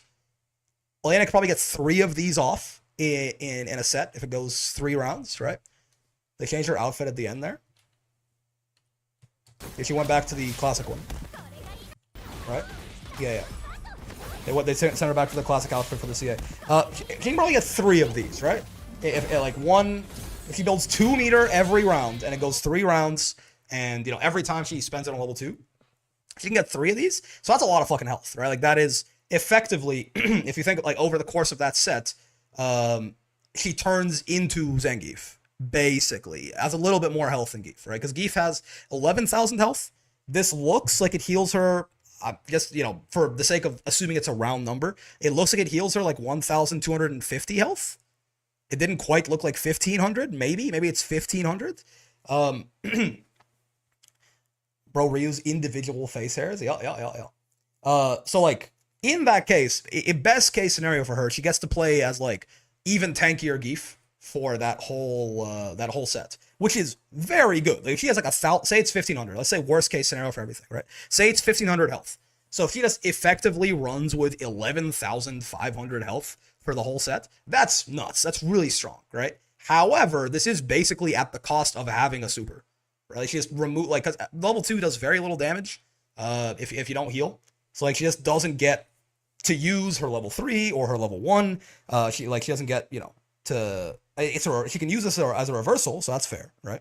So it still gets some kind of utility. But like the reach that super bars give you that often makes like, you know, the second or third round so much shorter than the first or second, she just won't really have that, right? So even in like the best case scenario where she gets to use this like 3 times, I really don't think it's going to be like that crazy. Realistically, I think this is more just like it's just a nice situational tool for her to have sometimes. To just be like, you know, escaping 2 to 3 touch ranges is good. No, for sure. But also, when she does that, she's going to make you escape that too, right? Because the reason that 2 to 3 touch ranges exist in the first place, especially, is like that shit doesn't usually happen in round 1, right? The reason that 2 to 3 touch ranges exist is because sometimes a guy's going to hit you, and then, like, say it's final round. They have 3 bars, right? They're going to hit you. They're going to do, like, 3,000 damage, 3,500 damage. They're going to, like, cash out some drive gauge, right? And the second hit, they're going to do some like crazy punish counter cash out combo that ends in level 3, and it's going to do like 6k, and it's going to kill you, right? You're going to be like either dead or like a throwaway from death, right? If Elena wants to escape that by having 11,500 health, which is certainly going to do that, right? It's going to be really, you have to be like Bison or something to like 3-touch her at that point. If she escapes that, she also doesn't get to have a level 3 of her own, or even a damaging level 2, right? Her level 2 does not seem to do really that much at all if you go for the healing. It seems like it's like a lot of the damage in that last sort of kick, and it gets cut down a lot when it's just them sort of landing. So it feels like it's good. It's a good thing. Is it good that Elena can heal? Yes, certainly. But like I'm more so talking about the horror stories that I heard of SF4 Elena. This does not look like that to me for multiple reasons, right? That's not even the most. I just want to kind of go. The most interesting part of this to me is this command roll for sure, right? I kind of want to. So Link's song is the Rekka, right? But the this guy, Spinning Scythe, they say you can go into Link's world after this, right? So you transition immediately into the powered up versions of everything, which is Link's world, not Link's song, which is the fourth follow-up that powers everything up.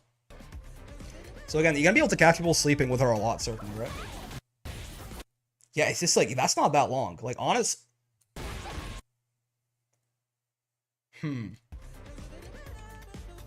I'm super curious as to how like what does the risk reward on this whole situation look like, you know? Like out of the command dash. Like how quote unquote how reactable quote unquote is the overhead, right? Is it like reactable in parentheses, you're probably like that shit's like 19 frames and you're gonna get hit by it like most of the time. You know, is it more in range with like the other overheads, or like again it's like reactable, but it's definitely gonna hit your ass sometimes because of how much mental stack exists in the video game, right? Or is it like really? It doesn't look like really slow. It does not look like it's super easy to just like see the overhead coming and block it. So like it's one of two things. It's either more like, you know, a normal character's forward medium punch or something, where, you know, they're like 22, 23 frames. That shit is definitely gonna hit you. on the regular, right? Especially with how much shit you have to look out for, but also like feasibly, you know, if it's the central part of her kit, right? Unlike a lot of those overheads are for a lot of the characters, then maybe it becomes a little bit easier to align your mental stack and block that shit more often, right? So I mean, it is faster than that. How good is it without, like, how good is the overhead without the link swirl, right? Because I imagine the answer is not very, because it looks like she can't combo off mouth smash at all if she doesn't have the if she doesn't spend the meter on it, right? So it becomes kind of like a drive rush overhead situation. Except, yeah, I mean, I feel like it has to be faster probably, right? Because it's like a drive rush overhead, except that it costs 2 drive gauge instead of 1. Well, I guess, but it costs 2 instead of 3 if you're canceling. Yeah, I don't know. There's some pros. It's an EX move, so it doesn't lock you out of the recovery. That's some pros and cons to it, I guess. Yeah, but like this command roll to me is like this Link song and all the follow ups is definitely the most interesting part of the character. I think the exact like numbers on this are going to determine largely, I think, how good Elena is, because she is, you know, I don't think throw loops are gone in season 3. If anything, again, the fact that you seem to get a drive bar back for taking a throw makes me think the exact opposite. They wouldn't do that, I think, if they had also just been like, also, by the way, throw loops are gone, right? So it seems to me the throw loops are probably alive and well in season 3. Maybe they've been tuned down in some other ways besides just the drive bar on throw tech. Maybe, who knows? But I'm currently moving forward with the assumption that every character who isn't Chun-Li, Honda, and Elena has a throw loop. Elena does not have one, right? So that kind of hurts. But again, I assume it's supposed to be throw into command roll, maybe, right? She also doesn't have an invincible level 1, kind of a big deal, you know. So I expect that she's gonna have a lot of shit to make up for it in other places. It seems, I mean, her normals seem really good, big, right? Just good reach, good pokes, very easy, good hit confirm ability, I think, like good ability to convert, rather, off of a lot of those good pokes as well, right? Some amount of comboing with EX specials in her kit right there, which, I mean, that's good stuff. That's good shit, right? It's very good drive management. It's going to make her quite efficient with that. But again, with all that being said, like, I still feel like I am really very interested in this command roll to see just how big of a deal it really is. And it's, I think it's a little hard to get from just looking at it, right? I think the timing and the speed and the reward and the exact damage numbers and stuff like that are going to matter a lot, right? Like, even when you get hit with that mouth smash overhead out of the Link Swirl or out of the OD version, right? How much damage are you taking, right? Is that a 2,000 damage combo? Is it a throw? You know? Is that a 3,000 damage combo? Could she end that shit in level 3? Can that be like a 5,000 damage overhead? I don't know.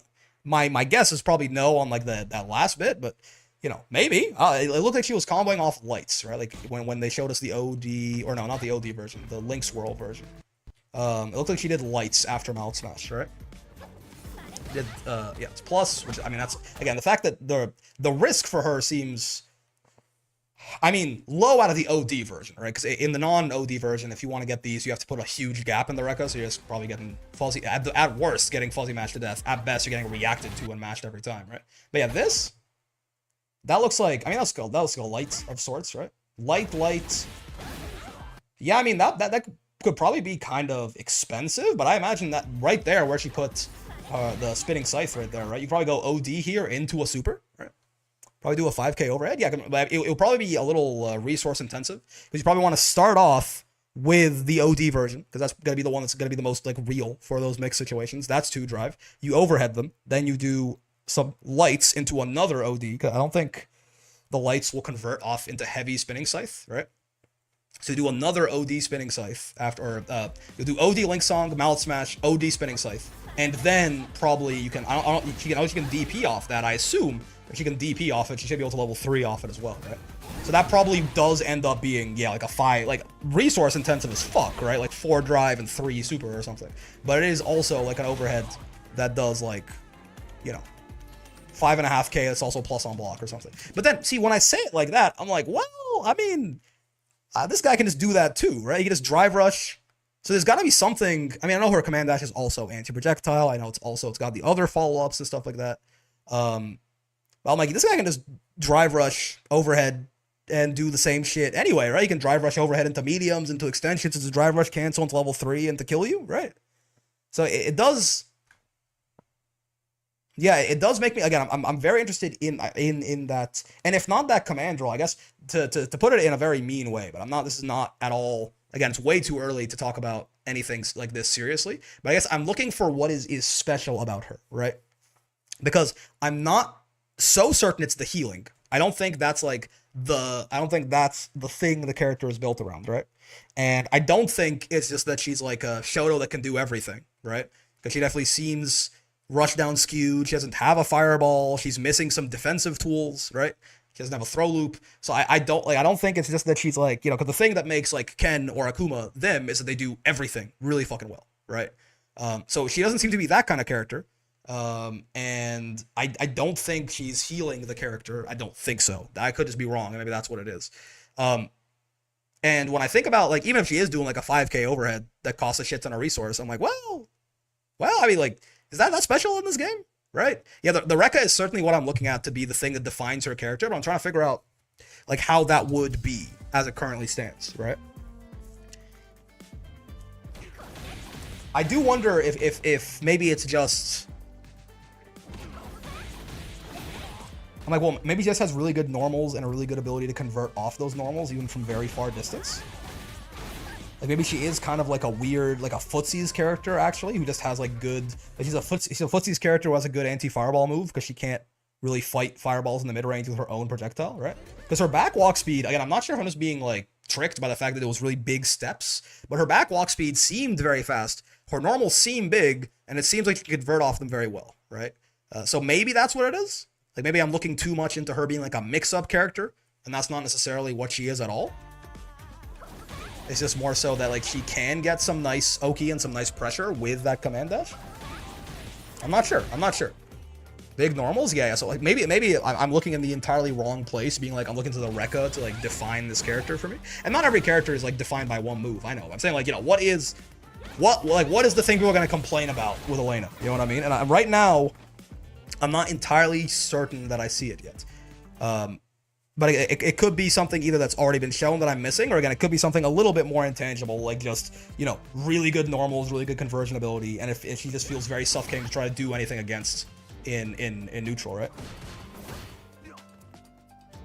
This move is interesting, but this is just like, this move is really easy to hit confirm, right?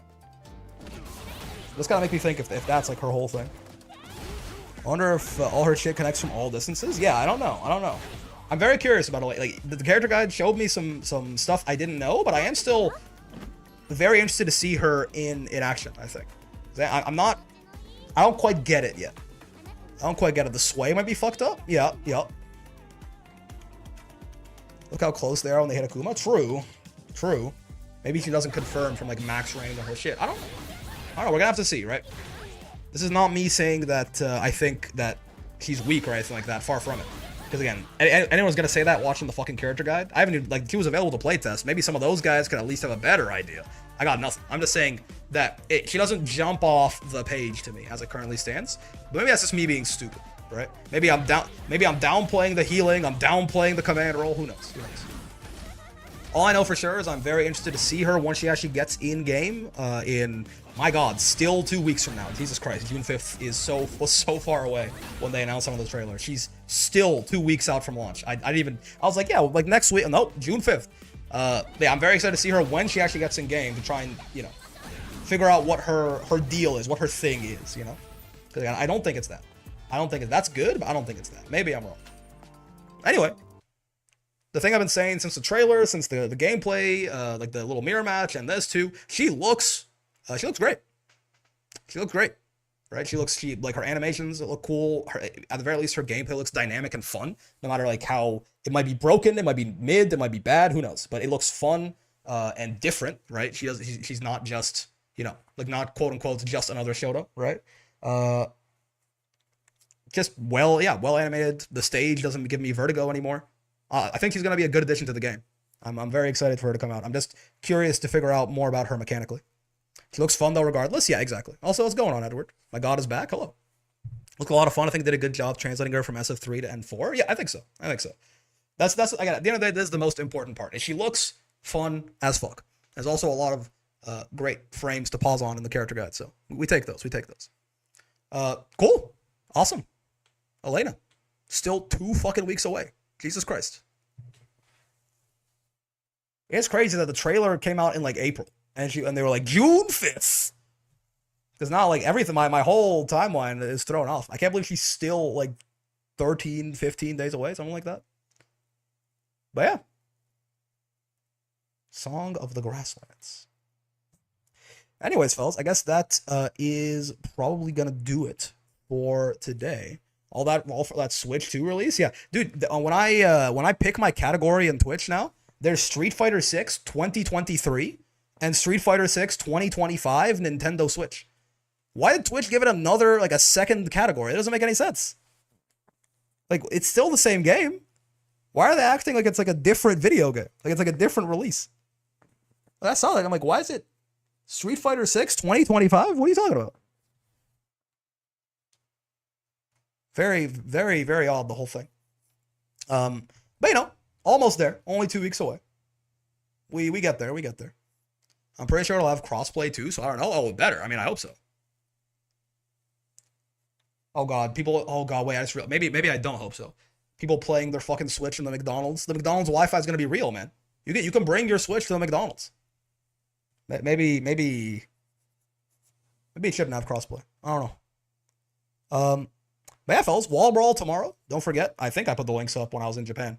So if you are interested, intermediate, just a regular ass Wall Brawl this week. We'll see if we're gonna do any fancier ones, maybe next week or the week after or something. But for now, this normal ass 1v1. So be sure to sign up for the intermediate or the open, depending on which one you meet the restrictions for. And yeah, good to be back, folks. Fun talking about Japan. Well, I mean, the Wall Brawls are, it's kind of perfect that there's a Wall Brawl so soon after I came back, because I just ramble anyway. So we'll just talk about the trip in more detail. Probably going to look at the Galleon trailer tomorrow as well, after the Brawl.